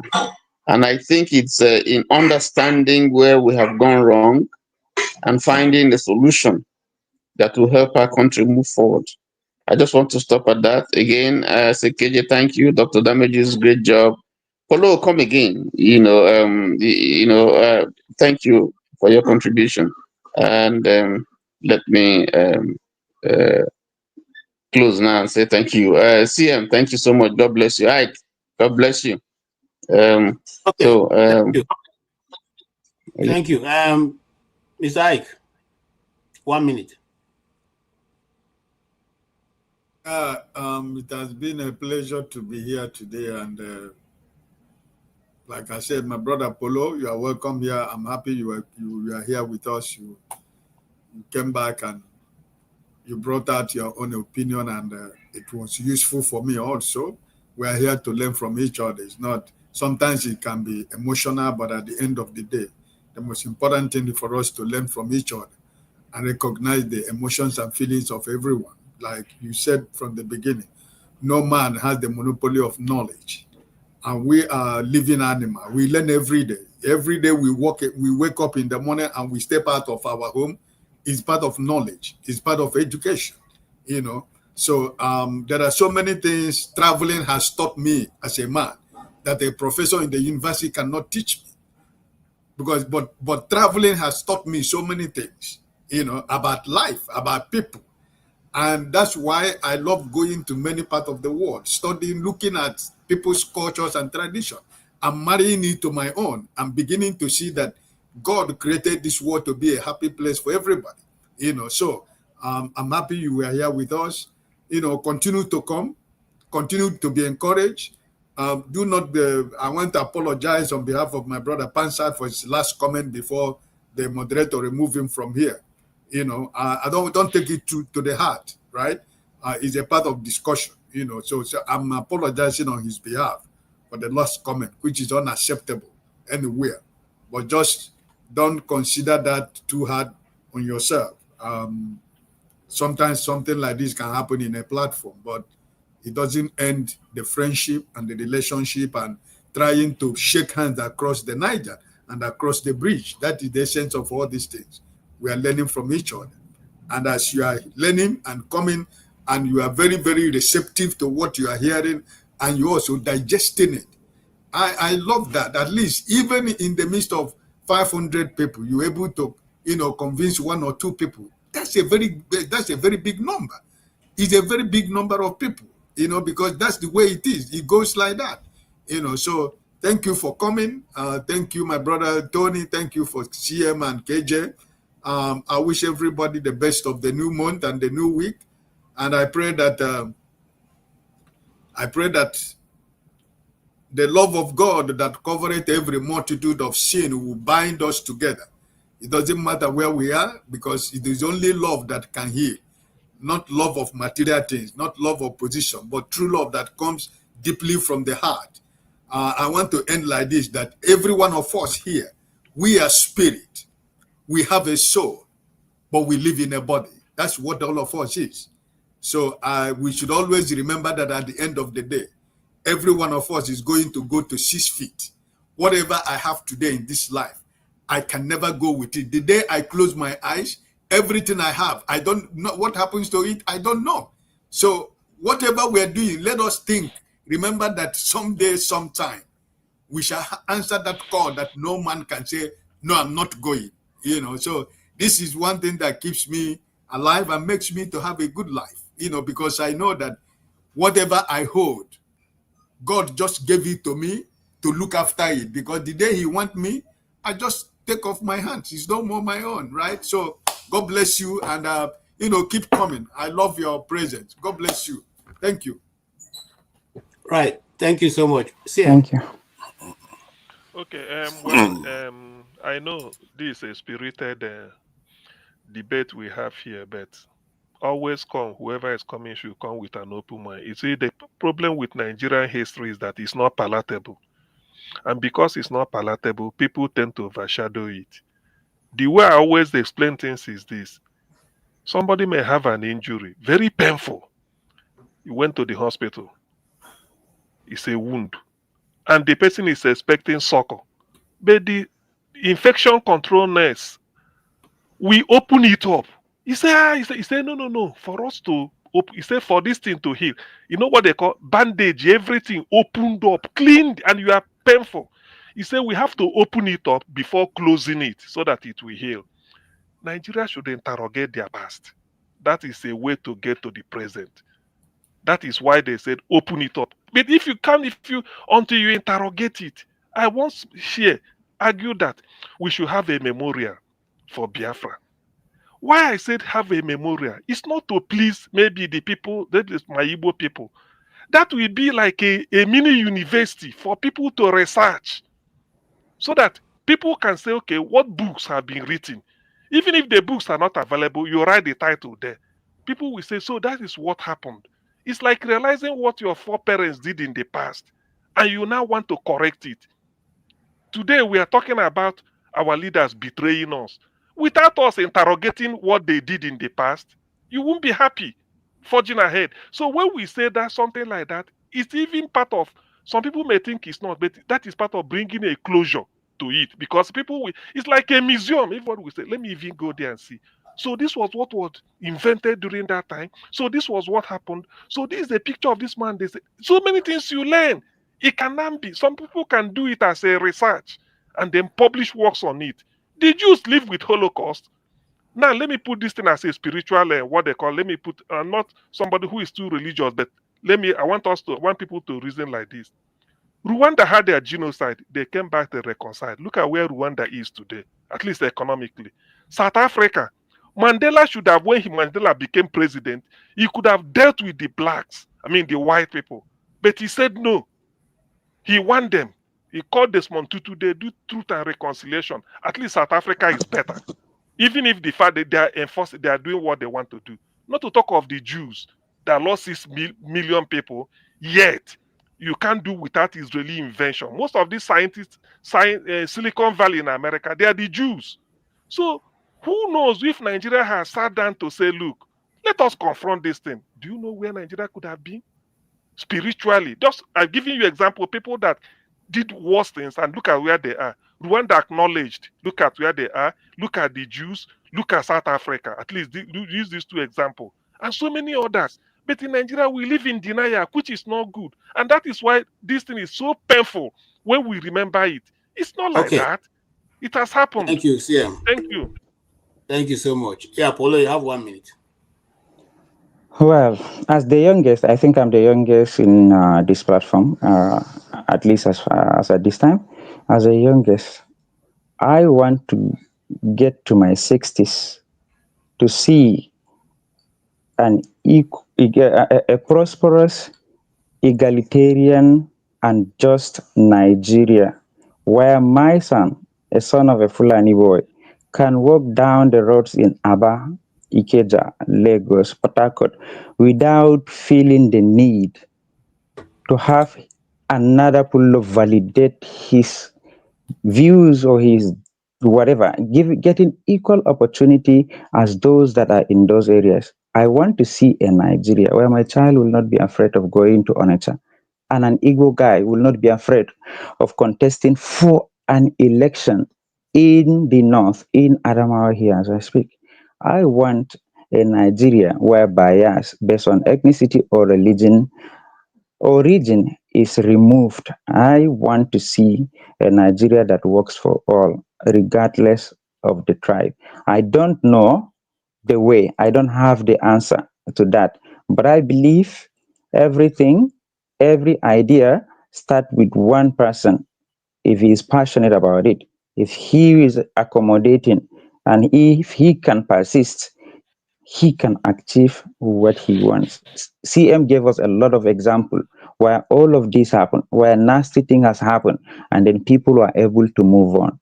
I am very optimistic that one day Nigeria too should look back at what happened, correct it, adjust the present, and prepare for a better future that I see. Thank you.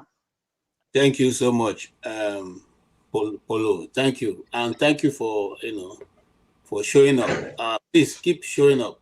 We are not here to listen to ourselves. We're here to listen to every view. And like I always say at the beginning of every program, everyone's view is welcome. There's nobody that has monopoly of knowledge, and nobody knows better than the other person. There's always something to learn, even from a foolish man. A man once told us of how a madman told him how he saved his life. If he didn't listen to that madman in the street, he probably would have fallen into the trap the madman was showing him, that people were waiting to wale him. So sometimes let's just put our ivory tower caps aside and listen to laymen in the street. When I was doing theater, I did theater, my first degree, design. My prof, Professor Emma Ewa, who is in the University of Jos, was visiting. And when we were doing the design, when we finished, he goes to the gate and calls the gate man, who is not educated. Everywhere, he calls the gate man and tells him, oh boy, what did you see? Can you interpret what's on the design on the stage? And then one day I had to ask him, Prof, why are you always going to bring this gate man to come and interpret what we're doing? He said, because if the ordinary man cannot interpret it, what you are doing is rubbish.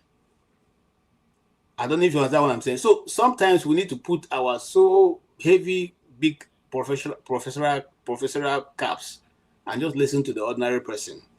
And we may probably, our lives will be better off for it.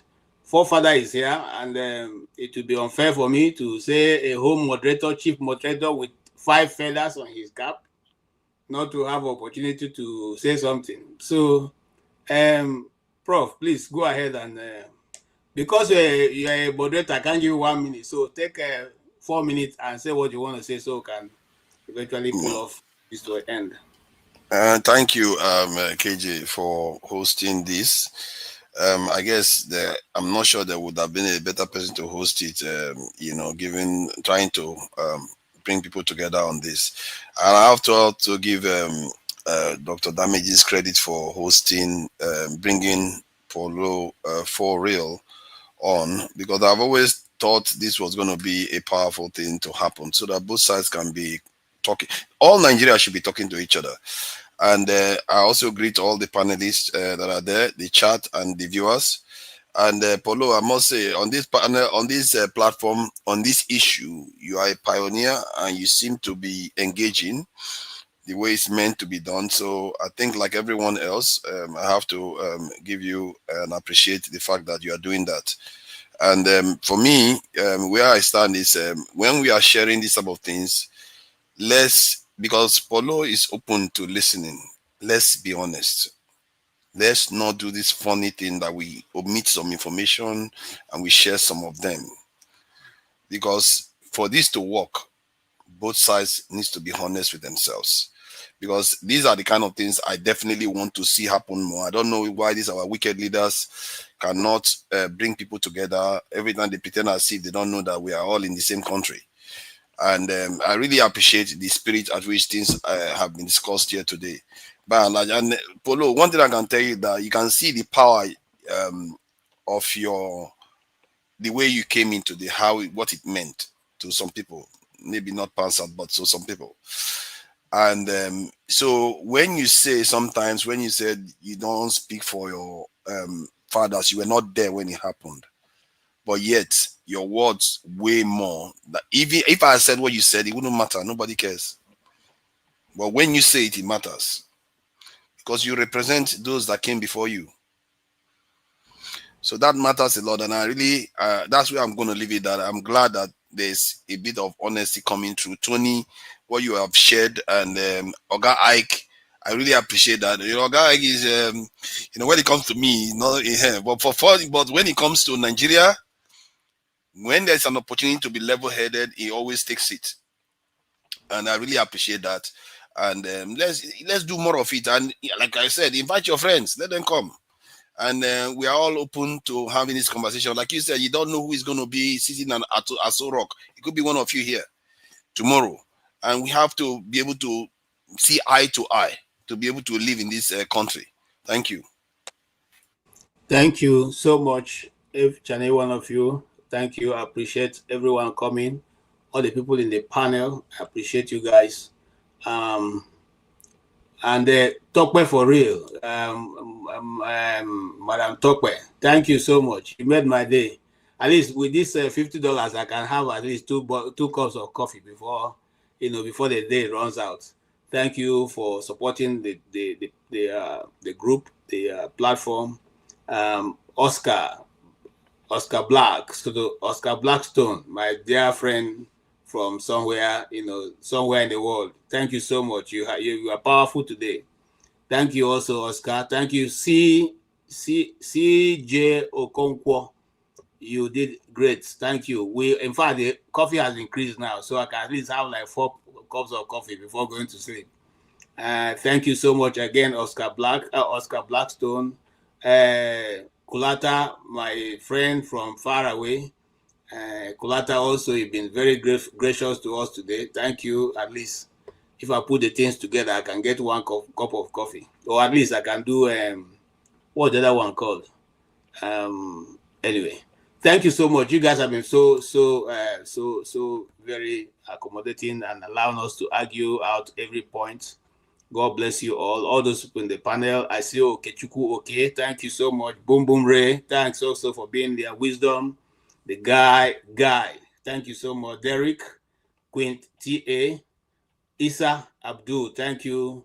Guy, thank you also. Wisdom again, Isa, and all the people. If whether I see your name or I don't see your name, just scrolling down.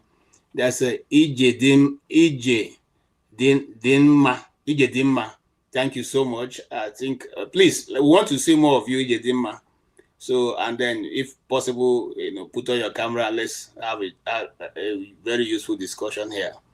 Thank you for all of you who made so much contribution. Those who started from the beginning and sat throughout. CM, thank you for coming. I know it's very late in your area, but you're still here. I really appreciate. We will try. You see, we are not able to bring this discussion to a reasonable conclusion, and that's because it's going to continuously be an ongoing discussion. One of the things I want to say on the part of Polo is this: that song he sang. Even me, yours truly, in primary school, I was taught that song. Ojuku wanted to scatter Nigeria. That's even the one we were taught. And go on say Nigeria must be one. I learned that song. Okay. And I was told that the Igbos are the most wickedest of people in this world. That's what I was taught in my primary school.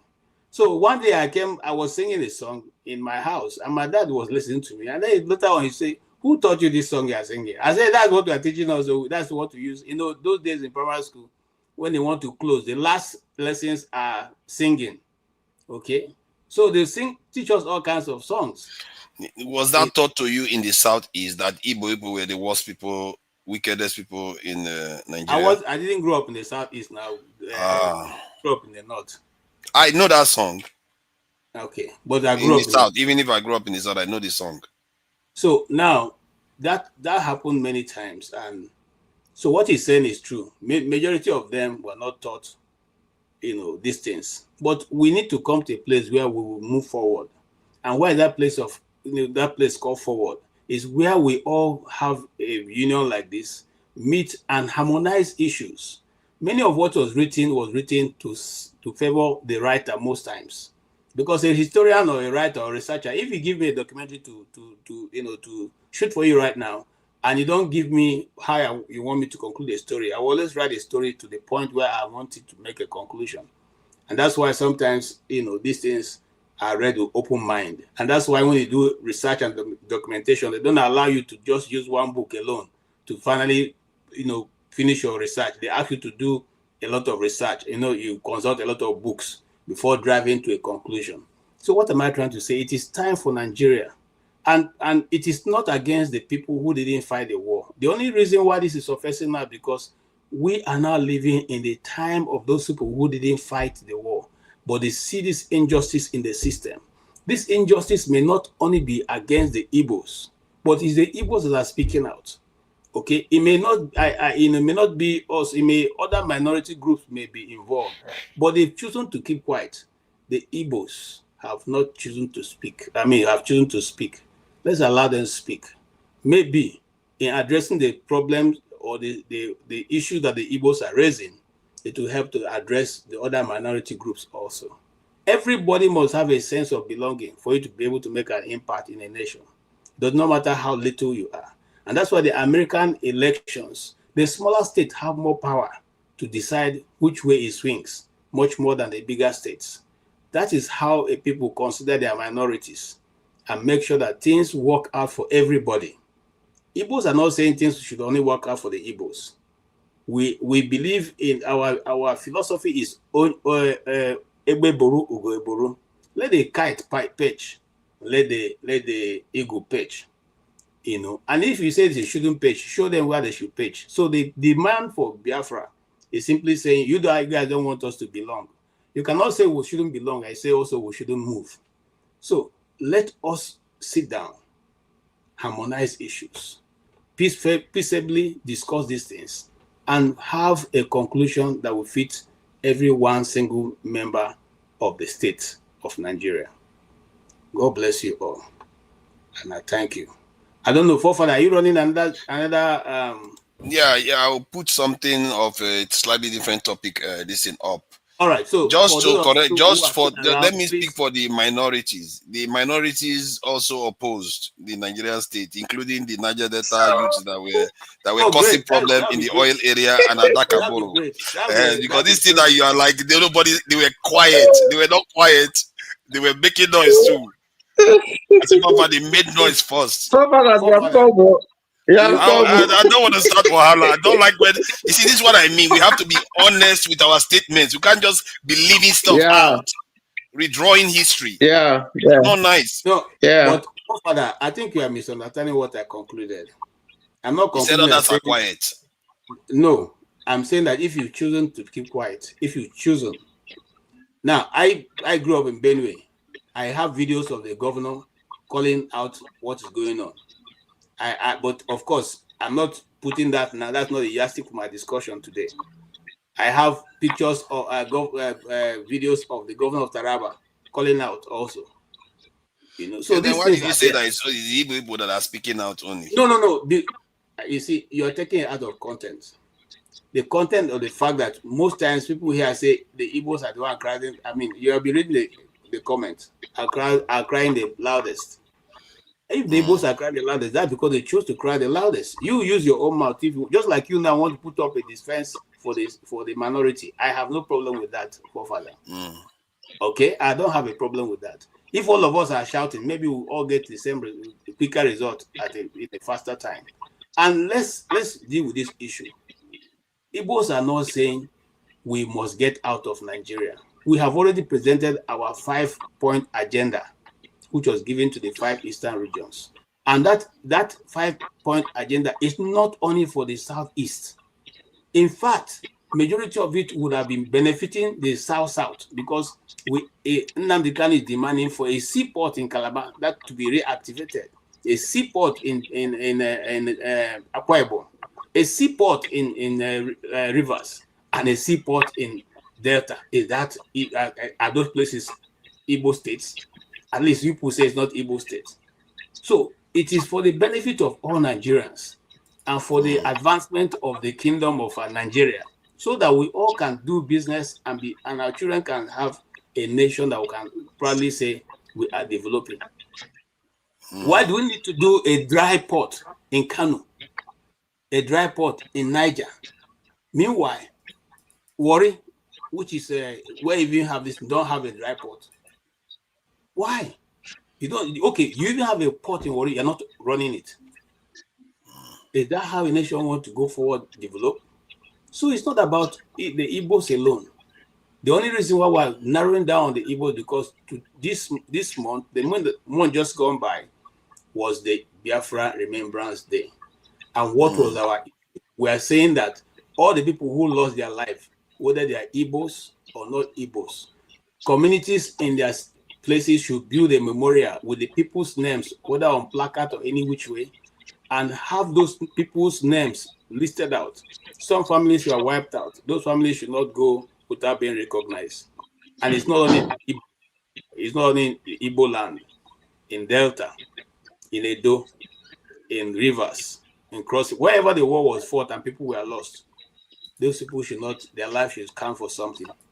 They should be part of the history of Nigeria. I cannot be thrown backwards. On that faithful note, I say thank you so much.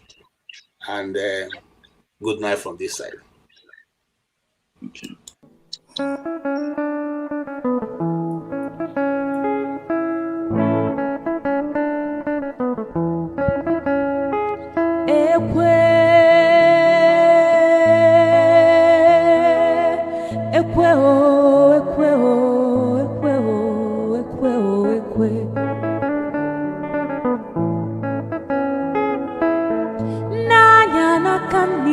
nekwekwe ka ọ na-abịa n'anya n'aka ekpe nekwekwe ka ọ na-abịa ebe m jelu ekweje gwanụ m ife m ga-eme ụmụ ụwa gbatanụ gwanụ m ife m ga-eme eji m gị ụgwọ eji m gị ụgwọ eji m gị ụgwọ eji m gị ụgwọ ekwe ekwe mgbadike ekwe ekwe mgbadike ekwe ekwe anọkwa mbe m ijelụbịa anọkwa mbe m ijelụbịa iwe bụ akpa ego wee bịa iwe dọkwasị m n'ụkwụ iwe na-ayọ m wee jụ iwe na-ebe akwa ị na-ebe akwa onye na-eti gị ekwe ekwe mgbadike ekwe onye ibe m na-ewe iwe nya biko wee gbuo ya ọsụkọsụ nwamkpi nya biko sugbuo ya onye ife m na-ewe iwe nya biko wee gbuo ya ọsụkọsụ nwamkpi nya biko sugbuo ya selense